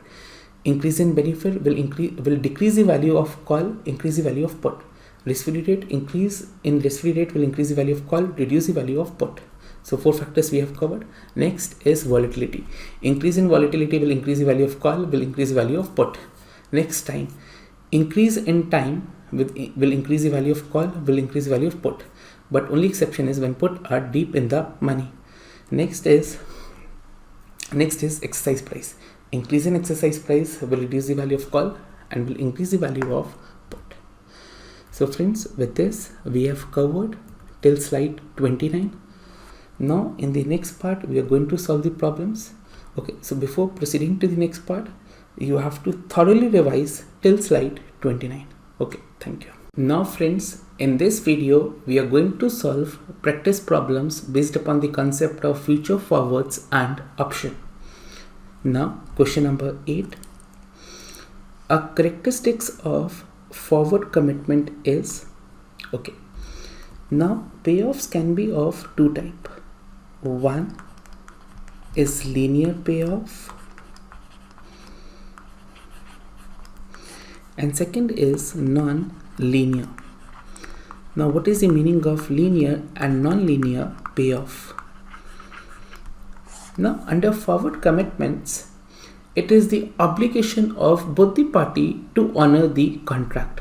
Now for example, if today I purchase 1 lot in the future market of Reliance, now as the Reliance spot price will increase, my profits are going to increase, and if Reliance spot prices reduces, I'm going to incur the losses.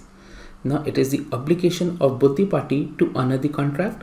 Now if I'm a buyer, prices increases, my profits are going to increase, and if the prices are reducing, I'm going to incur the losses. On the other hand, in case of contingent claim, now in case of contingent claim, you will be getting a non-linear payoff. Now what is the meaning of non-linear? Now here your losses are limited to premium. That means, for example, if I purchase 1 call with a strike price of 1800. Now if at expiry the prices is between 0 to 1800, my loss is limited to premium, and beyond that particular point, if prices increases, my losses are going to reduce, and then gains could be unlimited. Now here the payoffs are non-linear. Non-linear means beyond a particular point, my losses stop increasing. So in case of contingent claim, what is your maximum loss? The maximum loss is restricted to the amount of premium. Whereas in case of forward commitment, as the prices increases, your profits are going to increase. Same wise, if prices reduces, then your losses are going to increase. So there is no true point. Whereas in case of contingent claim, the maximum loss is restricted to the amount of premium paid. Now again, I'm coming back. Question number 8. A characteristic of forward commitment is that they provide linear payoff. Linear payoffs means as the prices increase, if you're a buyer, your profits are going to increase. Same wise, if the prices reduces, your losses are going to increase. Next, 9th, in contrast to contingent claims, forward contracts could. Now in case of contingent, one party has the right, second party has the obligation. In case of forward commitments, in case of forward contract, it is the obligation of both the party to honor, and could be possible that either of the party may default at the end. Answer is B. Now contingent claim, in case of contingent claim, only the put seller or call seller can default. Put buyer and call buyer can never default because their losses are restricted, and at time 0 they have upfront paid the premium. So answer is B. 10th, which of the following best describe the payoffs from a forward contract? That means net settlement. Now if you're having a forward contract, then your payoffs are going to be at expiry. Now you're having a forward, you want the prices to increase in the future, so your payoff is equal to spot prices at expiry minus the future price or forward price, that is the obligation to pay. This is going to be net settlement. So now the answer is the buyer profit if the prices of the underlying at expiry exceeds the forward price. Answer is B. Which of the following statements regarding the settlement of forward contract is correct? Now how we are going to settle the contracts? So now suppose PepsiCo enters into a forward contract with farmer. Now farmer has to deliver the goods and PepsiCo will pay the consideration which has been agreed upon. So now answer is C. At cash settlement, where the long party acquires the asset in the market, it effectively pays the forward price. Pay the price and acquire the asset. Question number 12. A futures is best described as, now future is a standardized contract. They are traded over the exchange. The credit risk is 0 and mark to market. Now why C is incorrect? It is written mark to market, that is correct. But mark to market at the end of the day, not mark to market throughout the day. So C is incorrect, B is incorrect. Correct answer is A. Next is 17.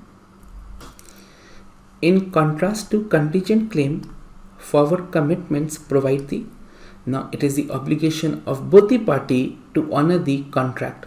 Answer is B. Obligation to buy and sell the underlying in the future. Then question number 18. Which of the following derivatives provide payoffs that are non-linear? Now that is in case of options. Answer is A. The next 24. Which of the following least likely to have a value equal to 0 at the initiation of the contract? Now currently Reliance is trading at 2003 rupees. I want to buy a call option with the exercise price of 1980. Now at the time of entering into the contract, at time 0, this contract is having any value? Answer is yes. Now spot is 2003, exercise price is 1980. At time 0 it is in the money. Now what is the value? Value is equal to 2003 minus 1980. So now which of the following is least likely to have a value equal to 0 at the initiation of the contract? And this is only in case of options. Accordingly, then you have to pay a higher premium. Answer is B. Next 25. The buyer of an option has a contingent claim in the sense that option creates a right for the buyer. Answer is A. Next 26. Which of the following grants the holder the right to purchase the share? Now to purchase the underlying means you have to buy call. So either answer is B or A. Prior to expiry. Now prior to expiry, that is possible in case of American. So answer is American call option. Answer is C. Next is 44. The law of one price is best described as, now law of one price is if two assets that produce the same cash flows in the future, they are going to produce the same cash flows in the future, must sell for the equivalent price. Now put call parity theory. So put call parity theory is based upon law of one price. They are going to produce the same payoffs in the future. They should sell in the market at the same price. Answer is C. Next 56. For a risk averse investor, that means who dislike risk, the price of a risky asset, assuming that no additional cost or benefit of holding the asset. Now you are a risk averse. Now you have to pay a price. Okay, now if you are risk averse, you dislike risk, Now, whatever the asset that you are going to purchase, first you have to forecast the cash flows. Now these cash flows you are going to discount using the required rate. And now since you are risk averse, your required rate of return is going to be higher. That means you're going to discount using a higher rate. Now if you're going to discount using a higher rate, value would be lower. So now for a risk averse, that means your required rate of return is higher. For a risk averse investor, the price of a risky asset is inversely related to risk. Higher the risk, we are going to pay a lower price. I'm a risk averse. My profitability, my expectations is high, so I want to earn more. Higher the risk, I want to earn more, and hence I'm going to pay a lower price. So what is price? Answer is C. Next, 61. Which of the following 61 most derivatives are priced by, now hint, recall binomial. Now how you have find out the value of options using binomial tree. So first up move, down move, then using the exercise prices you have computed the value. That value was multiplied by the probability. You computed expected value at the end of year 1, and now to compute the value at time 0 you have discounted using the risk-free rate. Now most derivatives are priced by discounting the expected payoffs at the risk-free rate. So answer is B. Next, 79. A European call option, European put option are on the same underline, and both options have the same expiry date and exercise price. At expiry, it is possible that both the options will have. Okay. Now let us assume that you have one call of 2000, put of 2000. Okay, so now on the lines you are having a call of 2000, put of 2000. Now let us assume that at expiry the spot price is 2100, exercise price is 2000. Now from the point of view of call, it is in the money call. What is the value? Value is 100. Okay, now put, if you are having a put and spot price is 2100, exercise price is 2000, then moneyness is out the money.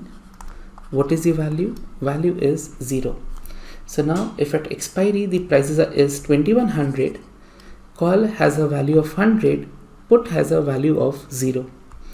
Same wise, assume that the prices at expiry is 1900.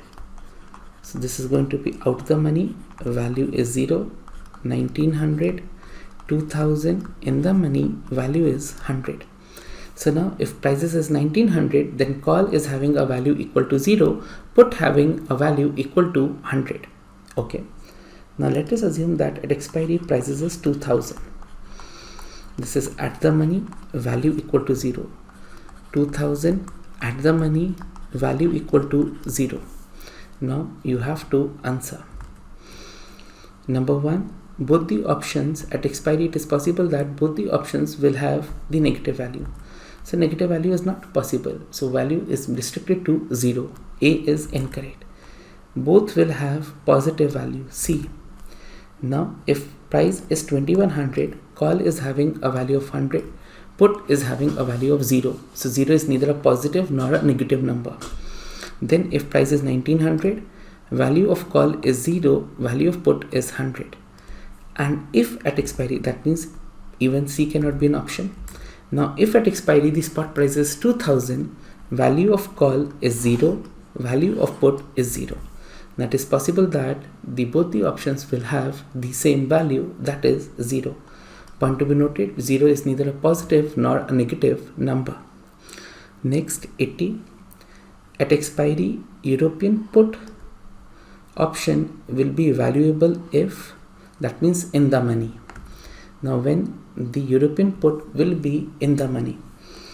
So now whosoever is buying the put, he wants share prices should reduce in the market. Now if you're having an exercise price of 2000, spot is 18. Now you want the prices should be lower than this. Now assume that the spot is 18, moneyness in the money value is equal to 200. Right to sell the asset at 2000, where in the market it is trading at 1800. Now what is the value? 200. Now at expiry, European put option will be valuable, will be having a positive value if exercise price is, if EP is greater than spot price, is greater than the expiry spot price. Answer is C. Next, 81. The value of European call option at expiry is, now whosoever is buying the call, he wants spot prices at expiry is greater than EP. So max of 0 or the value of underlying minus the exercise price. Answer is B. Next, 82. For a European call option with 2 months left, if the spot price is below the exercise price. Now, spot, let us assume is 100, exercise price is 110. What is the moneyness? Out the money in case of call, value. Now value is equal to 0. So now for a European call, 2 months are left. If the spot price is below the exercise price, the call option will most likely will have now a positive exercise value, intrinsic value. Now intrinsic value is 0. C is incorrect. Will have a 0 time value or a positive time value. Now still 2 months is left. That means it is still tradable in the market, and by selling in the market, what you can get, that is the positive time value. Answer is B. Next, when the price of the underlying is below the exercise price, put option is, now whosoever is buying the put, he wants exercise price to be greater than spot. Exercise price to be greater than spot. Now when the price of the underlying is below the exercise, that means exercise is greater. If exercise is greater, then it will be known as in the money. Next, 84.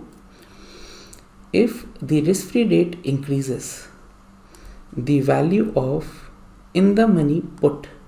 Now first, if risk-free rate increases, the value of call will increase. Now value of put will decrease. Answer is A. 85th. The value of European call option is inversely related to. Now if the exercise price will keep on increasing,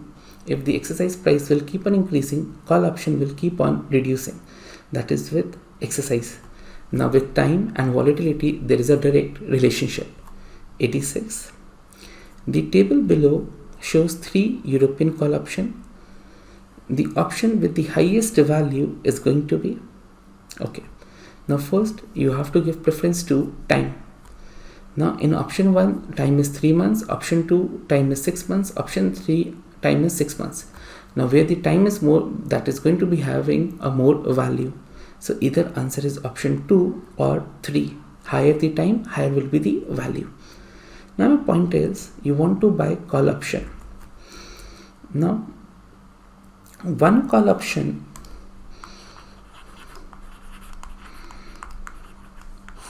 with the exercise price of 100 and one call option with the exercise price of 105. Now as the exercise price will keep on reducing, there is an inverse relationship. As the exercise price will keep on reducing, premium will keep on increasing. Now you want to buy the right to purchase at 100 at 105. Now here the buyer will be at a beneficial position. Now is going to pay a higher premium. So answer is B. So first, time, higher the time, higher will be the value. And now here in this you are at a beneficial position. So now you want to buy the right to purchase a share at a lower value, you will have to pay a higher premium. Answer is B.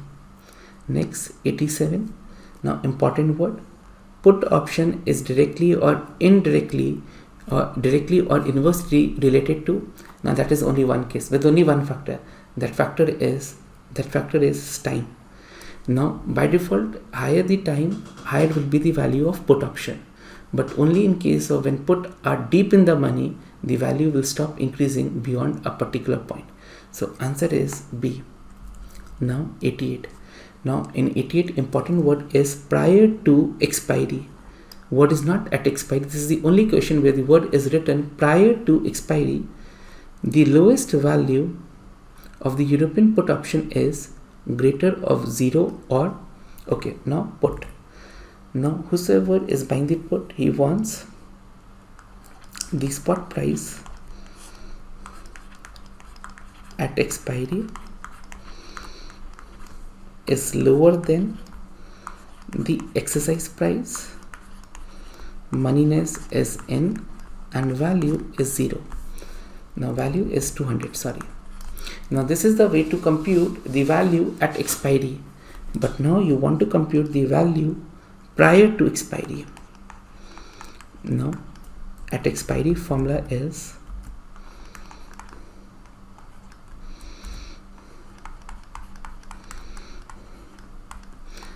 max 0 comma EP minus spot price. Okay, but now if you want to compute prior to expiry,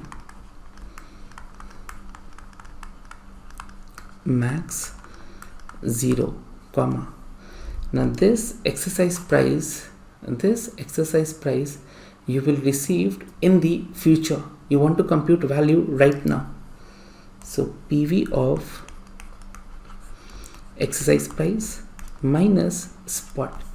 Now assuming that we are computing the value at time t, so spot at t, and now exercise price, this exercise price belongs to the future. Now compute the PV and compute your gains. So answer is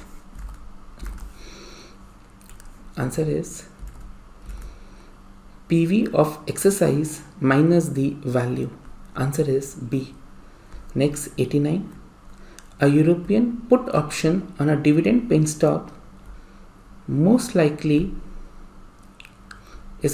to increase if there is an increase in. Okay, now my point is, if I talk from the point of view of benefit, if increase in benefits will reduce the cost of call, will increase the value of put. Now a European put option most likely increases if there is an increase in dividend payment. Answer is C. Now 90. Based upon put call parity theory, a trader who combines a long asset, long put and a short call will create a synthetic. Now question number 90. Long share, long put is equal to long call plus long bond. Okay, now long asset, long put plus short call is equal to long bond. Answer is A. 91. Which of the following is equivalent to synthetic call option? Now is equal to synthetic call: long asset, long put, short bond. Long asset, so either answer is A or B. Long asset, long put. Long put, you want to create a synthetic call, so in the answer should be a bond, so answer is B. Now simplify. Long call is equal to long asset, long put plus short bond, so answer is B. 92. Which of the following least likely to be required by binomial option pricing model? So we don't need the actual probabilities of up and down move. These are going to be a risk neutral probability. Next, to determine the price of an option today, binomial tree requires. Now what is required? Now we require so price is going to be computed using the risk-free rate. Now how you have computed the value? So these are risk neutral probability. Using the risk-free rate, we have computed the price 40.94. Assuming that the 94 is an important 94, assuming a call option strike price, that means exercise price, is initially equal to the price of underlying. Based upon the binomial model, if the volatility of the underlying decreases, what would be the impact on the lower of the two potential payoff value of the hedge portfolio? Now what is the meaning of 94? So now we have covered one example where the price was 40, up move 40 multiplied by 1.6 reduces 40 divided by 1.6. Now these are the scenarios where probabilities was 0.446 and the down move probability is 554. Share may increase to 1.6, that is 64, or may reduce to 25. So this was the case. Now it is saying if volatility decreases. Okay, so now assuming that we want to compute the value of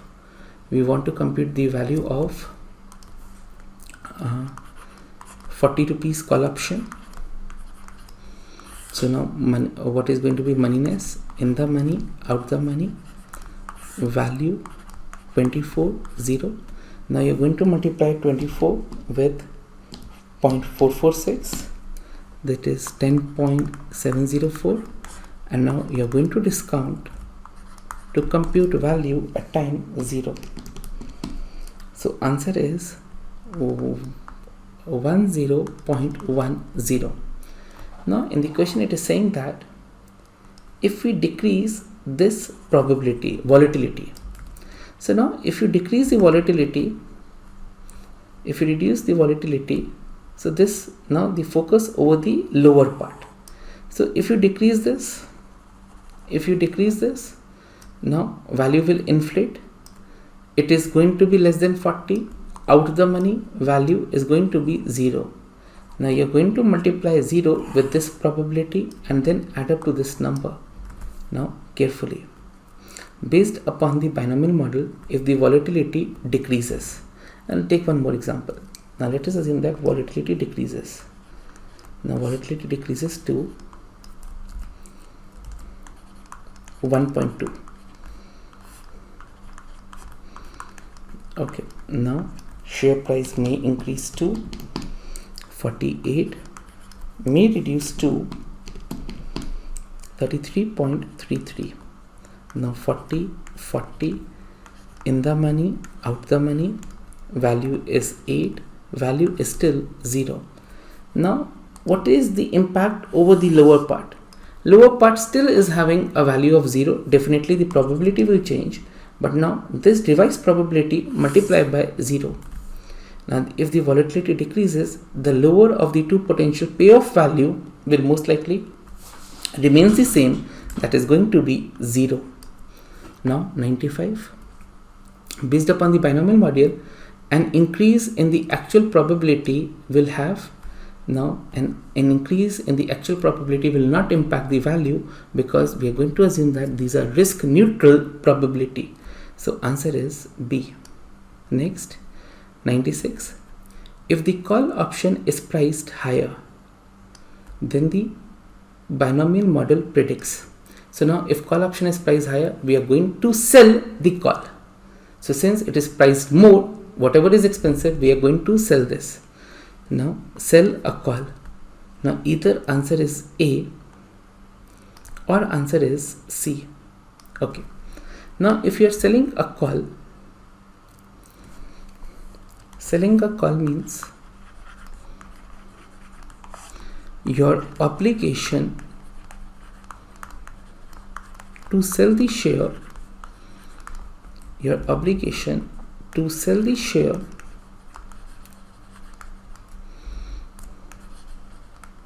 at a future date. Now this is your obligation.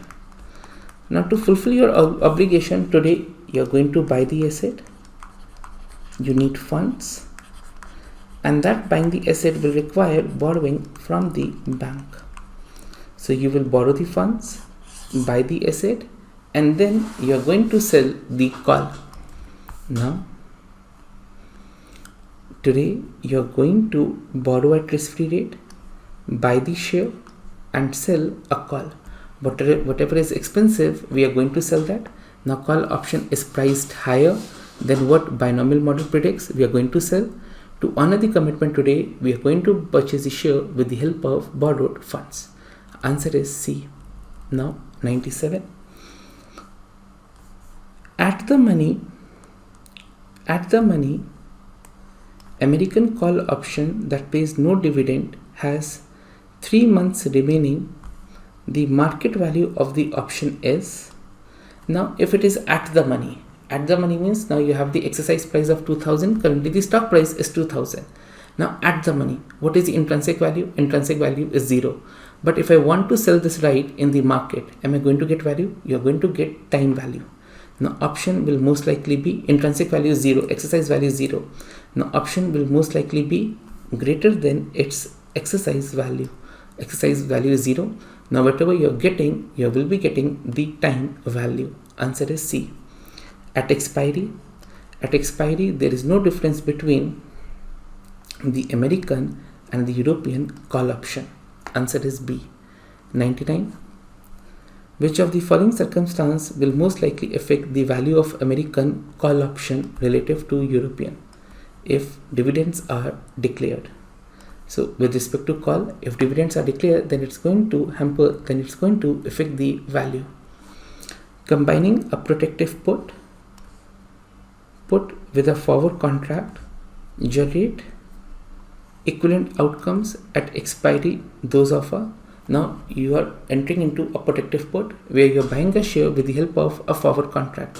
Your payoffs at expiry will exactly be equal to that of a fiduciary call. Answer is A.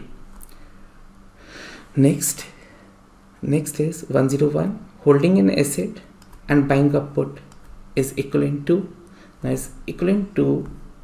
buying a share, buying a put is equivalent to initiating a fiduciary call. Now next, if an underlying asset is less than the strike price at expiry, protective put option on the assets versus a fiduciary call will have a value. Now irrespective of whatever the prices are, the payoffs of both the protective put and fiduciary call will exactly the same. Answer is B. Next, based upon put call parity, which of the following will create a synthetic long asset?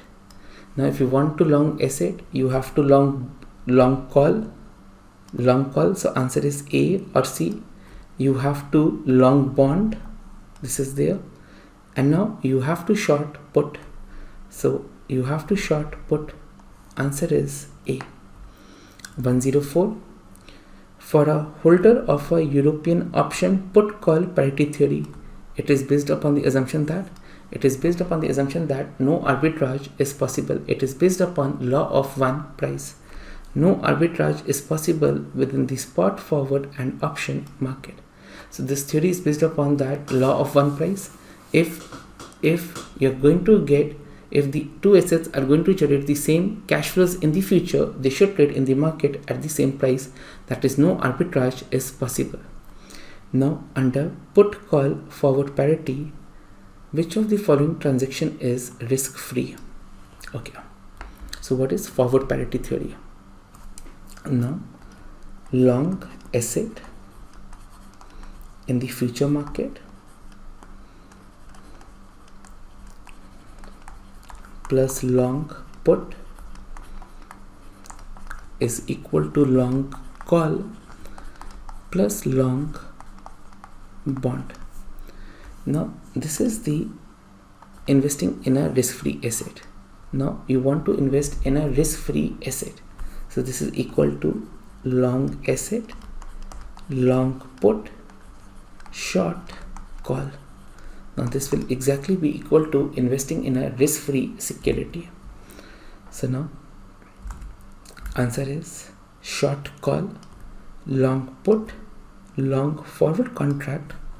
This is equal to long risk-free bond. That means buying a risk-free bond. Answer is A. Next, 109.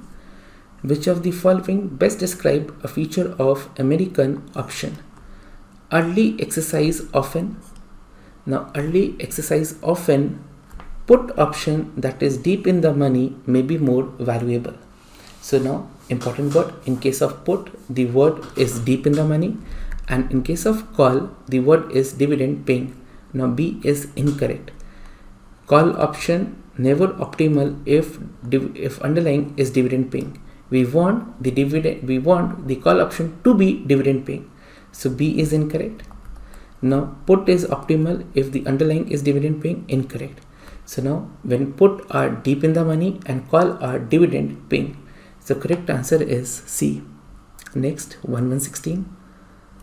For a stock that pays no dividend, the value of a American call option is most likely. Now the value of a call option is most likely same as the value of European. So then if you want to buy a call and share is and no dividend is payable, then there is no difference between American and European.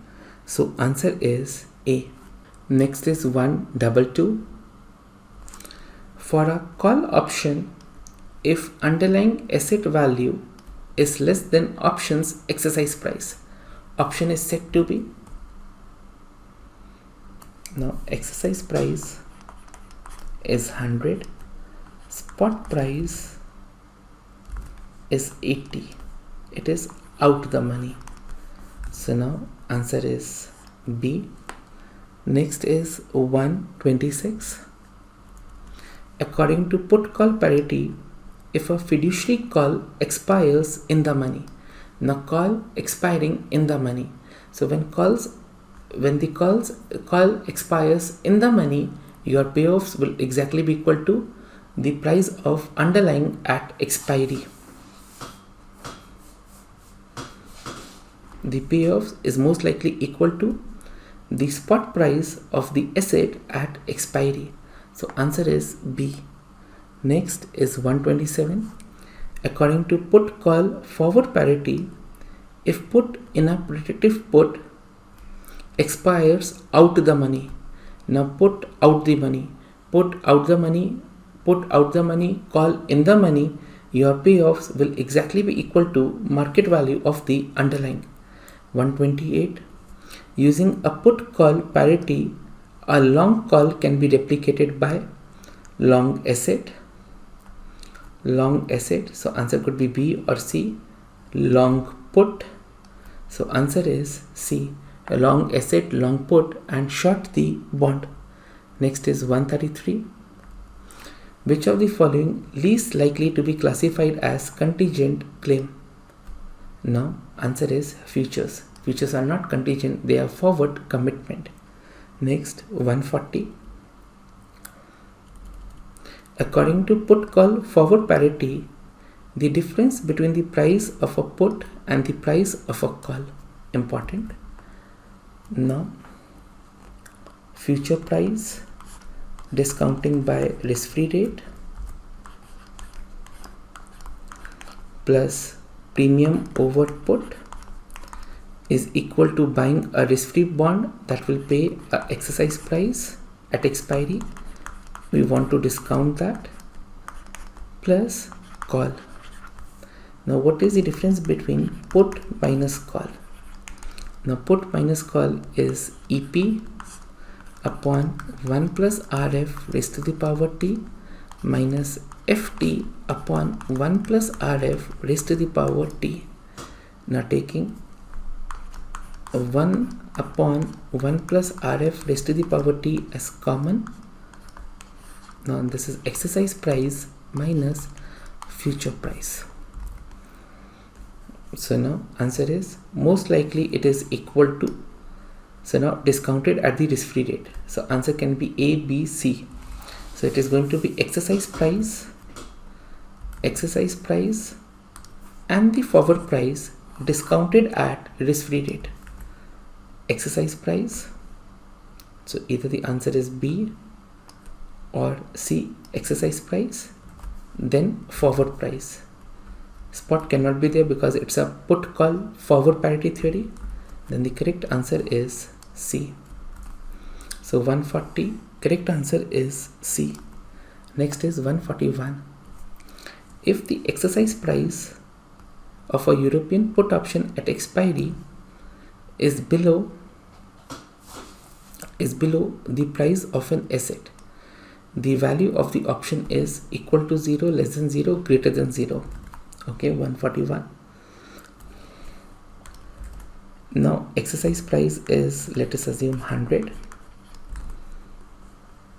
is below the price of the underlying. Now price of the underlying is 120. You are having a put option. Now right to sell at 100, whereas in the market it is selling for 120. So out the money value is going to be 0. So answer is A. 142. Which statement best describe the early exercise of a non-dividend paying American options? Early exercise is beneficial for non-dividend paying. Now early exercise is advantageous for deep in the money puts. So answer is C. 144. The value of the European call is best characterized as having a, now it is having a positive relationship with time. So answer is C. Next, 146. An investor noticed that the price of the American call option is above the price of European call option, which is the most probably the reason that the underlying will go X dividend. We are talking from the point of view of call. Next, 147. What is the most likely reason why arbitrage will not completely eliminate all the pricing discrepancies? Now that is on account of transaction cost. Now in the market, now if I put here Reliance, now in the NSE rate is 2003, BSE rate is 2003.2. Now definitely there is a difference, but can we exploit this pricing? Answer is no, because of transaction cost. So now what is mostly the reason why arbitrage will not be completely eliminate all price discrepancy? Because you have to pay the transaction cost. Next, 148. If dividends paid by the underlying increases, value of call, now benefit increase, value of call will decrease.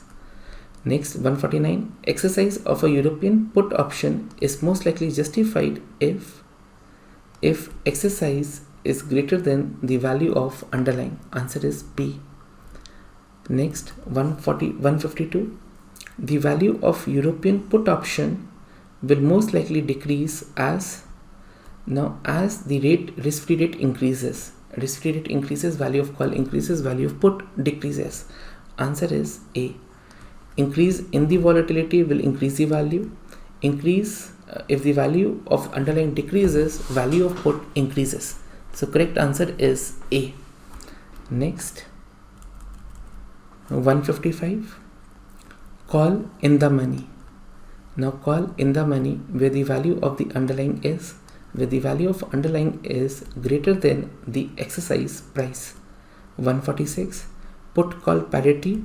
A long call is equal to long asset A, B, then long put A and B, plus you have to short a risk-free bond.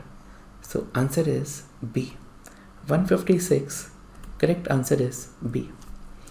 So friends, with this we have covered future forwards options. and covered the practice problems based upon these concepts. Now you have to go through the notes and complete all the practice problems that we have covered in this video before proceeding to the next part. Okay, thank you. Now friends, I'm moving to next derivative, that is forward rate agreement.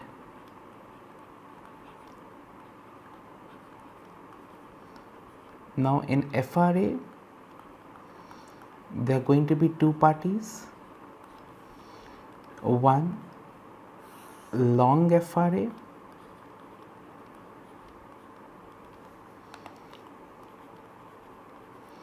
and second is short FRA. Now what is the meaning of long FRA? Long FRA means you have the obligation to borrow the money, to borrow at fixed rate in future. This is the obligation. Short FRA, obligation to lend money at fixed rate in future.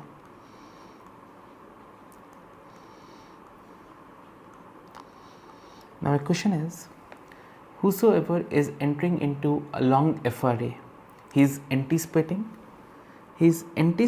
that in the future interest rates are going to increase. Interest rates are going to increase, and if they eventually increase, he will be at a profitable scenario. Now for example, now before we jump to FRA, let's understand the naming convention. Now what is the meaning of FRA 1 into 4?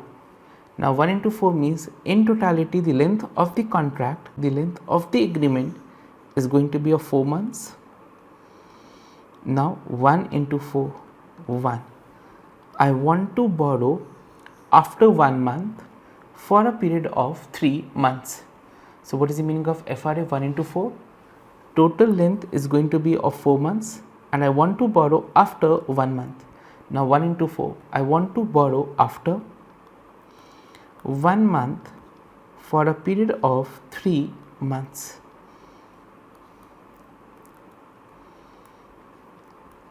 Same wise, 2 into 5. 2 into 5 means I want to borrow after 2 months for a period of 3 months. So this is the naming convention with respect to FRA. Now my point is, I want to lock in the rate today, that at this rate I am going to borrow the money. I am locking the rate today. Now my anticipation is that in the future interest rate are going to increase. Now for example, today the rate that we lock in, this is known as price of a FRA, and price of a FRA is 7%. That means now 1 into 4, I am going to borrow after 1 month for a period of 3 months at 7% per annum. This is a rate that I fixed today. Now in the future, after 1 month, let us assume the rate in the market is 9. Now my obligation is to borrow at 7, rate in the market is 9. Now how we are going to knock off this contract, square off this contract? Two parties, long, short. One way, borrow the money at 7%. This is the one way, borrow the money at 7% in the future. Second way is, instead of borrowing, now what is the net loss? Now in the market the rate is 7. In the market the rate is 9. Now short party will pay you 2% of a notional capital, of a notional principal, and if you are interested in borrow the money, put in your 7% along with this 2 and borrow from the market. Point to be noted, neither Mr. A wants to borrow, neither Mr. B wants to lend. here the party which is long and short, they don't want to borrow and lend the money. They basically are speculating, and we are going to square off the transactions on net cash basis. So now if in the future the market rate increases to 9%, now short FRA party will pay 2% to long, and if now he is interested in borrowing the money, he will put in his 7% and borrow the money from market. So basically they are speculating. Now one of the question is, okay, I understand that I have the right to borrow and short has the obligation to lend the money. Now my point is, when the notional capital will interchange. Now notional principal will never going to be exchanged. Neither Mr. A wants to borrow money, neither Mr. B wants to lend. They are basically speculating over the interest rates, and at the end of 1 month there is going to be settlement on net cash basis. Okay, so this is the meaning of FRA. Now I have to find out the price of FRA. Now price of FRA should be computed in such a manner that at time 0 the value is going to be 0. Now before I proceed, so the derivative that we are dealing with, that is forward rate agreement. Now first point, within FRA, the first point is it is a contingent claim or a forward commitment. Now here both the parties can default. It is the obligation of both the parties. So first feature is it is going to be a forward commitment, obligation of both the party. Second word is it is an OTC product or an exchange traded. So it is an OTC product. Okay. Now what is the underlying in case of FRA? In case of FRA, the underlying asset is interest rates. We are basically speculating on interest rates. Now when I am using the one interest rate, we are speculating on LIBOR. Now what is the full form of LIBOR? That is London Interbank Offered Rate. Now what do you mean by this particular rate? Now LIBOR is an interest rate at which one bank offered to lend to another for short-term loans. Currency is going to be US. Outside US, it is an add-on rate, no compounding, and it is based upon 30 upon 360 days convention. So now what do you mean by LIBOR? Now LIBOR is the interest rate at which one bank will lend to the another. Now this rate is going to be changed on regular basis. So primarily it is decided by the 7 banks. It is the rate at which one bank will lend to another. This rate is going to be reported on regular basis, and while computing LIBOR, point to be noted, they are going to assume that there are 30 days in a month and 360 days in a year, and no compounding. The meaning of no compounding is, throughout my CFA, I am going to use the concept, I am going to make the use of compound interest formula. I am going to use the interest, I am going to compute interest using compounding. But while solving for LIBOR, you are going to assume no compounding. That means here we are going to find out the answer using simple interest. Okay. Now my point is 100 rupee invested,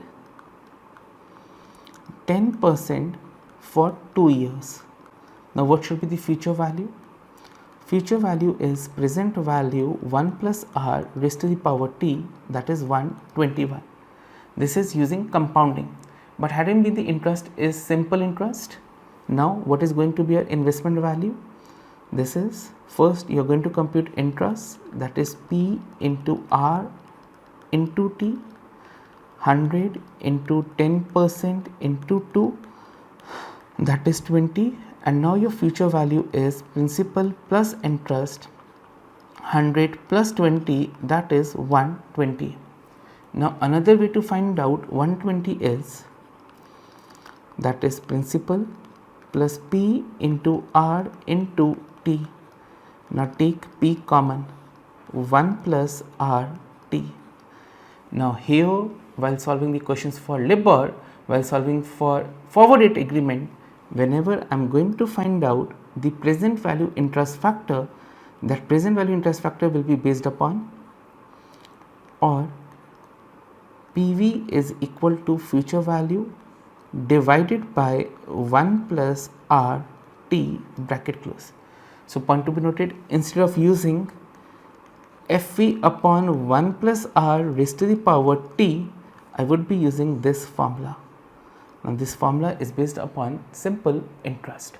Okay, so now again I am coming back. What do you mean by forward rate agreement? It is a forward commitment, it is an OTC product. Within that there are going to be two parties, one long FRA, one short FRA. Long FRA means you want to borrow at a fixed rate in the future. Short FRA means you are going to lend the money at fixed rate in the future. You are basically speculating over the interest rate what is going to be in the future. Neither Mr. Long party wants to borrow, neither short party wants to lend. They are basically speculating.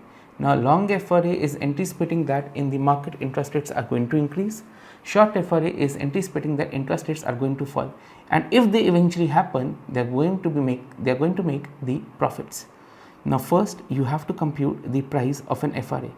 Price to be fixed in such a manner that it is at time 0 the value is 0. Now I am coming back to my question. Again friends, numericals are not testable in the examination. So forward rate agreement where the underlying is a loan. Long FRA, obligation to borrow, will benefit if interest rate goes up. Short FRA, obligation to lend, will benefit if interest rate goes down. Okay, you have to calculate price of 1 into 4 FRA. The current 30-day rate is 4% and 120-day rate is 5%. So now you have to compute pricing. Now if you lend, now if in the market 120-day LIBOR is 5%. So point to be noted, whatever the rate is given, that rate is always going to be on per annum basis. So now if you want to borrow money for 120-day today, the rate is 5%. If you want to borrow money for 30-day, per annum rate is 4%, always per annum. So 30-day rate is 4 and 120-day rate is 5%.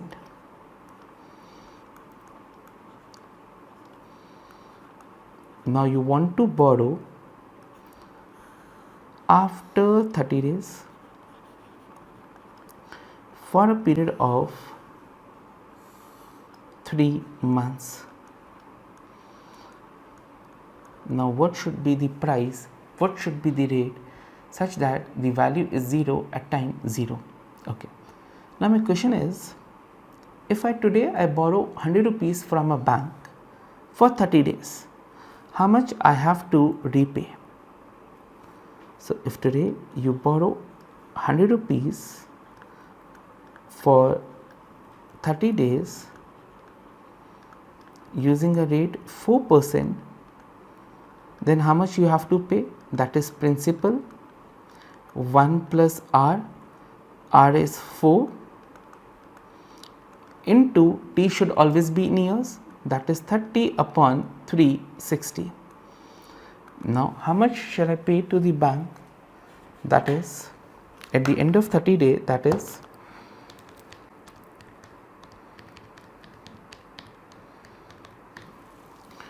100.33. Same wise, if I borrow for 120 days using the rate 5%, how much shall I repay? 100, 1 plus 0.05 into 120 upon 360. So if I solve, this rate is 101.67. now you have to find out the rate for these 3 months, in such a way that 100.33 today will turn into 101.67 after 3 months. You have to find out the rate in such a manner that 100.33 today will turn into 101.67 after 3 months. Now, if I prepare the equation, 100.33 1 plus R, for how much period you want to borrow, that is for 90 days, 90 upon 360 is equal to 101.67. Now, if I solve for R,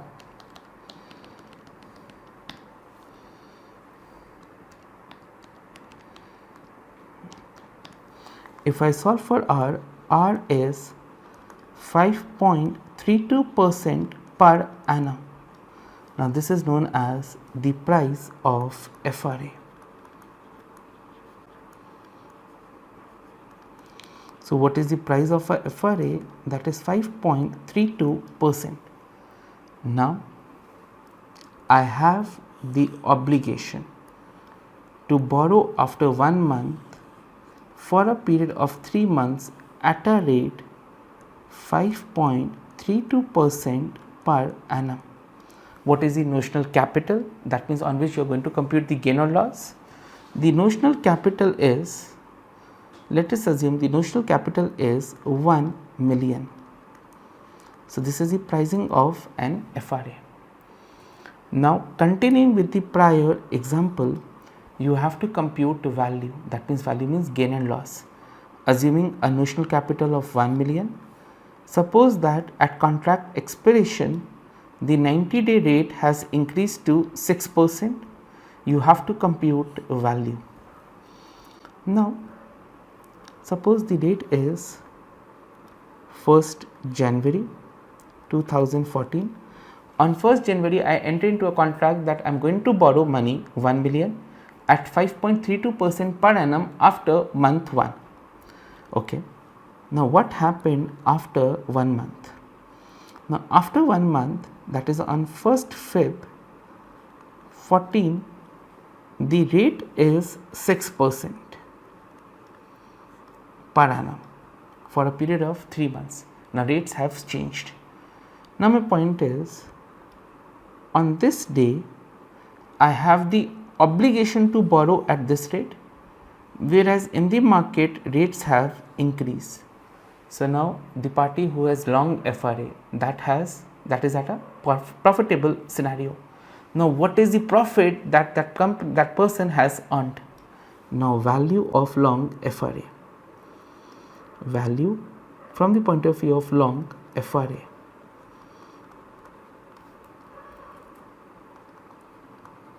that is going to be 6% minus 0.0532%. This is the benefit over a notional capital of 1 million. Then for how many periods you are going to pay the interest? For 90 days. This rate is per annum. So, this is going to be the benefit.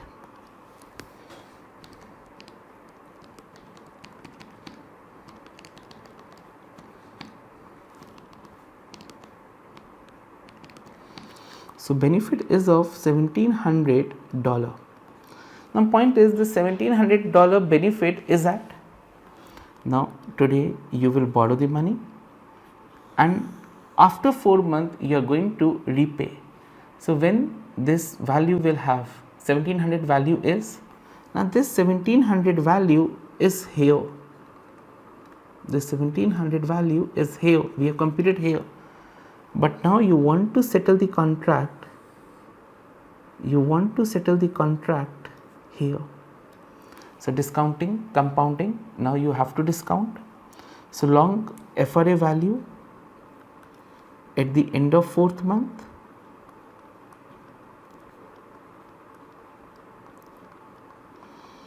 now typically we borrow money here along with interest we repay here. So benefit of 1700 is at the end of 4th month. You want to compute value of long FRA at the end of first month. Now this is going to be net settlement. So 1700. Now we have to discount 1 plus R into T. Now T is going to be 90 upon 360. Now what should be the R? Now right now in the market the rate of interest is 6%. Using that rate you have to discount. So now if I find out the value,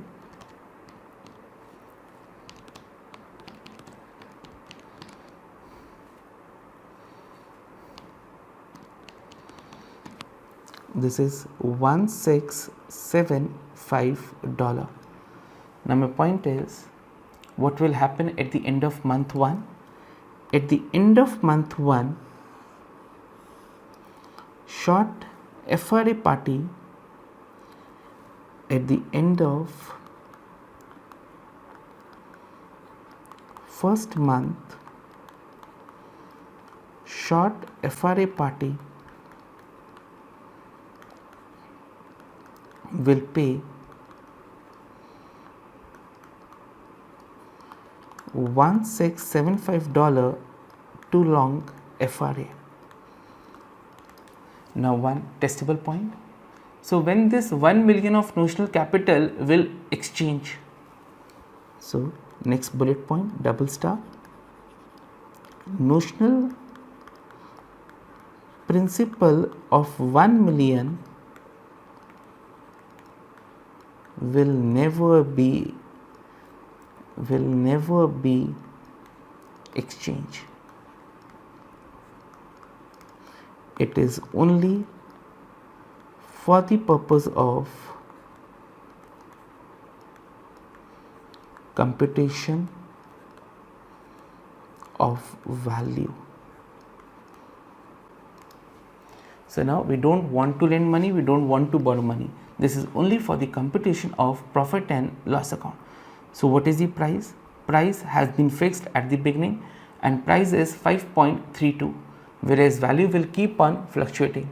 Value to the long FRA will be positive if interest in the market goes up, and same wise if the interest rate in the market goes down, then there is a loss to the long FRA. So this was with respect to FRAs. Now I am moving to my next derivative, that is swaps.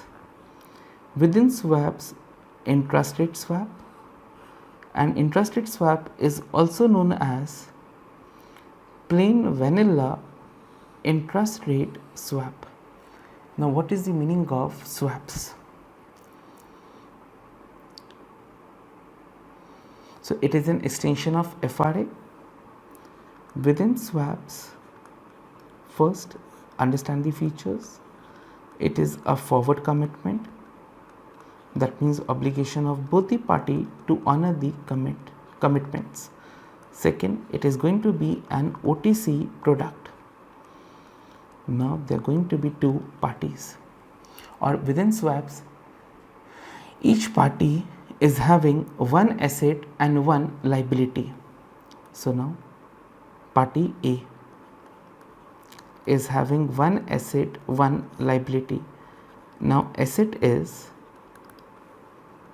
I am going to lend the money at fixed rate.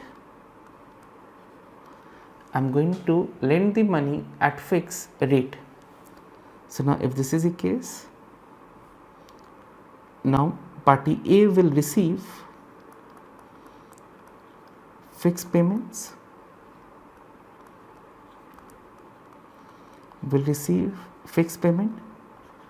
liability is to borrow the money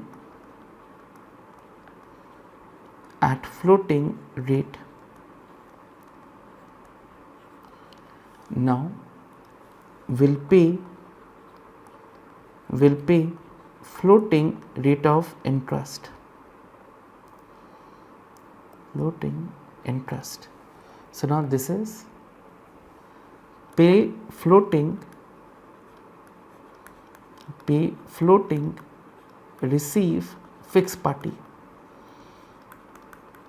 Now what this party is anticipating? Now party A is anticipating, I want to receive fixed, I want to pay floating. Now party A is anticipating that interest rates in the future are going to fall, and if they eventually fall, then they are going to make the profits. So now instead of making it party A, make it party B to be in line with the previous example. Now party B, I am going to lend the money at fixed rate, that means I am going to receive fixed payments. On the other hand, I want to borrow the money at floating rate, that means I will be paying floating. Now what party B is anticipating? Party B will be paying floating and receive fixed, that means they are anticipating that interest rate in the market are going to fall. Same wise party A, one asset, one liability. Now asset, borrow at fixed rate, that means will pay fixed rate of interest, receive, now asset is, now this is the liability, sorry,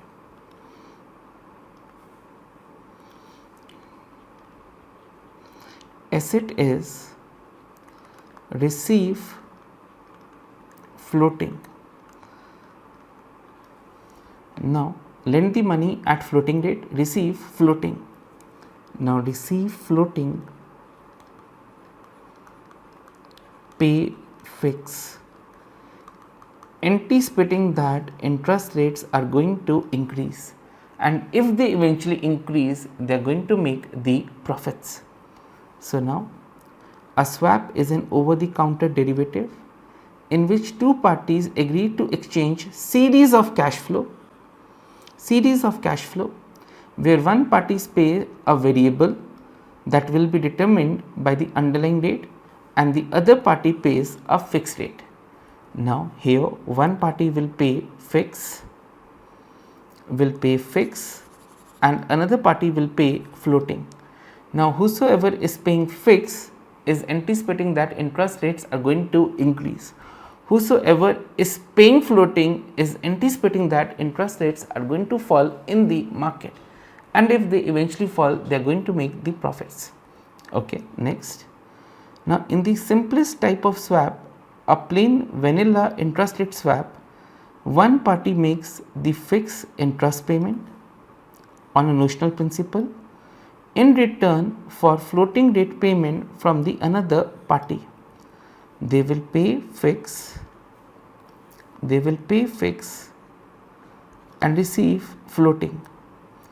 Now in the plain vanilla interest rate swap, the party who wants floating interest rate payment agrees to pay fixed rate and has the fixed side of the swap. The counterparty who receives the fixed payment agrees to pay variable, has the pay floating side of the swap, and it is known as floating rate payer. Now you have to compute price and value of the swap. Now price is going to be fixed. Price is to be computed in such a manner that value at time 0 is 0 and value will keep on fluctuating. So before I proceed, there are two parties. One paying fixed, receiving floating. They anticipate interest rates are going to increase. Paying floating, received fixed.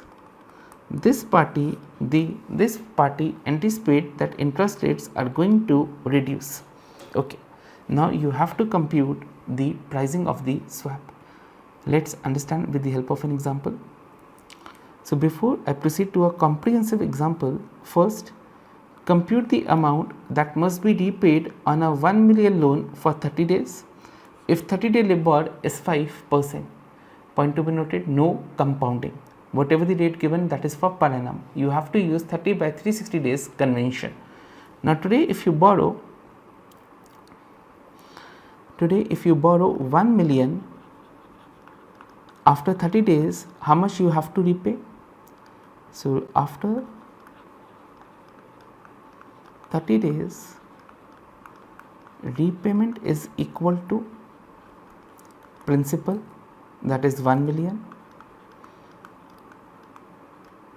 1 plus RT, R is going to be 5% into 30 upon 360. So how much you have to repay?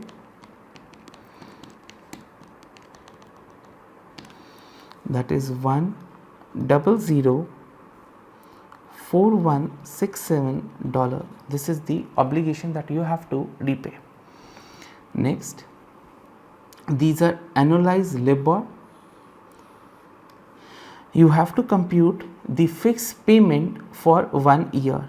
You are analyzing a 1-year swap with quarterly payments on a notional capital of 1 million, the fixed rate in percentage terms, and the quarterly payments that you have to make. Okay, now what is given? Now you have been provided with, now this is going to be a 1-year swap with quarterly payments. Now 0, first quarter, second quarter, third quarter and fourth quarter. Now one party will pay fixed rate, fixed quarterly payments, pay fixed quarterly payments. Let us assume that fixed payment is X, X, X, X. On the corresponding, they are going to receive floating rate. So it's a 1-year swap with quarterly repayments, with quarterly resets. Now he will be receiving floating. Mr. A will be receiving floating. Now here I am going to receive floating. Which floating?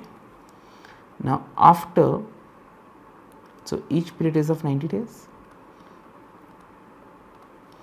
Now after 90 days, I am going to receive a floating. Which floating? Which was there 90 days prior. Okay. Now here I am going to receive floating. Which floating? Which was 90 days prior. Here I am going to receive floating. Which floating? Which was 90 days prior. Here I am going to receive floating. Which floating? Which was 90 days prior. Okay. But now today you agree that you are going to receive floating and you have to pay fixed. Now how much fixed I want to pay? So your first liability is, now one person is having an asset, second person is having, now each person is having one asset, one liability. Now what is your liability? Your liability is to borrow at a fixed rate. This is the liability. And how much you want to borrow? Now you want to borrow 1 million. Okay. Now we want to find out the rate. And how you are going to repay this money? Every quarter you are going to make a coupon. That coupon is X, X, X, X, and eventually at the end of fourth quarter you are going to repay the principal, and today you will borrow this principal. Now you want to find out the quarterly payments.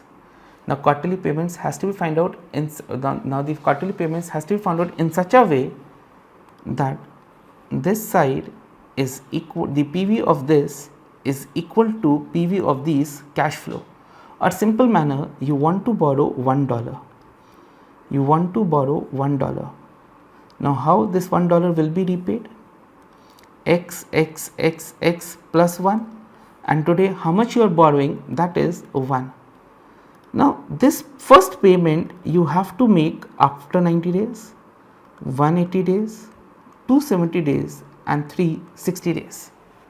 First payment is X, that has to be made after 90 days.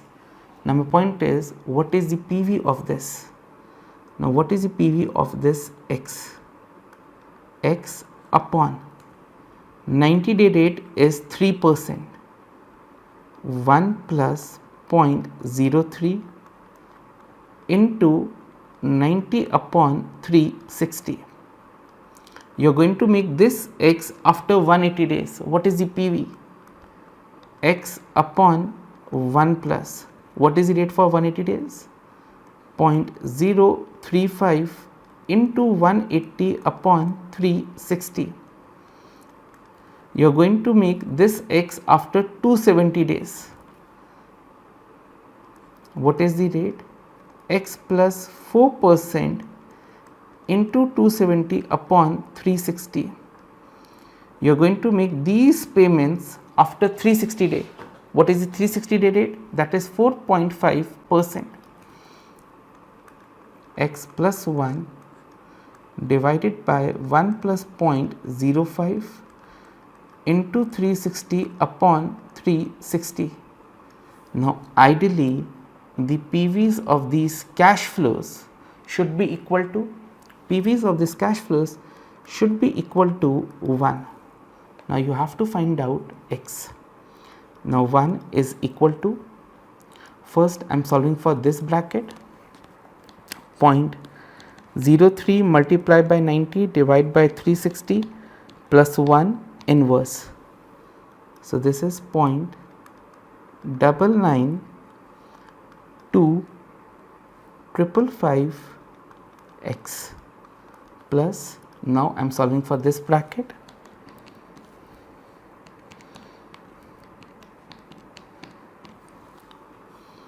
point 9828 x.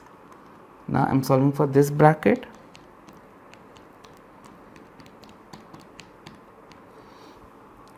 point 9708 x. Now I am solving for this bracket. This is 0.9569x plus 0.9569. Now why 2 times? 1 x divided by this, 1 divided by this. So this is going to be the equation. Now you have to find out x. Now x is equal to 1 minus 0.9569 divided by 0.992555 plus 0.9828 plus 0.9708 plus 0.9569. Now if I solve this,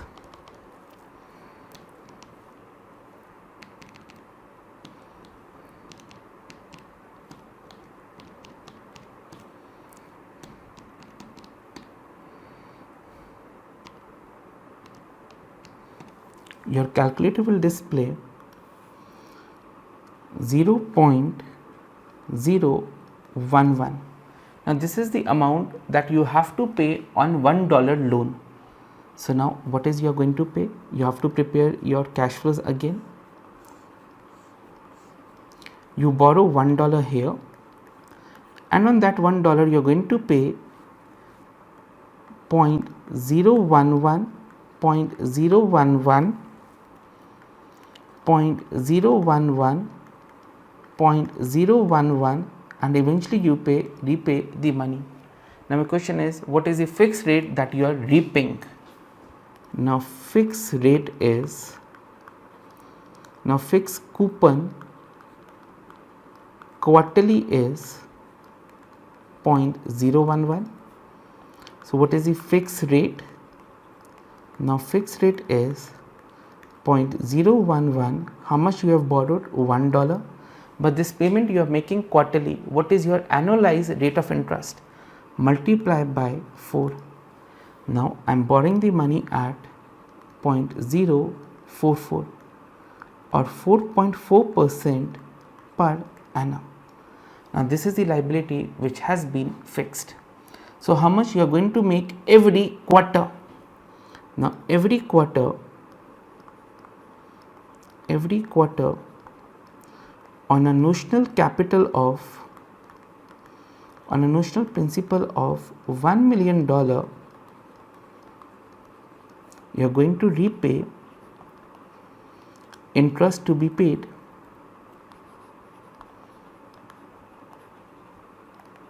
is equal to 1 million multiplied by 0.011. Now this value is equal to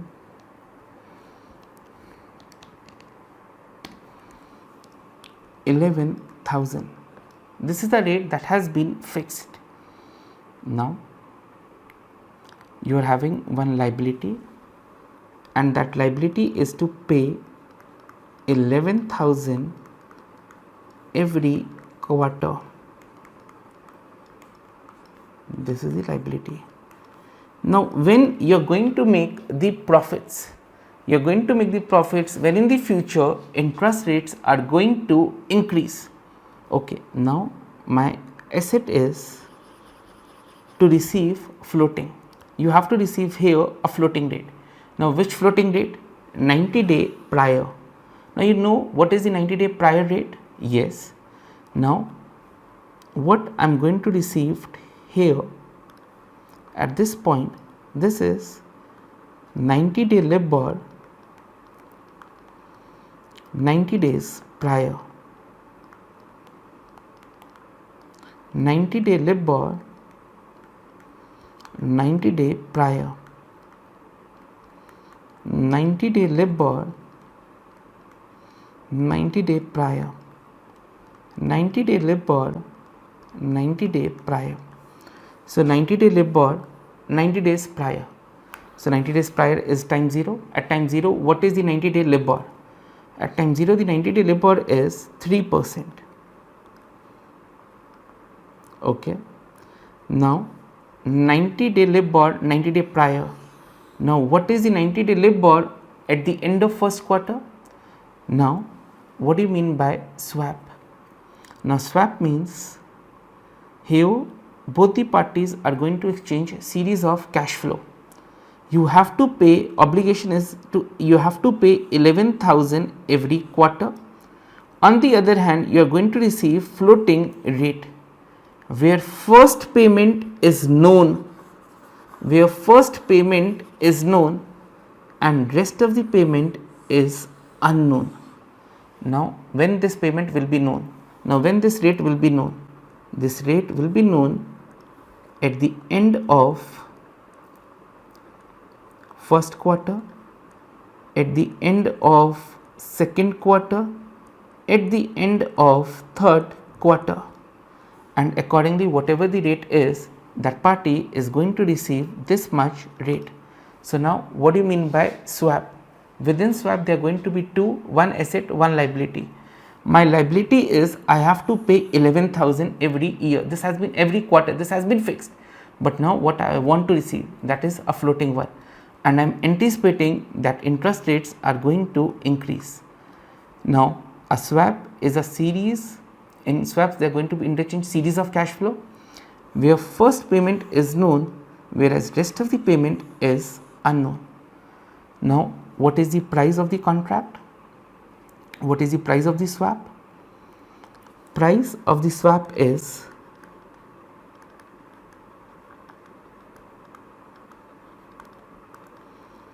4.4% per annum with quarterly payments. This is the price. What is your fixed obligation? Fixed payment on a notional capital of 1 million is equal to $11,000. Okay, and now my next point is, now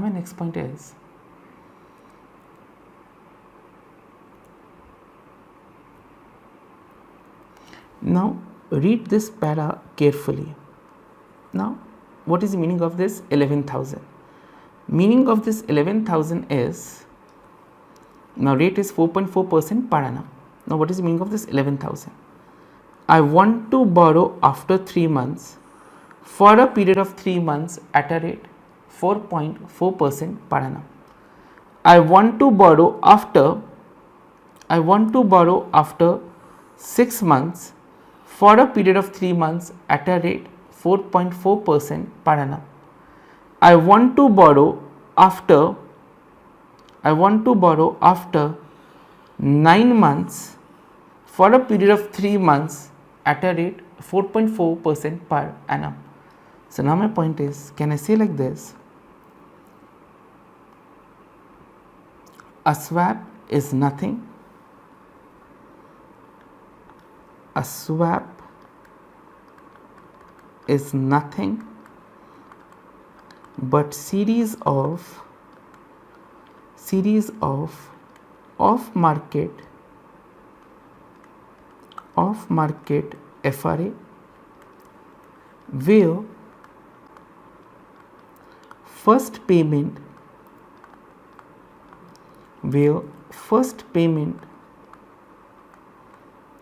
is known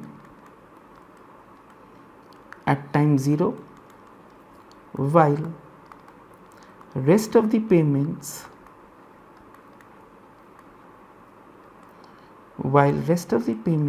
is unknown. It is nothing but series of off-market FRA where first payment is known and while rest of the payment is unknown. Second point, the process through which we have computed price. The process through which we find out price is known as replication.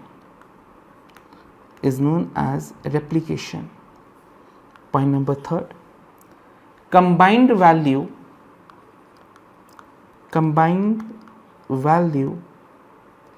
of all FRA at time 0 is equal to 0.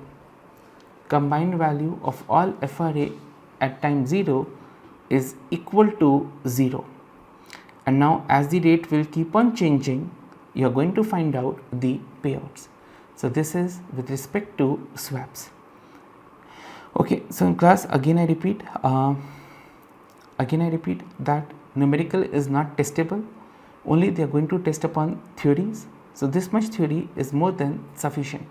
But now point to be noted, if you want to pay fixed, you want to receive floating, your anticipating interest rates are going to increase. If eventually it increases in the market, you are going to make the profits. If they are going to reduce, you would be at a loss.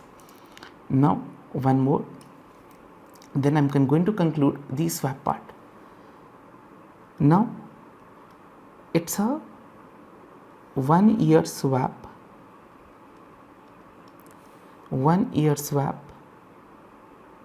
with semi-annual payments. Okay, now you will receive and pay, receive floating, pay fixed. Let us assume that amount is x, which has been fixed. Now you are going to receive floating, and that x is nothing but 15,000. Let us assume this is known at time 0, and what you will be receiving, you want to receive 180 labor 180 day prior. So do you know this rate as of now? Answer is yes. Suppose this rate is 6%. Now first payment is known, whereas the rest of the payments in swaps are unknown. Now when this payment will be known, now what you want to receive here, 180 day labor 180 day prior. Now this payment will be known, this payment will be known at this particular time. So can I say that this leg is nothing but similar to FRA? I want to borrow after 6 months for a period of 6 months at this rate. Yes. Now if eventually the rates have increased here, then you are going to make the profits. Okay. So this is with respect to swap. A swap is nothing but series of FRA where first payment is known and rest of the payment is unknown. Now before proceeding to the next derivative, there is one more concept that I skipped, that is synthetic FRA. Now you want to create synthetic FRA 1 into 4. Now you go to the market, you want to borrow after 1 month for a period of 3 months. This FRA is not traded in the market. Now how you are going to create this FRA artificially? Today you will borrow for 4 months and lend the money for 1 month. In this way we are creating synthetic FRA 1 into 4. I want to borrow after 1 month for a period of 3 months. So in this way we can create synthetic FRA. Now I am moving to next derivative, that is credit derivative. Now first word with respect to credit derivative,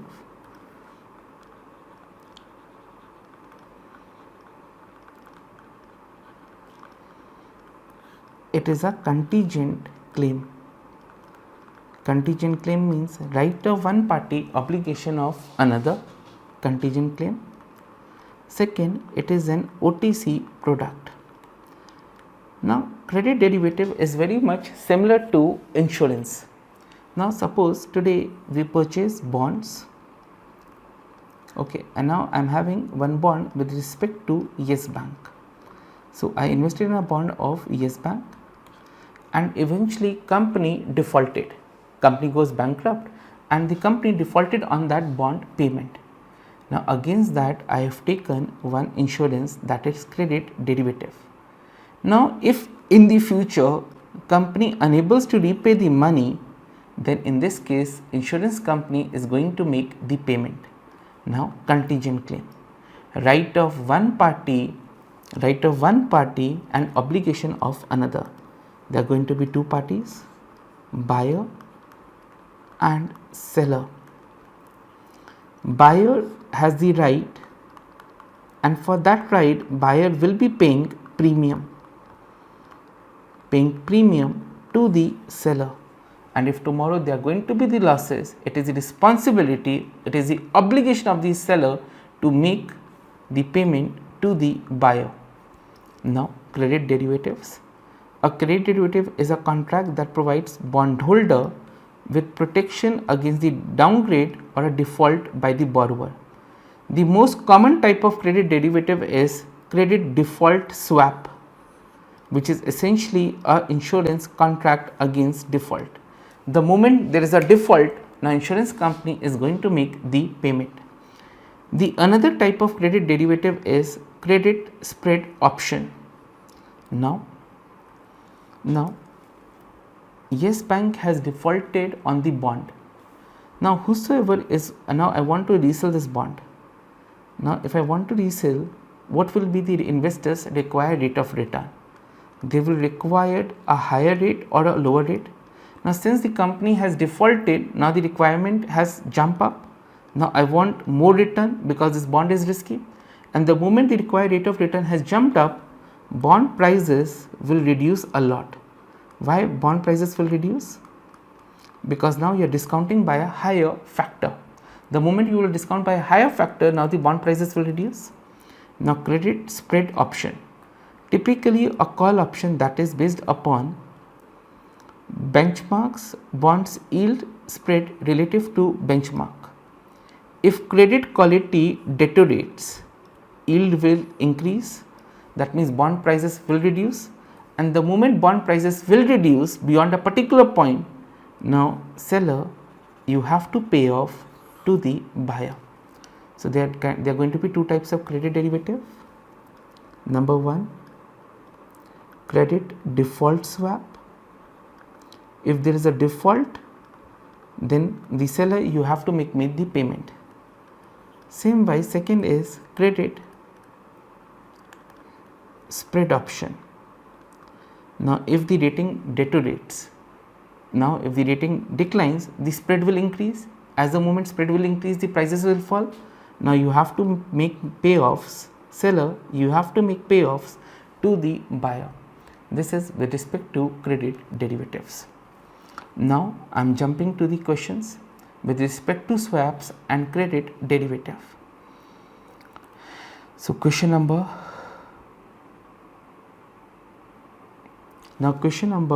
16. Which of the following is classified as contingent? Contingent means right a one party obligation of another, that is credit default swap. An interest rate swap is a derivative in which two parties agrees to exchange a series of cash flow. Then forward commitments that are subject to default, that is going to be an OTC product. Now you have to identify out of the given option which one is OTC, interest rate swap and forward. A swap is more like, so now swap, forwards and futures. Now swap is an OTC product, forward is an OTC, it is an exchange traded. Now counterparty risk is there,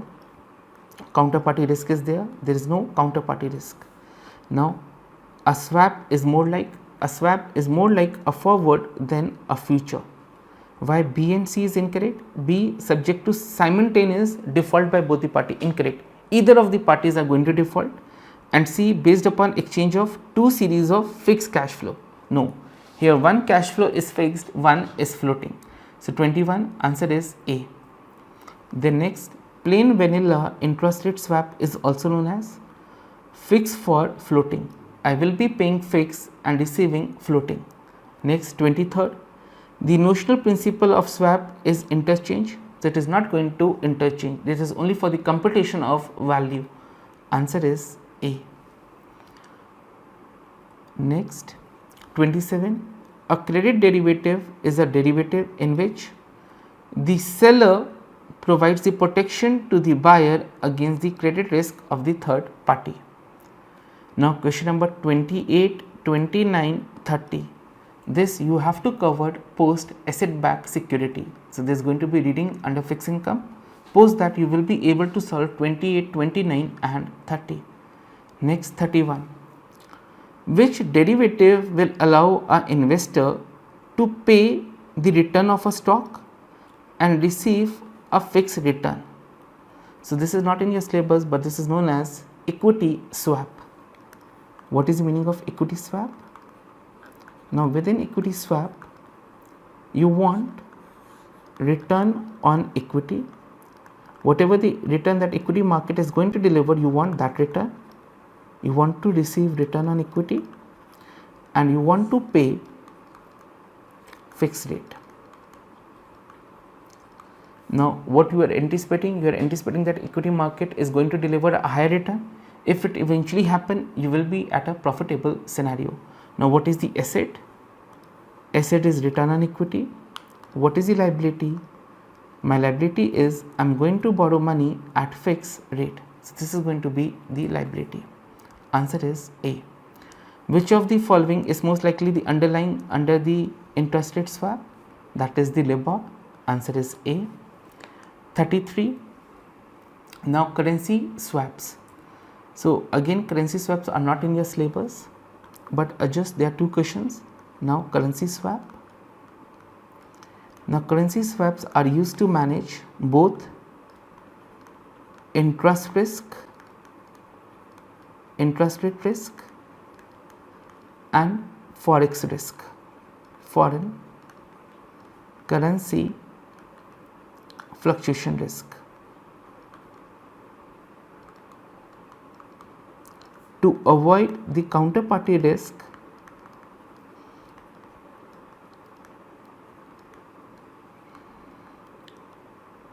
to avoid the counterparty risk, currencies will be exchanged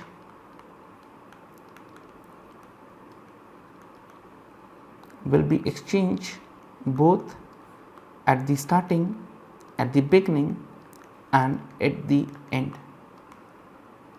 Friend, this much is more than sufficient. Currency swap, it is to protect both against interest rate risk and foreign currency fluctuation. To avoid the counterparty risk, the currency will be exchanged both at the beginning and at the end. Now, a simple meaning of currency swap: there are going to be two parties, one US, one UK. Now, US party says, since it's earning in dollar, I'm going to lend dollar at fixed rate. UK party, I'm going to lend pound, equivalent pound at fixed rate. Okay, now suppose so this company is needing US dollar, so rate has been fixed plus currency has been fixed at time 0 at what rate we are going to exchange. Okay, so now it is going to protect both against interest and foreign currency fluctuation and to avoid the counterparty risk. So now, for example, 1 pound is equal to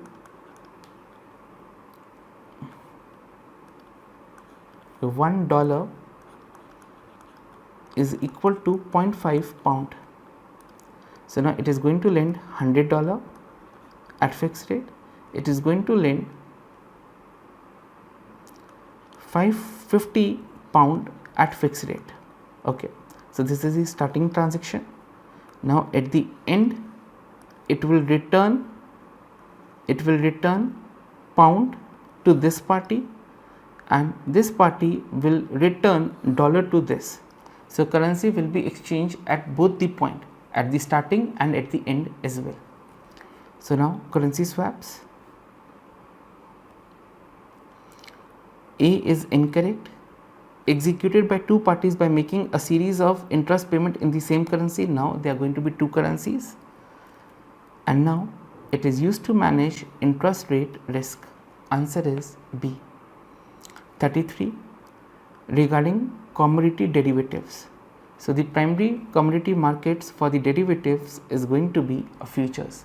Now if you talk about crude oil, gold, silver, they all are traded over the MCX and it is a future market. Then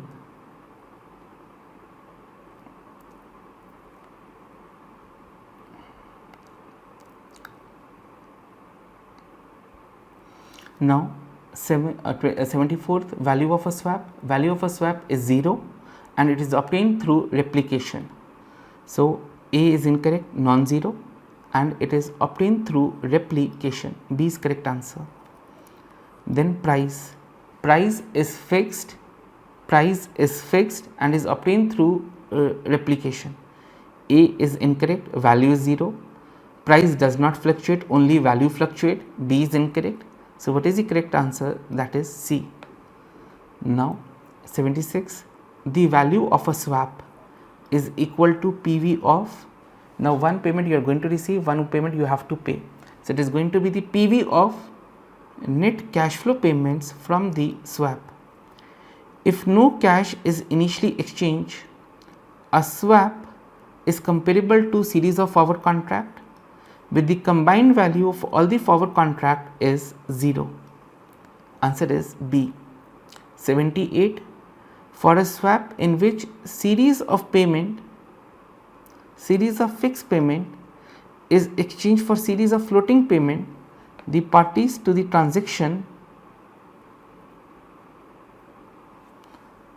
value, designate the value at contract initiation. No, that price is fixed.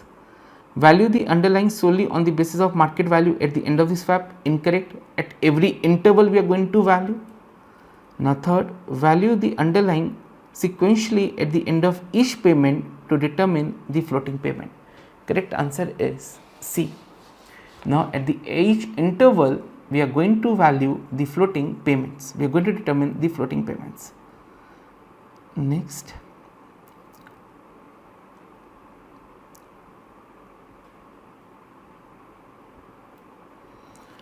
valuation of a swap least likely involve.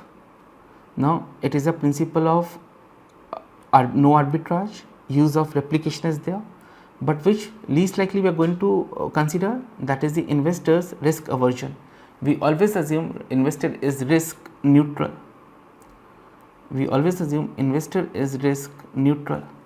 Then 114, a forward rate agreement most likely differs from the other forward because here the underlying is not a asset. Here the underlying is an interest rate. We are gambling on, we are betting upon, we are speculating on the interest rates. Answer is C. Then the price of an interest rate swap that involves exchange of fixed payment for a floating is, the price is fixed at initiation and is going to remain constant over time. Answer is B. Next, this we have seen.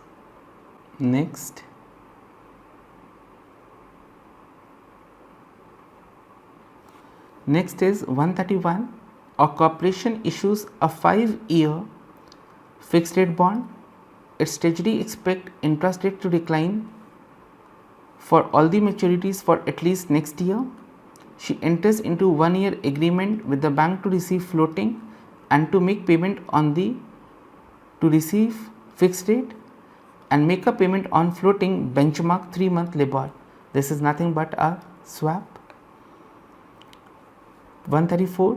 In a currency swap, the underlying principal is exchange both at the start and at the end of the swap. 136. In a credit default swap, the parties that receive a series of fixed payment in return of promising to pay compensation for the credit loss is known as the seller of the swap. Answer is B. Next, forward rate agreement are most likely to hedge an exposure in the, now basically by entering into FRA you want to borrow at fixed rate. Now which risk you are hedging? Now that is the risk of the money market. Now you are fixing up the rate that I want to borrow at 2%, 3%, 4%. Which risk you are hedging? That is with respect to money market. You are fixing up the rate of interest. Now currency word is incorrect and equity is incorrect. So which risk you are hedging? That is the money market. Next, a swap that involves exchange of a fixed for a floating is most likely equivalent to, it is most likely equivalent to series of off-market forward contract. 157.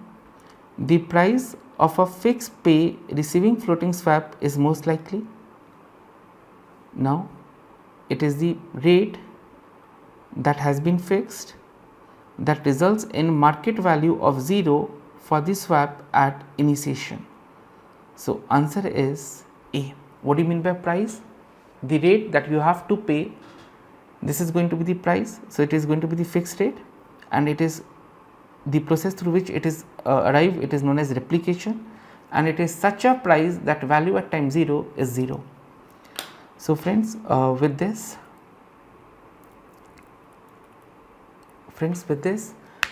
we have completed this chapter. Okay, now in the next part I am going to solve the remaining questions. Okay, so now in totality how many derivatives we are having? This is future forward swaps, options, FRA and credit derivative. I don't think that numericals are testable in this chapter.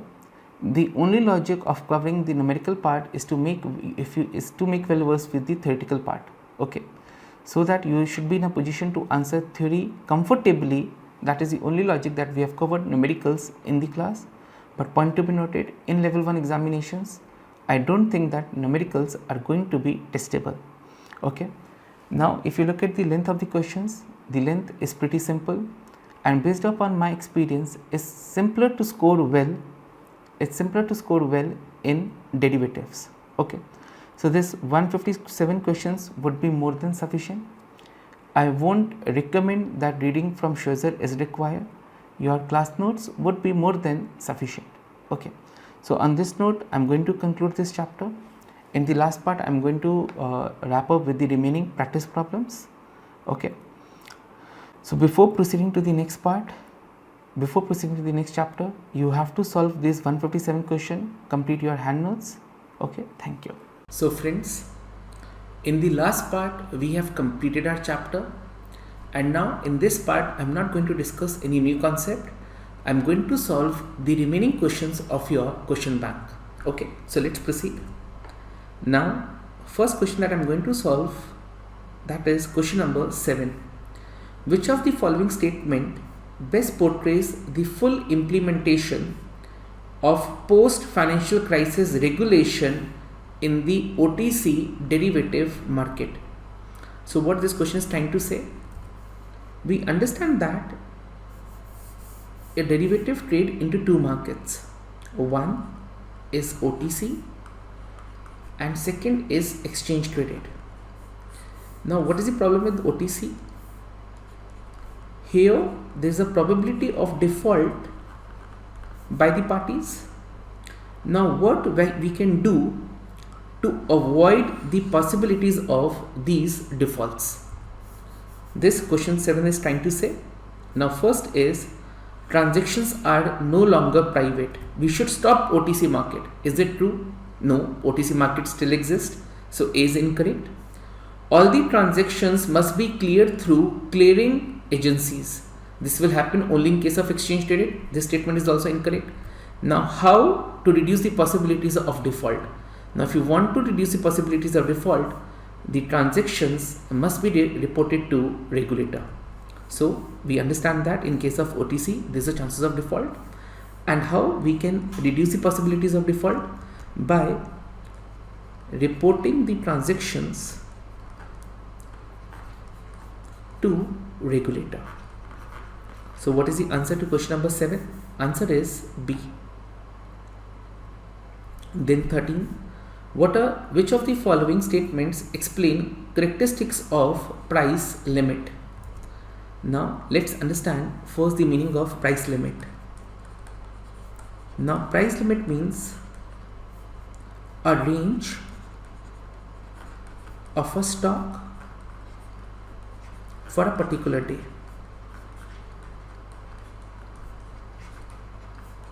Or we typically say lower circuit value and upper circuit value. Now let us assume currently a stock is trading in the market for rupees 100 and price limit is 20%. Now this value 20% will vary from stock to stock. Okay, so typically let us assume this value is 20%. Now what this 20% signifies, a stock cannot go beyond 120 in a particular day and cannot fall below 80. Now what are the advantages of these price limit?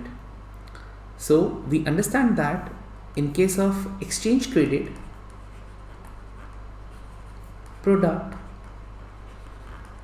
there is zero or no credit default. None of the parties can default. And now who ensured that both the parties honor the commitment? That is the responsibility of clearing house. Now these price limits help clearing house to properly perform its duty. Now again read question number 13. With the help of these price limits, the clearing house ensure that none of the party defaults on the commitment. So now again read, which of the following statements explain a characteristic of price limit? Now price limit help the clearing house to manage the credit exposure. That means to ensure that none of the parties can default. Now how? Because of these price limit, you are basically restricting the volatility, and once you are trying to restrict the volatility, chances of default will reduce. So this is with the help of these price limits that we reduce the volatility and eventually reduce the chances of default. Proceeding further. Next is question number 37. Which of the following statement best represents information discovery in the future market? Now option number A is the future price is predictive. Now currently, let us assume on 1st January stock is trading at 100 and in our country the risk-free rate is 10%. So what is the future price? Future price is 110 as on 31st December. Now this we have calculated the future price, no arbitrage, future price. But can I say that 100% that on this particular day, that is on 31st December, Reliance will trade at 110? Answer is no. So whatever the price that we have calculated, this price is known as no arbitrage price, no arbitrage future price as on 1st January. So this we have calculated as on 1st January and the date is 31st December. But are we confident enough that the moment we reach 31st December, Reliance will be trading at 110? Answer is no. So first point is the future price is predictive. With certainty we can say what is going to be the price as on 31st December.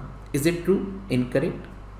Next is information flows more slowly into the future market. This is incorrect. Because of derivative, the markets become more efficient. Now for example, your Prime Minister announces lockdown in the country and I don't have a stock like PVR. So now in the derivative market, can I short PVR? I don't have PVR. Can I short PVR? Answer is yes.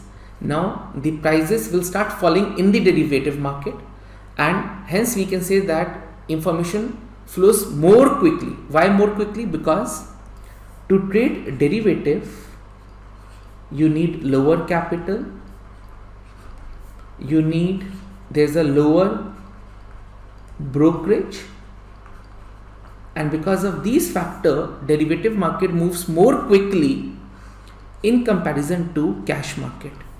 Further, in derivative market there is a possibility to short the shares, which otherwise not possible in case of cash segment. So now help me. Information flows more slowly into the future market. Is it correct? Incorrect. Then next, the future market reveals the price that the holder can take to avoid uncertainty. Now, is this line is correct? Answer is yes. It will tell us the price that holder want to take. That means whatever, if I want to enter into contract today, what price I have to pay. Now if you want to enter into a contract today, you have to pay a price of 110. Can this price I can say? Answer is yes. But is it predictive? No. Is it information flows more slowly into the market? Incorrect. So derivative market is more efficient, information will flow quickly, and the future prices is not predictive. Prices may or may not be equal to 110, but it definitely reveals the price that holder want to take to avoid the uncertainty. Now let us assume that I am holding PVR. Currently I am holding this stock and I want to reduce the volatility. So what should on derivative market, what position shall I take? Now you will sell the derivative, and if I sell the derivative, it will be equal to risk free. So it will tell the price. Today what price you are going to pay to reduce the volatility. Answer is C. Then derivative market tend to transfer liquidity. That means reduce liquidity. Is it correct? No. Does not reflect the fundamental value. It does reflect the fundamental value. What should be the correct value? It does reflect. So option number B is incorrect.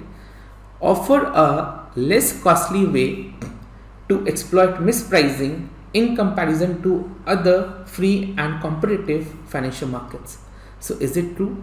Is it a less costly way to Exploit mispricing? Answer is yes. Why A is correct? In A is incorrect. It does not transfer liquidity. It promote liquidity.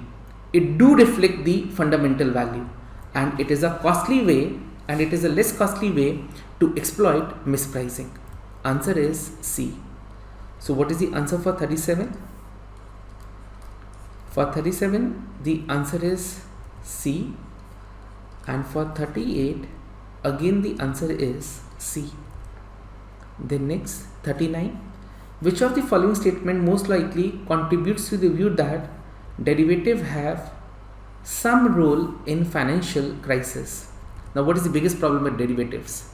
The biggest problem with derivatives is why derivatives are risky, because you are using too much of leverage,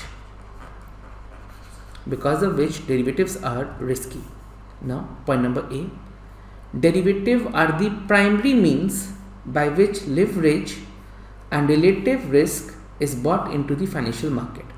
So option number A is 10% correct, but only one word is incorrect. The one word that is incorrect is primary. What primary is incorrect? Derivative are one of the ways by which leverage and related risk is bought into the market. That is correct. But it is a main reason for the market fall. This is incorrect. So what is incorrect in 39? Only one word is incorrect. That is the primary. If word primary is not given, then option number A is correct. So A is incorrect.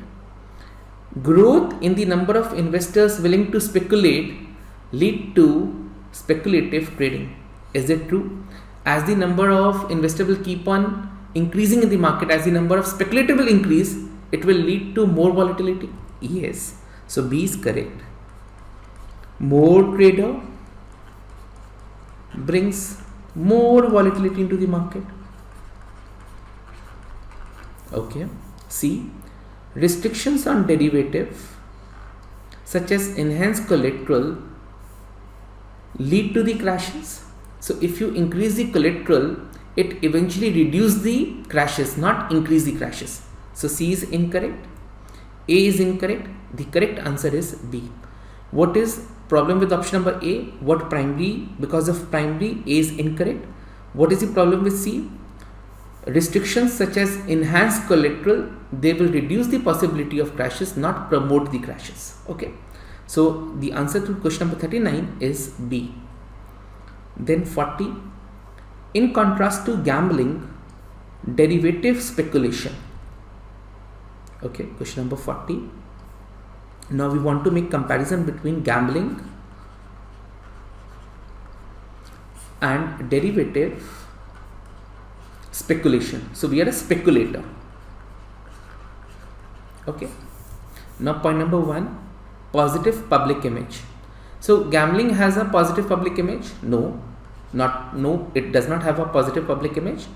And do speculators have a positive public image? No, they don't. So neither the speculator, neither the trader, nor the gambling has a positive public image. Okay. It is a form of financial risk taking. So in gambling, are you taking a financial risk? Yes, we do. And in derivatives, by trading in derivatives, are you taking a risk, financial risk? Yes. So there is no contrast. And last one is derivative speculation benefits the financial markets and does society. Now, is gambling good for the society? Answer is no. But is derivative good for the society? Answer is yes. Now, why derivative is good for the society? Number 1, it brings efficiency into the market. Now I want to, I'm having a bearish view on PVR. So I don't have PVR. So is it possible with the help of derivative market to short PVR? Yes. So easy to short shares, which eventually brings more efficiency into the market.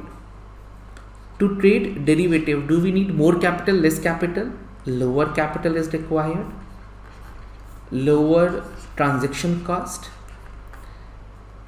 All these benefits will make the market efficient and hence benefit the society. Do you think that gambling is benefiting the society? Answer is no. So in contrast to gambling, derivative speculation benefits the financial market and the society. Both are having a negative public image, and in both you are taking a financial risk. So answer to 40 is C. Then 41, derivative may contribute to financial contingent. Contingent means to financial crisis. Why derivative will contribute to financial crisis? Because you are taking too much of leverage. Answer is C. Then this you will learn in level 2. Are derivatives in practical life simple? No, they are complex model. The complex nature of derivative will lead to, number one, reliable financial models. If anything is complex, do you think that you're going to make reliable financial models? Incorrect. A is incorrect.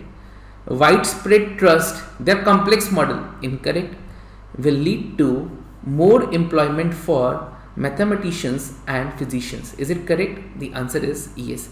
Because of their complex nature, it will lead to increase into the employment in finance industry. So A is incorrect, B is incorrect. Correct answer is C. Then, which of the following is most likely the consequences of speculation using derivative? Now, what is going to be the consequences of speculation? It will lead to the financial crisis. So, increased default by the speculator and creditor. So, I want to conclude few points. If you are a hedger, then derivative is a wonderful tool, is a powerful tool to reduce the volatility. But if you are a hedger, if you are a trader, then you are increasing the volatility. It will increase the chances of your default. It will increase the possibilities of your gain. So now you are increasing the volatility. If there are going to be gain, the gains would be enhanced, one side of the picture. But if there are going to be losses, that losses would be enhanced as well. Derivatives, naked derivative, that means for hedger, that means for trader. Warren Buffett has said it is a weapon of mass destructions. So it is a very destructive tool if you are acting as a trader. Why? Because you are taking too much of leverage. Okay. So answer to 43 is A. Proceeding further. Then 60. Which of the following combination replicates a long derivative? So very simple. Word derivative should not be there in the options. So here I have the word derivative incorrect. Here I have the word derivative incorrect. So what is going to be the correct answer? Answer is B. Now the other way to solve question number 60 is, we want to create a long derivative. So can you say that? Long asset plus short derivative is equal to risk-free asset. Then long asset minus risk-free asset, this is equal to minus short derivative. Then long asset minus risk-free. Minus risk-free means now I am going to short risk-free bond. This is equal to minus short. Minus short means long derivative. So now you want to replicate long derivative. Long derivative is equal to long asset and short risk-free bond. Answer is B. This is one way to solve. The other way is word derivative should not be here. So this is only in case of option number B. So answer to 60 is B. Proceeding further.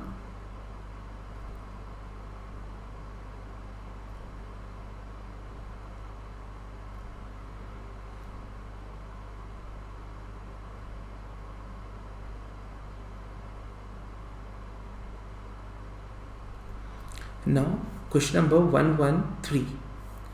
A forward rate agreement most likely allows a company that want to invest money. Now invest money is written, and you want to invest money with the help of forward rate agreement. What you will do? So now if you're investing money, you want stability. So if you're investing money, now you will receive, so investing money, that means you're going to lend money at fixed rate. If I'm lending money at a fixed rate, I will receive fixed payment and pay floating. Now answer, a forward rate agreement most likely allow a company that want to invest money in the future to lock in the rate by making now you have to make a variable payment and you will keep on receiving a fixed payment. If instead of word invest, word borrow is given, borrow money with the help of FRA. So if you want to borrow money, you will lock in the rate today. In that case, you want less volatility. You have borrowed. You will pay a fixed rate and receive floating. So what borrow is given, then answer would be C. If word invest is given, then answer would be A. In my case, word invest is given. I want to reduce the volatility by investing money. So I will keep on receiving a fixed payment and I have to make a variable one. Answer is A. Then 118. When valuing a call option using binomial, an increase in the probability that underlying will go up, what will be the impact? The impact will be 0. Why the impact will be 0? Because in binomial model, we are not using actual probabilities. Which probabilities we are using? This is going to be risk neutral probability. So there will be any impact of increase in the probability or decrease in the probability? Answer is no, because we are not using the actual probabilities, we are using a risk neutral probability. Answer is B. Now if the volatility for options goes up, what is most likely? Volatility goes up. Now if volatility goes up, that means the uncertainty in the market has increased. Answer is B. Volatility is risk and risk is uncertainty. Proceeding further, then 124, a swap in which investor receive a variable payment in line with the market condition and makes a fixed payment. So you have to make a fixed payment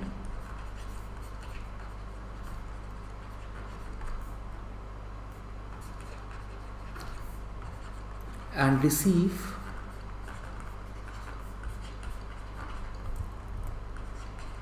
floating.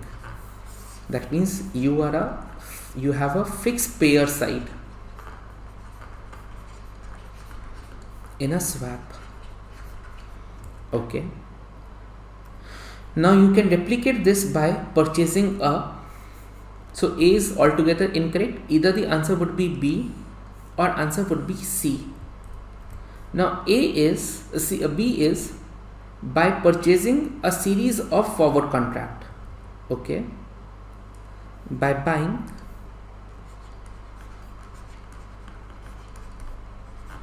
a series of FRA. This line is correct. Comma, each with initial value 0. So Now recall, what do you mean by swap? Swap is a series of FRA, that line is correct, with combined initial value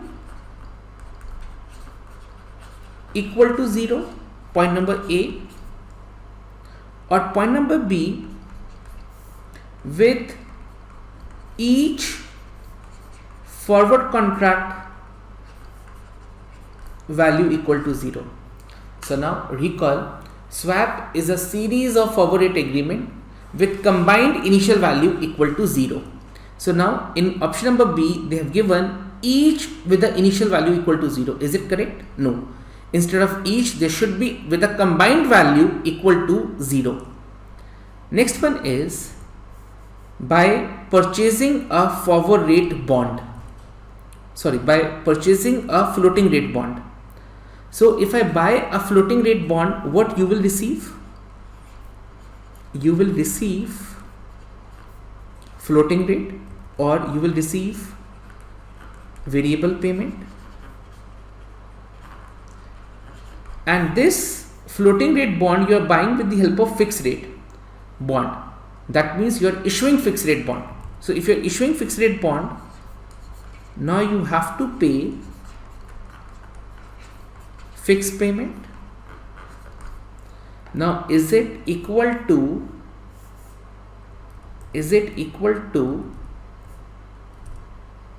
make a fixed payment and receive a variable? Answer is yes. So what is the answer to 124?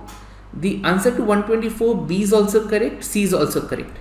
But the only problem with B is each with the initial value equal to 0. This line is incorrect. Instead of this, they should be with the combined value equal to 0. So I understand that swap is a series of forward contract where first payment is known, rest payment is unknown, and combined value of these forward agreement is equal to 0, not each value. Combined value is equal to 0. So answer to 124 is C. Then 135, what is the meaning of what is the use of replication? So replication is used for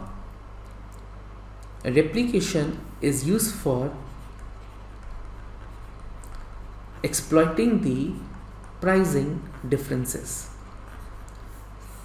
Now let us assume there is a fruit, apple, selling in the one market for rupees 100 and in another market for 120. Now what we will do? There is a mispricing. To exploit this mispricing, we will replicate the position. We will buy from one market where it is available cheaper and sell in the market where the price is higher. In this way, by replicating, we are making a profit of 20. So what is the meaning of replication? Replication is used for exploiting the price differences. From where we will buy where it is available at a lower cost, where we will sell where it is available, where it is selling at a higher price. Proceeding further.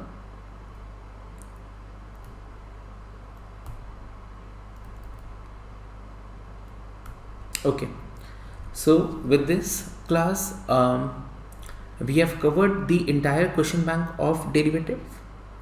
Now, what should be the strategy for derivative? First, no need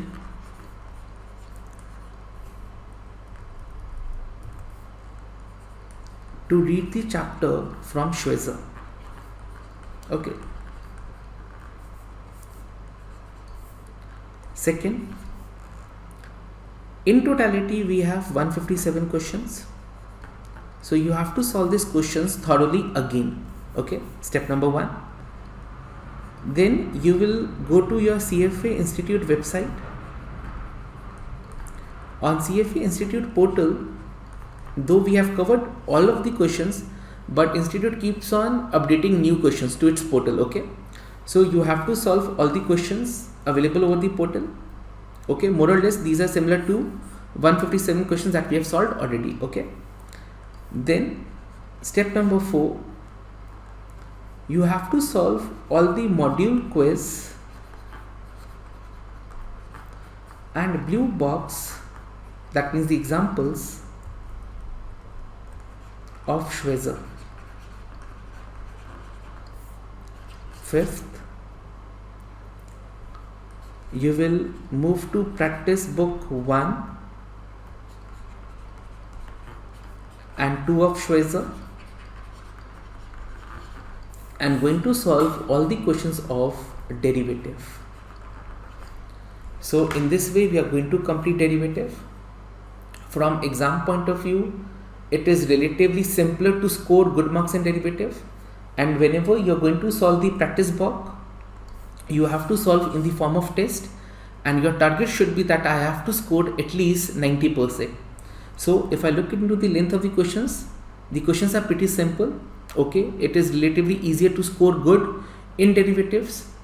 In your level 1, you are going to get all the theoretical questions. So numericals are not testable in your examination, only they are going to test you theoretical knowledge, and in exam all the questions would be out of this 157. So you have to be thorough with this 157. You have to revisit the CFA Institute website. You have to solve the model quiz and blue box of Schwezer, and finally we are going to solve the practice book. While solving the practice book, it should be in the form of test, and our target should be to achieve 90%. Okay. So before proceeding to the next video, we are going to complete all these steps with respect to derivative. Okay, thank you. Let's start. Now write example.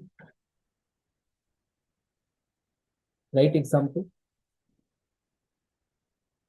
Stock currently, derivatives. Stock currently is 30, may go to 40 or 22.5. Stock currently 30, may go to 40 or 22.5. Size of up move. Helping. Size of up move is 30 multiplied by x equal to 40.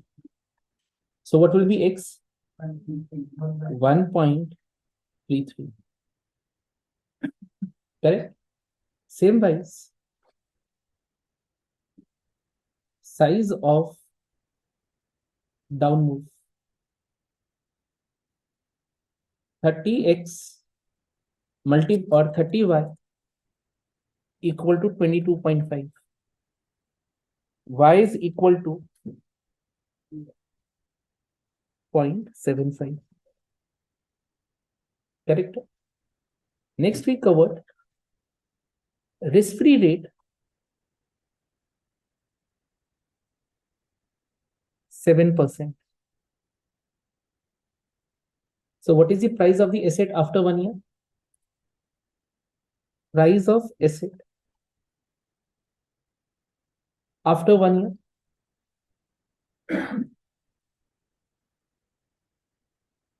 31.07 raised to the power 1. This we covered yesterday. How much? 32.1.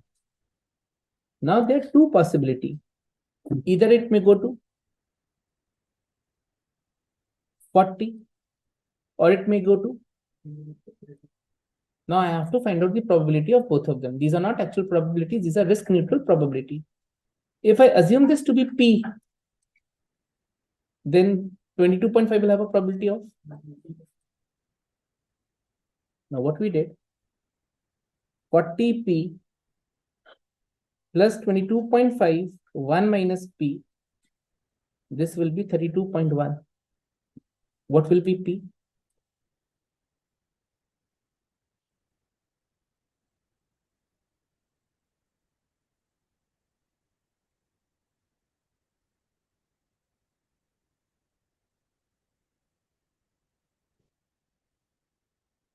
Help me with the answer. 0.548. Now, probability of up move. is equal to 0.548. This you can also calculate using a formula.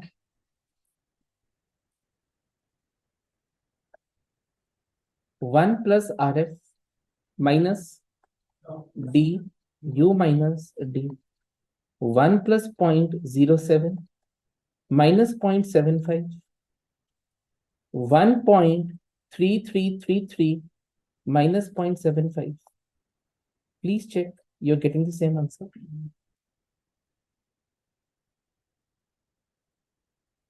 Please check you're getting the same answer.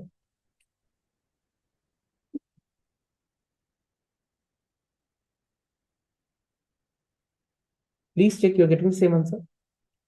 Now, what is the probability of up move? 0.548. Then what is the probability of down move? 0.542. You have to calculate price of 30 rupees call option. What is value? Or first, moneyness. In the money, out the money. Moneyness. What is value? What is value? Now, value at the end of year 1 will be equal to 10 multiplied by 0.548. Same wise, if I want value at time 0, 5.48 to be discounted by 1.07. This is equal to 5.12. So what we calculated? We calculated call option with exercise price of $30 should have a premium of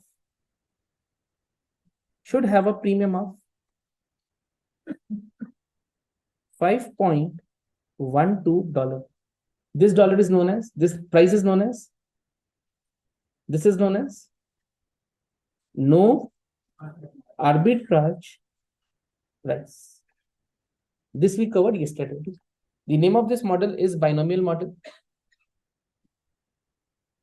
जो जिन्होंने कल attend करी थी class, am I clear how I'm calculating the probability of up move by both the methods? These are not actual probabilities, these are risk neutral probabilities. Correct? इतना clear है? Kashish clear? Then next, write hedge ratio. We covered how to calculate hedge ratio. Difference in the price, that will be your denominator. Difference in value, that will be your numerator.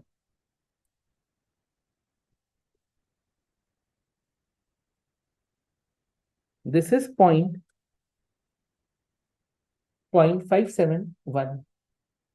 Now, if in market premium is 0.65, is arbitrage possible? Is arbitrage possible? Yes, it is. Other than no arbitrage price, arbitrage is possible. Then next, will you buy call? Will you sell call? In the market, it is at 6.5. Fair price is 5.12. Will you buy? Will you sell? Now we sell. We sell one call option. Or let me take the sell 100 call option. If you're selling 100 call option, that means your obligation is to A, sell call option, obligation to right to buy, obligation to sell. Your obligation is to sell. Now to fulfill your obligation, you have to buy how many stocks? Buy 57.1 share.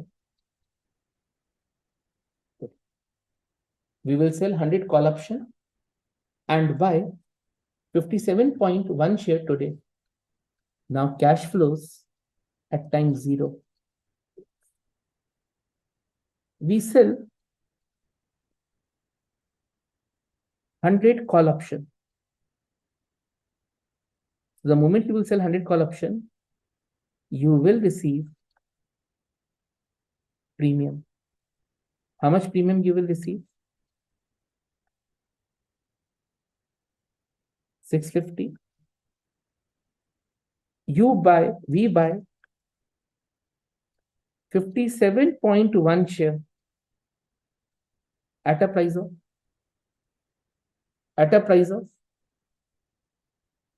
today we will buy 57.1 share at a price of today we will buy 57.1 share at a price of 30. This is 1713. What is total outflow? Total outflow is this much. We borrow this money. We borrow 1063 at 7%. Am I clear till this part of my calculations? जिन्होंने कल attend करा था, am I clear till this part? Now, how I'm going to make profits? Now, right? After 1 year,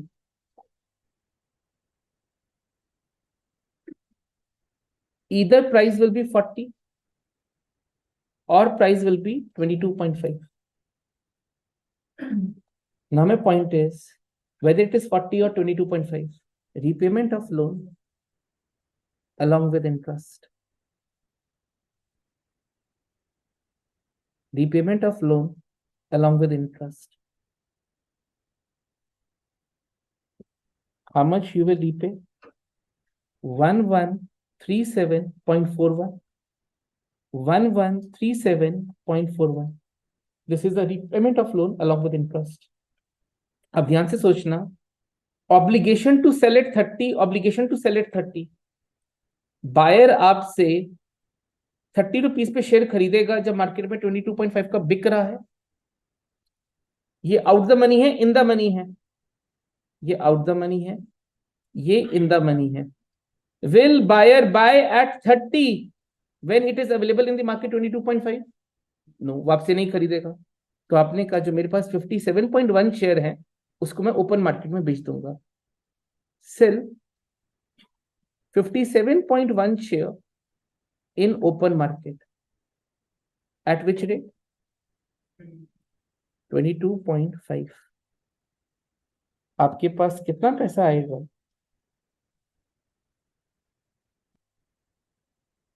1284.75. अब आपका gain और loss कितना?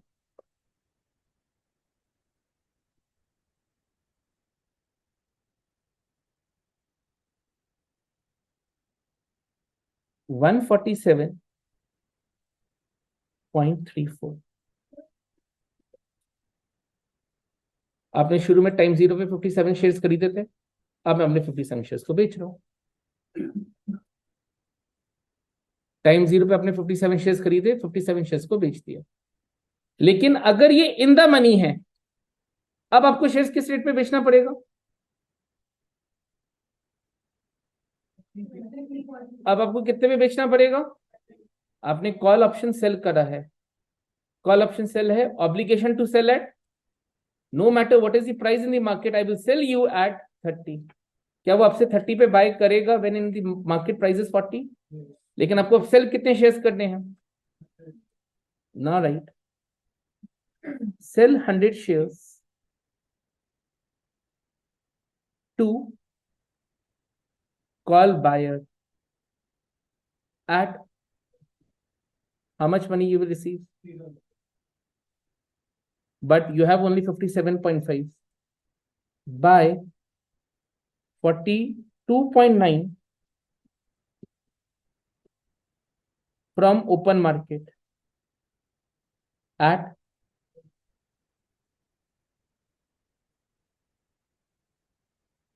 1716.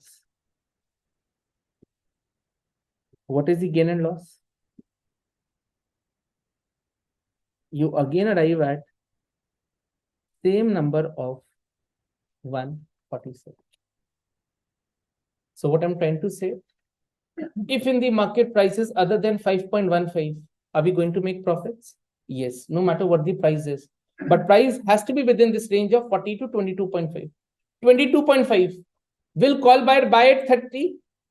No, we will sell in the open market. How many shares we are having? 57. If it is 40, will call buyer buy at 30? We have only 57 shares. 42.9 we are going to buy at a rate of 40 from the market. Any doubt in this, please let me know.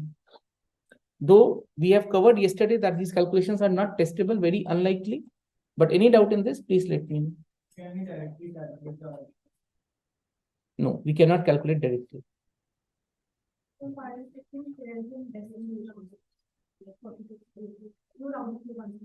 Round of नहीं होगा, फिर मैं 1000 ले लूंगा, just for the sake of simplicity. पूछिए, any doubts? If share is 22.5, will call buyer buy at 30? I sells the shares in the open market. If share is 40, will call buyer buy at 30? But I have only 57.1. How many I have to buy from the open market? At a rate of 40. No matter what happens, my gain will be 147. Okay. Calculations are not testable. But yes, arbitrage is possible if prices other than 5.15. For that, one conditions to be met is volatility has to be between 40 to 22.5. Am I clear? Zoom students, am I clear with this calculation? This we covered yesterday. Am I clear with this to all of you? Okay, I'm giving 2 minutes. Any ifs, buts, please let me know.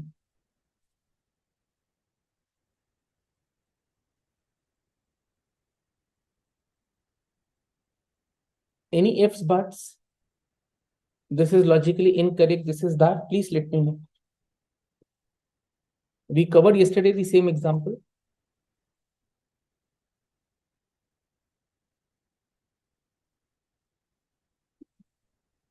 Clear? Chaliye, now right. Basis risk. Basis risk. Potential divergence. Potential divergence. Potential divergence between the expected value of derivative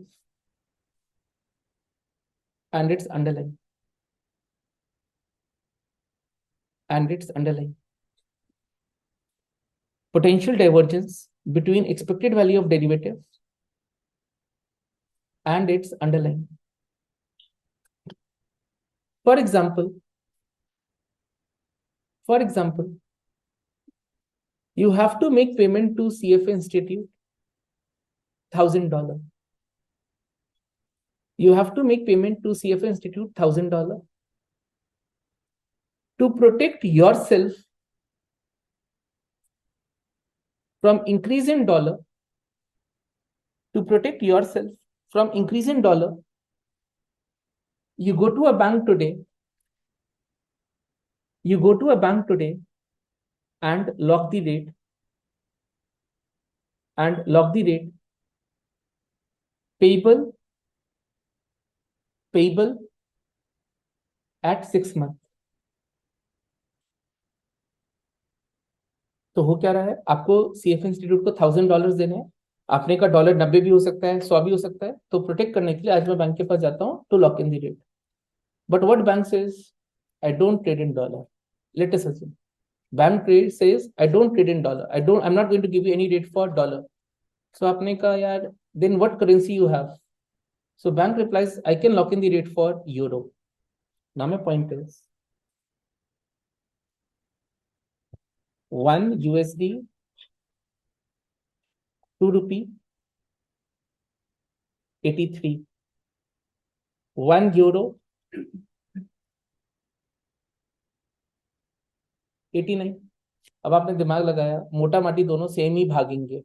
now for example what you are saying, if dollar appreciates by 10, euro also appreciates by 10. Now what you did, you enter into a contract. Now bank replies, Bank replies, we don't provide rates for dollar, but we do provide for pound, or we do provide for euro. To which you replied, okay, okay, let's lock the rate. Let's lock the rate. You have assumed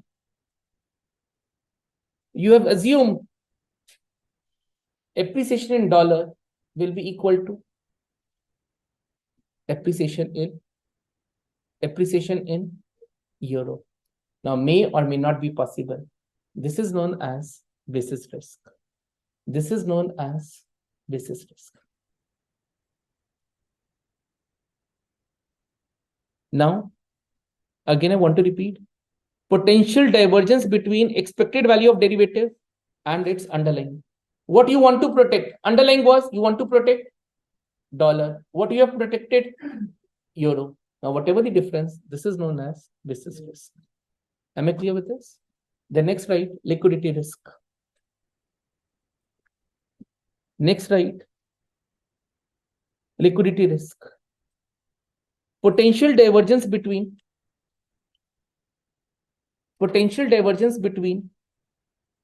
cash flow timing of a derivative, cash flow timing of a derivative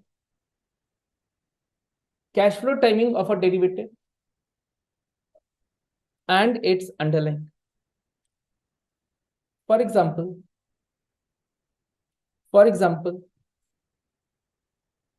you want to lock dollar rate for 6 months.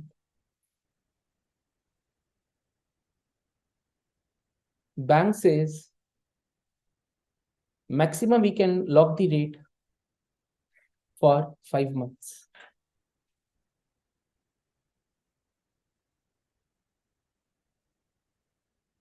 Now this is known as liquidity.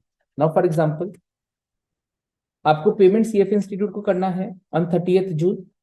Today date is 1st January. You lock in the rate, but bank says maximum I can lock in the rate for 5 months.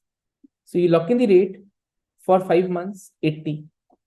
But now my point is in next 1 month your positions are hedged or unhedged. Unhedged. Now there's a possibility that in this 1 month it may increase to 100 hypothetically. Now this is known as liquidity. This increase on account of liquidity. Same wise, in 6 months, dollar appreciated by 10, euro appreciated by, let us assume 8. This risk is known as, basis risk. Am I clear with this? The next slide.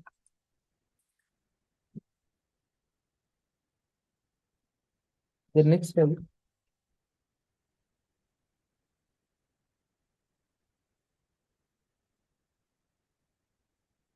Fair value hedge.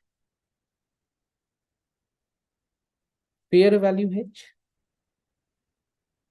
Cash flow hedge. And net investment hedge.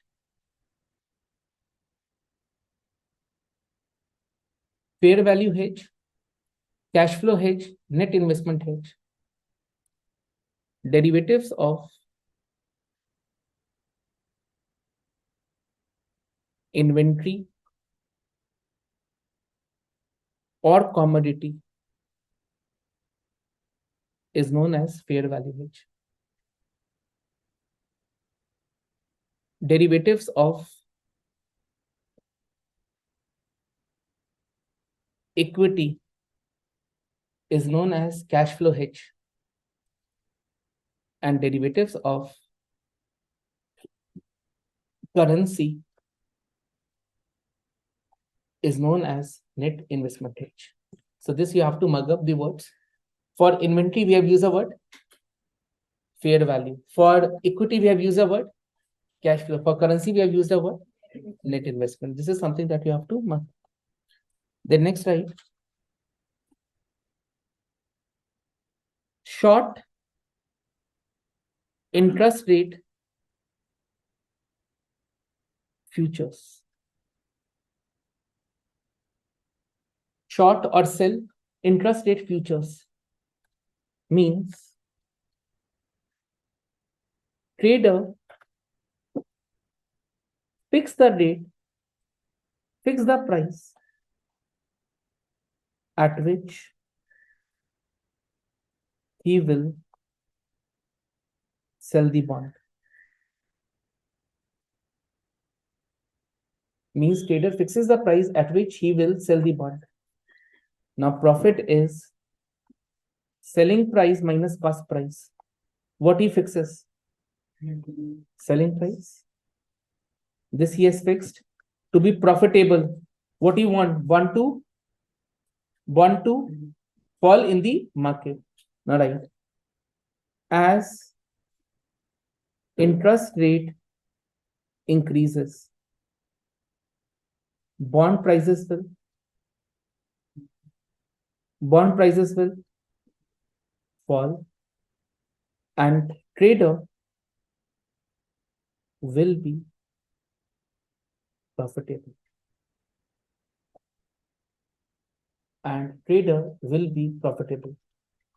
Now please write long FRA. Party wants rate to increase. Same wise, short interest rate futures also want rate to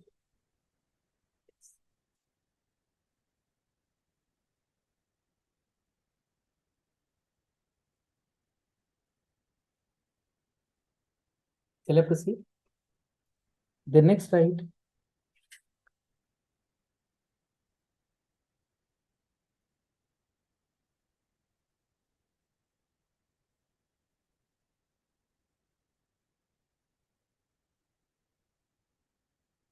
Largest convexity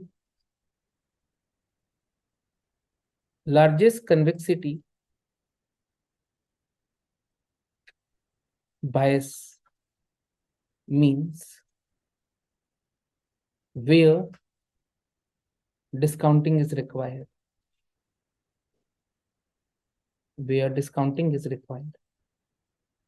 Now refer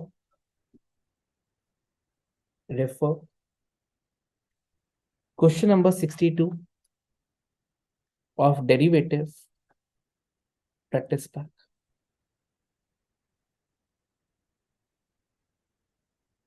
ठीक है, एक बार ये refer कर लीजिएगा, you will get the answer. And last write testable lower bound and upper bound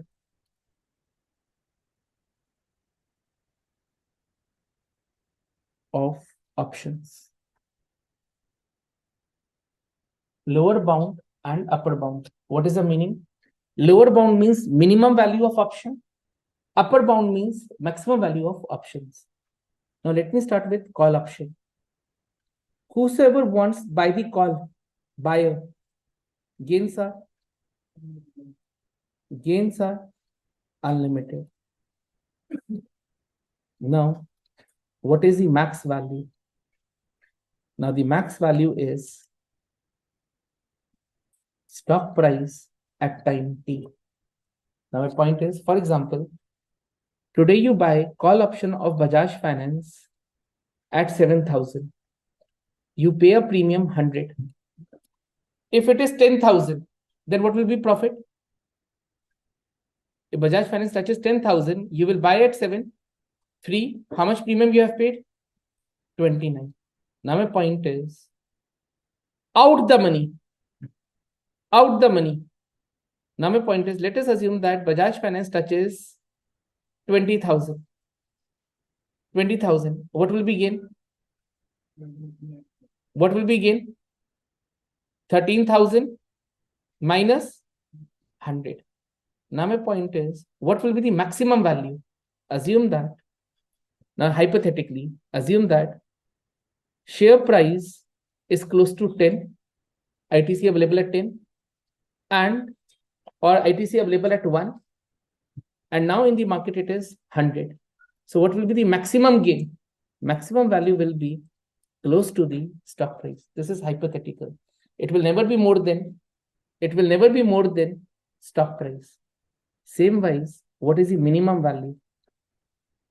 Minimum value will be max of 0, comma, st minus x upon 1 plus rf t minus t. Able लिखेंगे.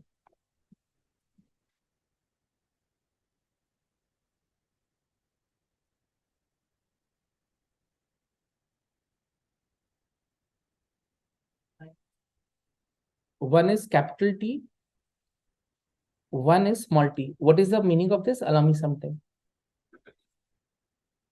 This is for call option. Now write one example.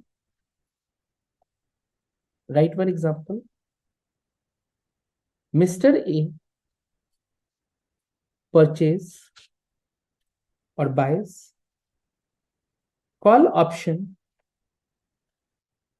of Bajaj Finance with EP 7,000 at 100 rupee. Now help me write to buy. Investor fixes his cost. Now my point is profit is SP minus cost. What do you want share price to? You want share price to increase. इतना लिखिए please.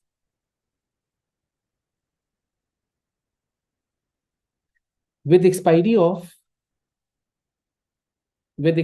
of 1 year. Now what happened? Now right after 9 months, price of Bajaj Finance 10,000. Price of Bajaj Finance 10,000. Now think logically. Still 3 months are left. Your profit will be equal to 2,900, more than 2,900, less than 2,900. Still 3 months are left. Your profits will be equal to 2,900, more than 2,900, less than 2,900. अगर यही कीमत 12 महीने पे 10,000 होती, then what will be your gain?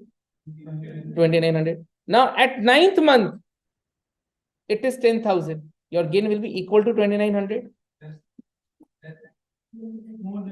Equal to 2,900, more than 2,900, less than 2,900. आपने सोचा था 12 महीने में भागी, वो तो अभी भाग चुका है. आपका गेन ज्यादा या कम? ज्यादा. Now what will be the gain? Now calculate. Prepare the timeline. 0, 9 month, 12 month. Now it is 7,000. Sorry, it is 10,000. Your obligation to pay is, you have to pay 7,000. Now what is your gain and loss? 10,000 minus 7,000. This you need not to pay right now. This you have to pay. After. तो इसकी आज की कीमत क्या होगी? Assuming that risk-free rate is 7%. Discount by how many period? Help me with the answer.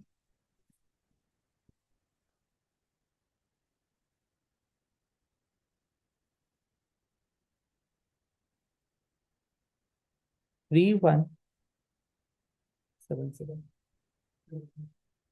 This will be the value. Sorry, this will be the value. And what will be net gain and loss?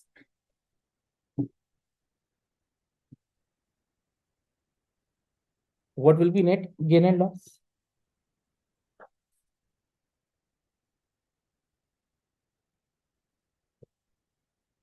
So again, I want to repeat.